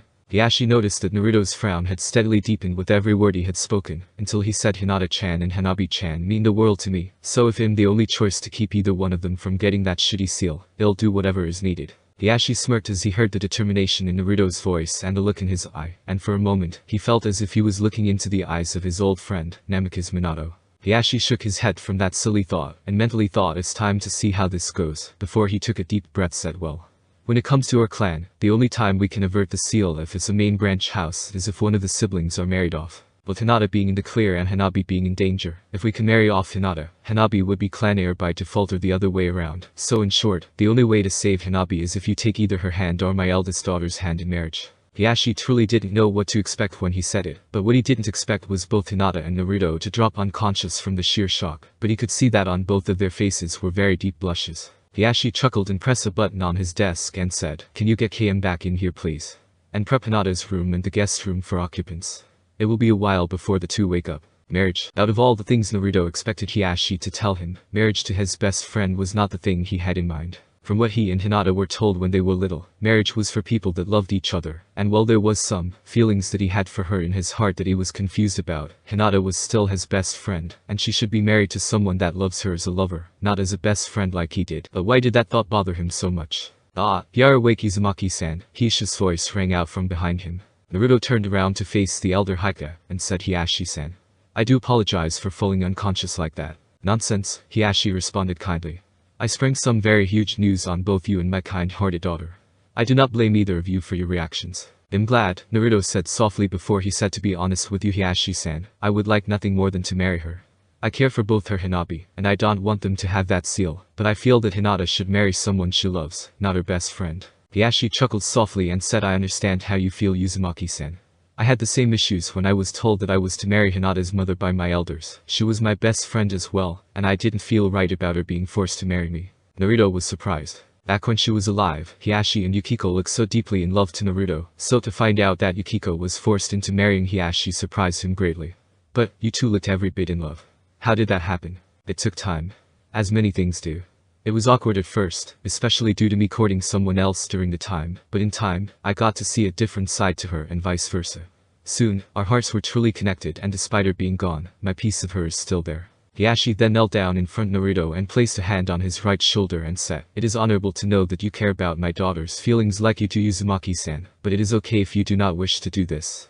I can always find another way if you feel uncomfortable in doing this." "No way. I said I would marry her to protect her from the seal. If she is okay with it, that is. I just don't want her to regret being married to her best friend is all," Naruto said with a determined look on his face. With a chuckle, Hiashi gave a secretive smirk and said, "Believe me Uzumaki-san, I think my daughter would approve of this arrangement more than I would. After another chuckle, Hiyashi then stood up and said, before I said the announcement, I do wish for you two to talk about it just in case. Yes, Hiyashi-san, Naruto replied before Hiyashi looked to the door and smiled. Now, I believe there is a certain someone who has been waiting to see you since you got here, Hiyashi stated as he opened the door to reveal Hanabi, who had a bright smile on her face. Naruto Nai. Hanabi shrieked happily as she launched herself to the blonde. Hanabi-chan. Naruto exclaimed in return and caught her in his arms before the two hugged tight. Due to the sheer force Hanabi had slammed into him, it caused Naruto to spin her around, which made her laugh happily. I miss you so much. Naruto told the small Hyuga as he slowed to a stop. Hanabi nuzzled her cheek against Naruto's and said, I missed you too, Naruto Nai. I was so worried when Wani-chan told me you were hurt. Hanabi then moved away with a pout and said, no more injuries or I will take you down myself. I can't promise that, but I will try, Naruto replied sweetly before he pecked her on the forehead sweetly, which made her smile. And to think, there was a time where she hated me, Naruto thought to himself as he grinned at the little one in his arms. Naruto knew how much Hanabi adored her sister, so when Naruto came into the scene, Hanabi grew insanely jealous of Naruto and Hinata's friendship until one fateful day, which happened to fall on her birthday. Flashback, Konohagakure no Sato, Uzumaki Naruto. We have to find her Naruto-kan before she gets too far, Hinata said softly behind the blonde Uzumaki with worry in her voice. Naruto nodded in agreement with a worried look of his own. It was the day of Hanabi's 4th birthday, and everything had been going well so far until Hyuga Yukiko, the mother of Hinata and Hanabi, had fallen unconscious while cutting the birthday cake. The genetic disease that Yukiko had gotten worse to the point the doctors feared that she wouldn't make to see the end of the week. Hanabi and Hinata were devastated, but none so than Hanabi. Up until her birthday, Hanabi had been acting like a total brat to her mother, from yelling and crying at her to being mean to her, because her mother was growing too exhausted to spend more time with her. Hanabi had been unaware of her mother's sickness until she collapsed, and when she did find out, she had run away from home, causing the Hyuga clan, as well as Naruto, to search the village to find her, not wanting another Hyuga affair fiasco to occur. We will find her, Hinata-chan. No worries, Naruto said with a small smile on his face. The two continued their trek through the village, searching for the small Hyuga heiress, until they finally found the small child, being cornered in an alley by a bunch of rabid dogs. Hanabi-chan. Both Naruto and Hinata shouted in horror and without any hesitation, Naruto launched himself at the group of dogs, while he shouted to Hinata, get Hanabi-chan out of here. The last thing Naruto remembered was hearing Hanabi's worried cry of his name. Then flashback, Hyuga Mansion, Uzumaki Naruto. Naruto was pretty much mauled, worrying both of the Hyuga children, but he got better thanks to the great doctors, and Hanabi cared for him since, and all it took was for him to nearly lose his life. So, I heard a certain small Hyuga heiress visited me in the hospital, Naruto stated as he sat Hanabi down onto the floor. Of course I did, Hanabi replied with a pout. I called let my Naruto Nai be all alone in the hospital, with no one with him. You Naruto Nai, eh? When was this decided and what would Hinata-chan think of you taking away her best friend? Naruto asked with a teasing smile on his face. Hanabi grinned and replied, from the moment you risked your life and she could always get another one. Now come on Naruto Nai. Wani-chan told me to find you. Shush at the garden. Konohagakure no Sato, Hyuga Garden, Uzumaki Naruto. With some help from Hanabi steering him in the right direction, Naruto walked down the long stone trail that led from the main branch house of the Hyuga clan, to large greenhouse where Hinata was. She wasn't dressed in her normal clothes. She was dressed in a black tank top and slightly baggy pants, and she had a yellow gardening apron on with yellow gardening gloves. Naruto slowed down to a stop and watched her as she placed a potted sunflower into the ground, sweat dripping down her face. How long has she been here? Naruto asked, his eyes gazing at the many rows of potted plants before them. For 3 hours, Hanabi responded softly, which made Naruto frown a bit. Naruto knew that Hinata usually spent an hour gardening, but when she was troubled, she would put a ton of time into it, as if working through whatever was bothering her. Could it be that she was concerned about her father's plan? Well, only one way to find out. We finally found you, Hinata-chan, Naruto said with Hanabi on his right shoulder. Hinata looked up from her sunflower in surprise before she gave Naruto a smile, her cheeks a bright red. And Naruto-kun, you have awakened, she said as Naruto set down Hanabi and nodded with a grin on his face. Damn right. You can't keep me down for long, Naruto responded before he said, I should have known you would be here. It looks as lovely as always. Yukiko-san would be proud of how this place looks. She would be, Hinata murmured softly as she pulled off her yellow gardening gloves with a small smile on her face. The garden originally belonged to Hinata and Hanabi's mother, Yukiko, but she had passed away due to a rare genetic disease that affected the Hyuga clan after Hanabi's 4th birthday. To help with the grieving process, Hinata took up the gardening skill in memory for her mother. The garden had started off humbly small, but with some time and dedication that was put in it, the garden was magnificent. Though admittedly, after the news I received today, I don't know if the garden will be here forever. Naruto frowned and opened his mouth, but she shook her head before she turned to Hanabi and said, thank you for leading Naruto-kun H here, but you should be in the training hall, Hanabi-chan. I know Oni-chan, but I wanted to spend some time with him before I did, Hanabi said with a pout before she turned to Naruto and said, but she is right, I must get going. KM-san will be upset if I am late for training. Naruto sat Hanabi on the ground and gave her a quick peck on the top of her head, which made Hanabi smile before she said her goodbyes and waltzed away to her training class, leaving the two alone. You must have a lot on your mind, Hinata-chan, Naruto said once Hanabi was out of sight. Hinata let out a sigh as she said I do. Naruto had been around Hinata long enough to know that she was highly upset, due to the empty tone she had in her voice, along with the blank look on her face, so Naruto knew exactly what he needed to do to cheer her up. Naruto walked up to her and wrapped his arms around her in a tight hug, which she instantly returned, her arms wrapping around him just as tight, and it was then he heard her muffled sobs, which was accompanied by her body shaking. It's okay Hinata-chan. Let it all out, Naruto told her gently. Naruto understood why she was upset. For her entire life, her dream was to unite the main branch and side branch together under one united clan, and to rid the clan of the Hikasenki no Junjutsu. But now that the Hika clan elders have decided to force Hiashi into deciding who would bear the seal, her dream was lost. For the next 30 minutes, the Hika princess wept in Naruto's arms. Naruto had now sat down and Hinata was on his lap, her face still buried into his chest, but Naruto didn't mind this at all. He had been in this position several times in their 4 years together as best friends. Hinata pulled away from the Uzumaki blonde and murmured I'm sorry Naruto-kun, I shouldn't have broken down that way. Don't be Hinata-chan, Naruto responded sweetly. That's what friends are for. Besides, your dream was just taken from you. If my dream to be the Hokage was taken from me, I would be crushed as well. Hinata nodded in agreement and said, and I would be consoling you as well. I know, Naruto responded softly. The two gazed at each other for a moment before the two began to blush. So, about the marriage proposal. What do you think about it?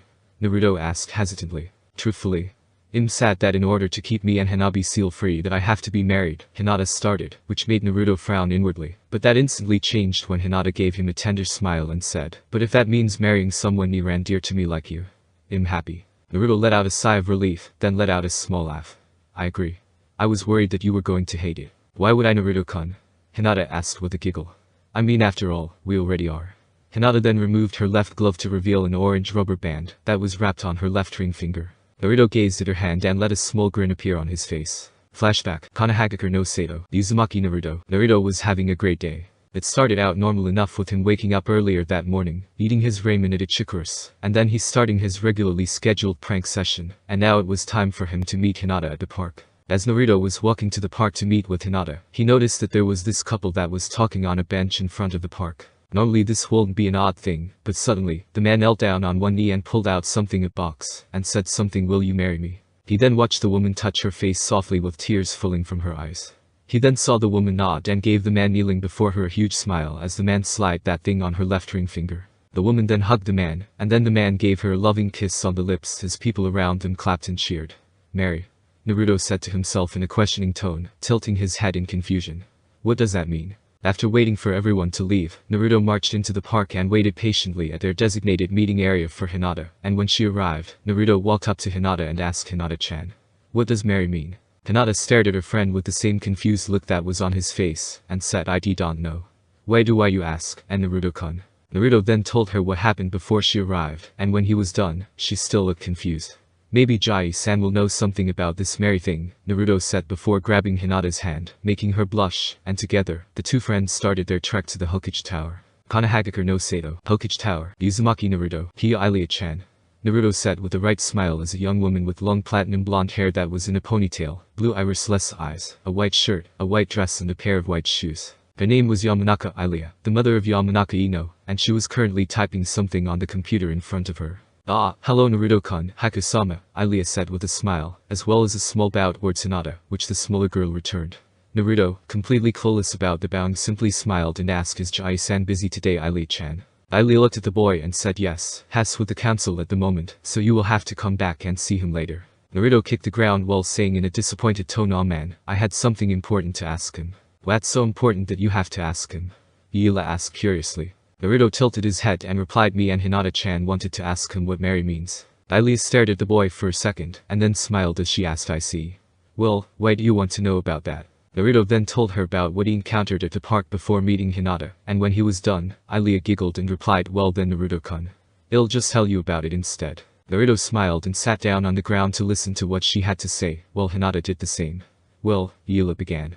Being married, which is the word you were trying to say, Naruto, is being with the person that you love. It's pretty much like being together with your best friend for the rest of your life, no matter what happens. Though sickness and health. Naruto looked to Hinata and asked, so it's about marrying your best friend. Naruto then gave a bright smile and said, then why don't we get married, Hinata-chan? Hinata and Ilia were surprised when Naruto asked that, but Ilia smiled when Hinata looked down at the ground with a huge blush on her face.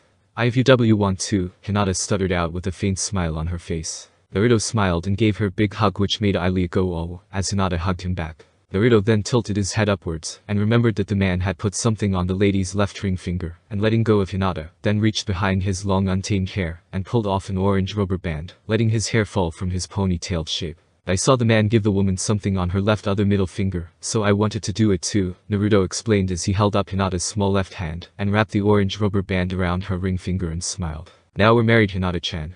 Hinata smiled at the blonde-haired boy, despite the huge blush on her face, before she gave him another hug which he returned. Naruto then realized he missed something he thought he was supposed to do, so released the hug, and gave her a small peck on the lips. The guy did that, so I thought I was supposed to do it too, Naruto explained with a tilt of the head as Ilia watched Hinata's face turn so red, it would make an apple jealous. And then Naruto-kun, kiss me, Hinata said in dazed tone before she closed her eyes and slumped to the ground. The last words she heard before completely blacking out, causing Ilia plenty of amusement, but made Naruto alarmed and worried yell of Hinata-chan. Then flashback, Konohagakure no Sato, Haiku Mansion, Uzumaki Naruto, you kept that thing? Naruto asked happily. Of course I did. Why wouldn't I keep it? My best friend gave it to me, Hinata replied softly. Naruto smiled and said, I'm glad. I was truly worried that you won't want to do this. I didn't want your father to force you into something that you didn't want to do. You care so much about my feelings, Naruto-kun. It's very sweet, Hinata said with a blush on her face. You're my best friend after all, Naruto replied before he shut his eyes, and said, Hinata-chan, there is something that I need to talk to you about. Hinata tilted her head curiously and asked, what about? About what happened during and after I took the Forbidden Scroll, Naruto responded with a seriously look on his face. And so Naruto recounted all that had occurred from his fight with Mizuki up until he woke up to Anko crying, and when he was done, Hinata sat there with a stunned look on her face. So, what do you think? Naruto asked softly. I don't even know where to start, Hinata stammered out. You are the champion of the Shinigami, you have a sister, and the most pressing part is that your mother is alive somewhere, but not even the Shinigami knows where she is. Yeah, I have to speak to Jai-san about this, but at the same time, Naruto drifted off as anger began to build up in his veins. He lied to me, he said I was the only child of nameless parents, and yet my mother is alive and I have a sister. The only thing I don't know is my father, but if he knew about my sister and mother, he knows who my father is. I'm so sorry, Naruto-kun, Hinata told him with her eyes glistening with unshed tears. Yeah, I've been hit with so much in so short of time, I'm just adding to the amount of stress you must be in. Nonsense, Naruto replied instantly. I'm glad your father told me of this, and I'm glad I get a chance to help you and Hanabi-chan. I may have a ton on my plate, but hell, this is by far the easiest thing to deal with. Hinata giggled and said, well, you know I'll be with you every step of the way, Naruto-kun. I know, Naruto replied as his grin began to grow. You are my future wife after all. And with those words, Hinata's blush became so deep, she fell out of his lap, unconscious. Hinata-chan. There, I finally got here. I really need to find a better training ground, Naruto said as he tossed down his orange jacket to the ground and looked around. The training ground was in a pretty secluded area, lush with bright green grass beneath his feet, tons of trees around the area, and a normal-sized waterfall. This was Anko's and Iruka's training ground, and now, it was his own. But he didn't come here to train today. He came here for some peace and quiet, so he could meditate and get his Kaigen spirit awakened. It had been 2 days since he visited the Haiku clan and his wife to be into Naruto. That was enough time for his body and soul to recover to get this process started. Naruto got on top of his jacket and sat in the lotus position and took a deep breath. Just remember what Hinata taught you, slow steady breaths.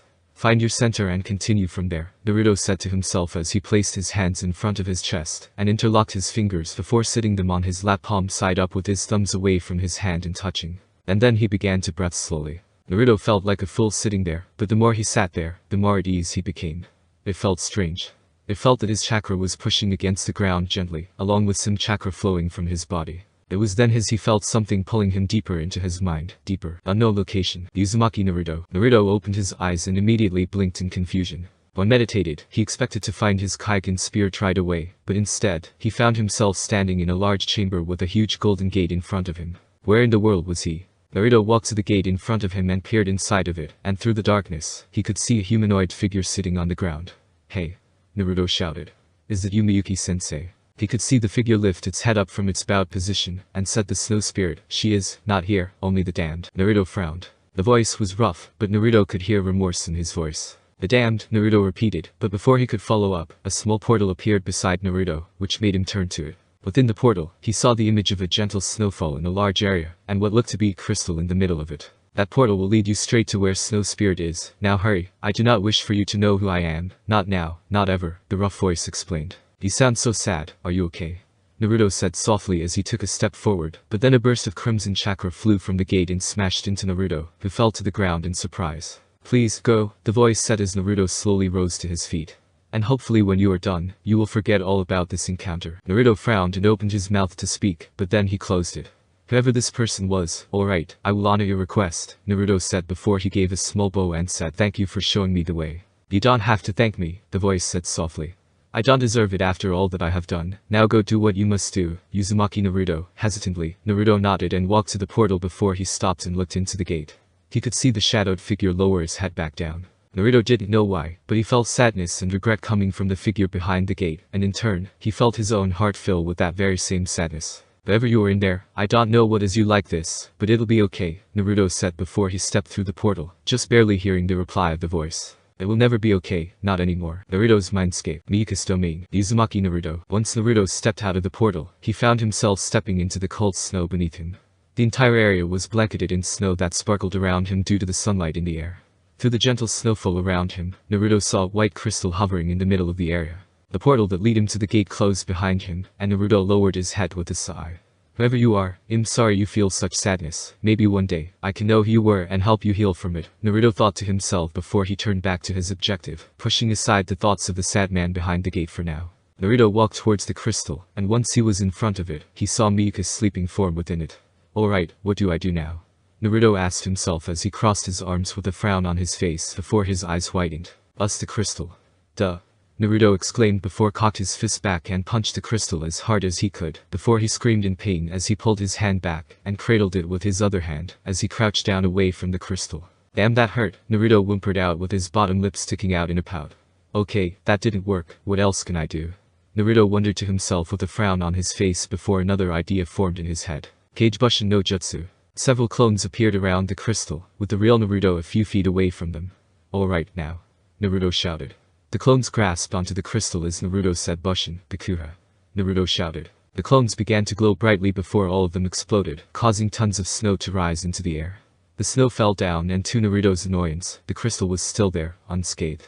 "Oh come the fuck on," Naruto groaned out as he smacked his hand against his face. "Okay, so punching didn't work. Blowing the fuck out of it didn't work, that's what she said, so what else can I do?" Naruto asked.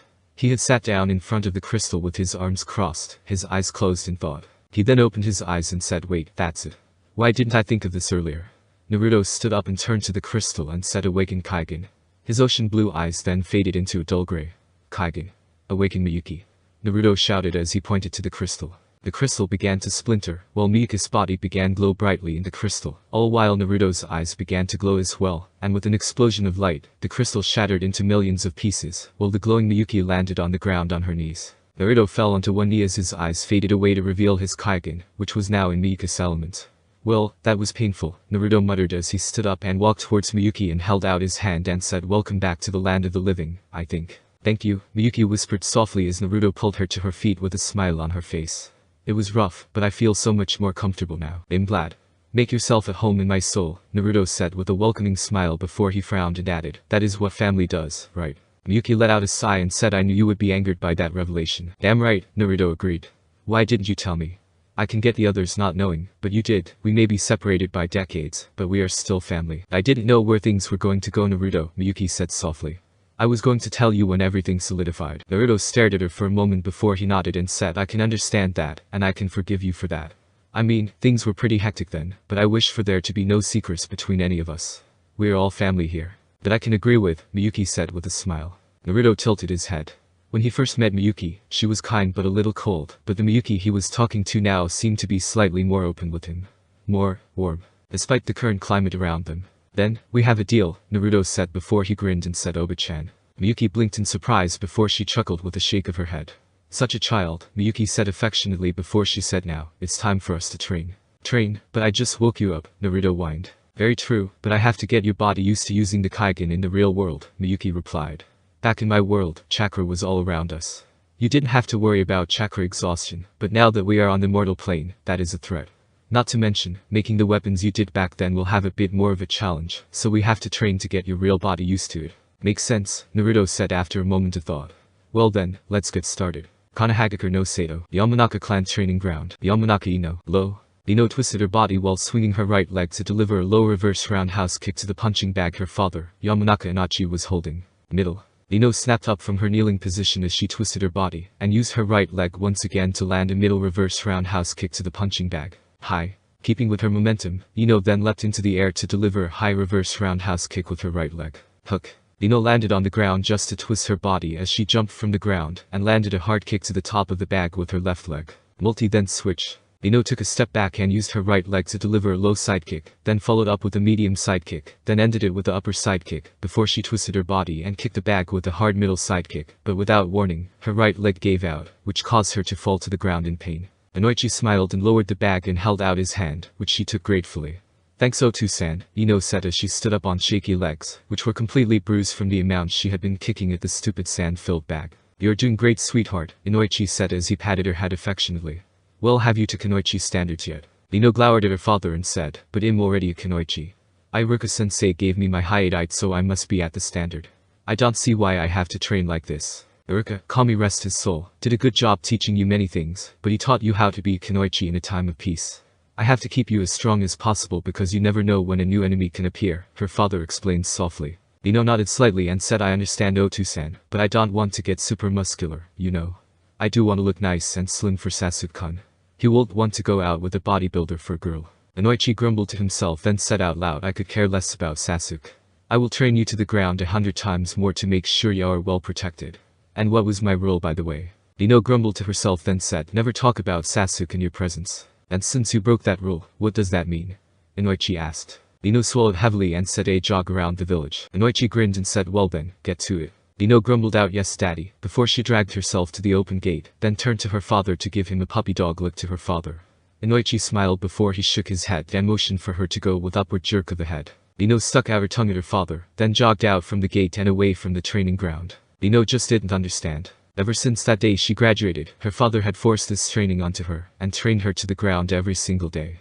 Perhaps he saw something in her that made him concerned enough to make her suffer by putting her through this hellish training. Hellish, she knew. But as she continued her jog she suddenly began to feel colder, which was strange considering how hot it was moments ago. But Ino shrugged it off as a cold breeze, and continued on with her jog. But as she neared a small clearing that had a dirt trail leading into a secluded area, the coldness grew to the point that she stopped and shivered. The cold was so unnatural during this time of year that she knew something was going on, and this area was the cause of it. But should she really investigate whatever this was? I mean, it causing a normal summer day to be as cold as winter. Ino stood there for a moment, her eyes locked on the trail that led through a few bushes, then back on her normal jogging path before she said, damn it, I'm too nosy for my own good. I have to see what's going on with this. With her mind made up, Ino walked away from her normal route and jogged down the trail that led into the small forest, then continued to follow the trail on both the ground and the air. She knew she was on the right track due to the coldness in the air, increasing to the point that she began to see her breath. After a few minutes of walking through the trail of the forest, she came upon an opening, and when she walked through and in all of his glory, there was Naruto. He may have had his back turned her way, but he was the only blonde in Konoha other than the Yamanaka clan, and his blonde was as bright as the sun, while hers was more of a platinum blonde. And he was hovering in mid-air with wisps of both cold air and chakra flowing from his body, with a thick layer of icy blue chakra outlining his body. But that wasn't all she saw. Beneath his clothes, she could see thick lines glowing beneath his clothes, and the kanji Senshiken no Shinigami shining bright on his back. Champion of the Shinigami. Ino read out softly. She then noticed his head was slowly turning, and when she saw his eyes, they weren't the ocean blue she was used to. Instead, they were an ice blue, and there was a silver-white glowing snowflake within his eyes. Ino felt her heart stop at the breathtaking sight of his eyes in this new look. She always found that Naruto's eyes were quite beautiful, even though he was a bratty, mischievous prankster, but seeing his eyes like this was a different type of beautiful. It was more serene to her. She felt his peace gazing into the eyes that Naruto had. But how did he get these eyes? Ino asked herself. Naruto wasn't from some well-known clan who had a ninjutsu like Sasuke or Hinata, and yet she couldn't understand why his eyes weren't their normal ocean blue. She was so entranced by these eyes that she didn't even register that Naruto had placed his feet on the ground and turned around to look her more clearly. Naruto breathed out, his voice calmer than she had ever heard it before. It sounded so unlike him to be so calm like this. He was always like a turbulent wind, causing mass chaos for any and everyone in his path. Not this, whatever this was. Then Naruto, stammered out. She wasn't exactly expecting him to speak. Why you? Just then, the cold air began to fade away, along with the chakra that was flowing from Naruto's body, and with a blink, the serene eyes Naruto had was gone, revealing the ocean blues that she had come to know. Naruto suddenly took a step forward and dropped face first to the ground, unconscious. Holy shit. Naruto. Shouted, finally finding her voice as she ran to him and knelt by his side. Wake up, you baka. But as much as she shook, Naruto didn't wake up. Frowned and grabbed his arm and placed it around her shoulder, and said, don't worry. It'll get you some help. But what she realized was that despite the area being extremely cold moments ago, Naruto's body was still warm to the touch. But what had she seen? Why was his eyes the way they were, and why did he have that kanji on his back? Didn't know, but as soon as he awakens, she was going to find out. Thanks for watching.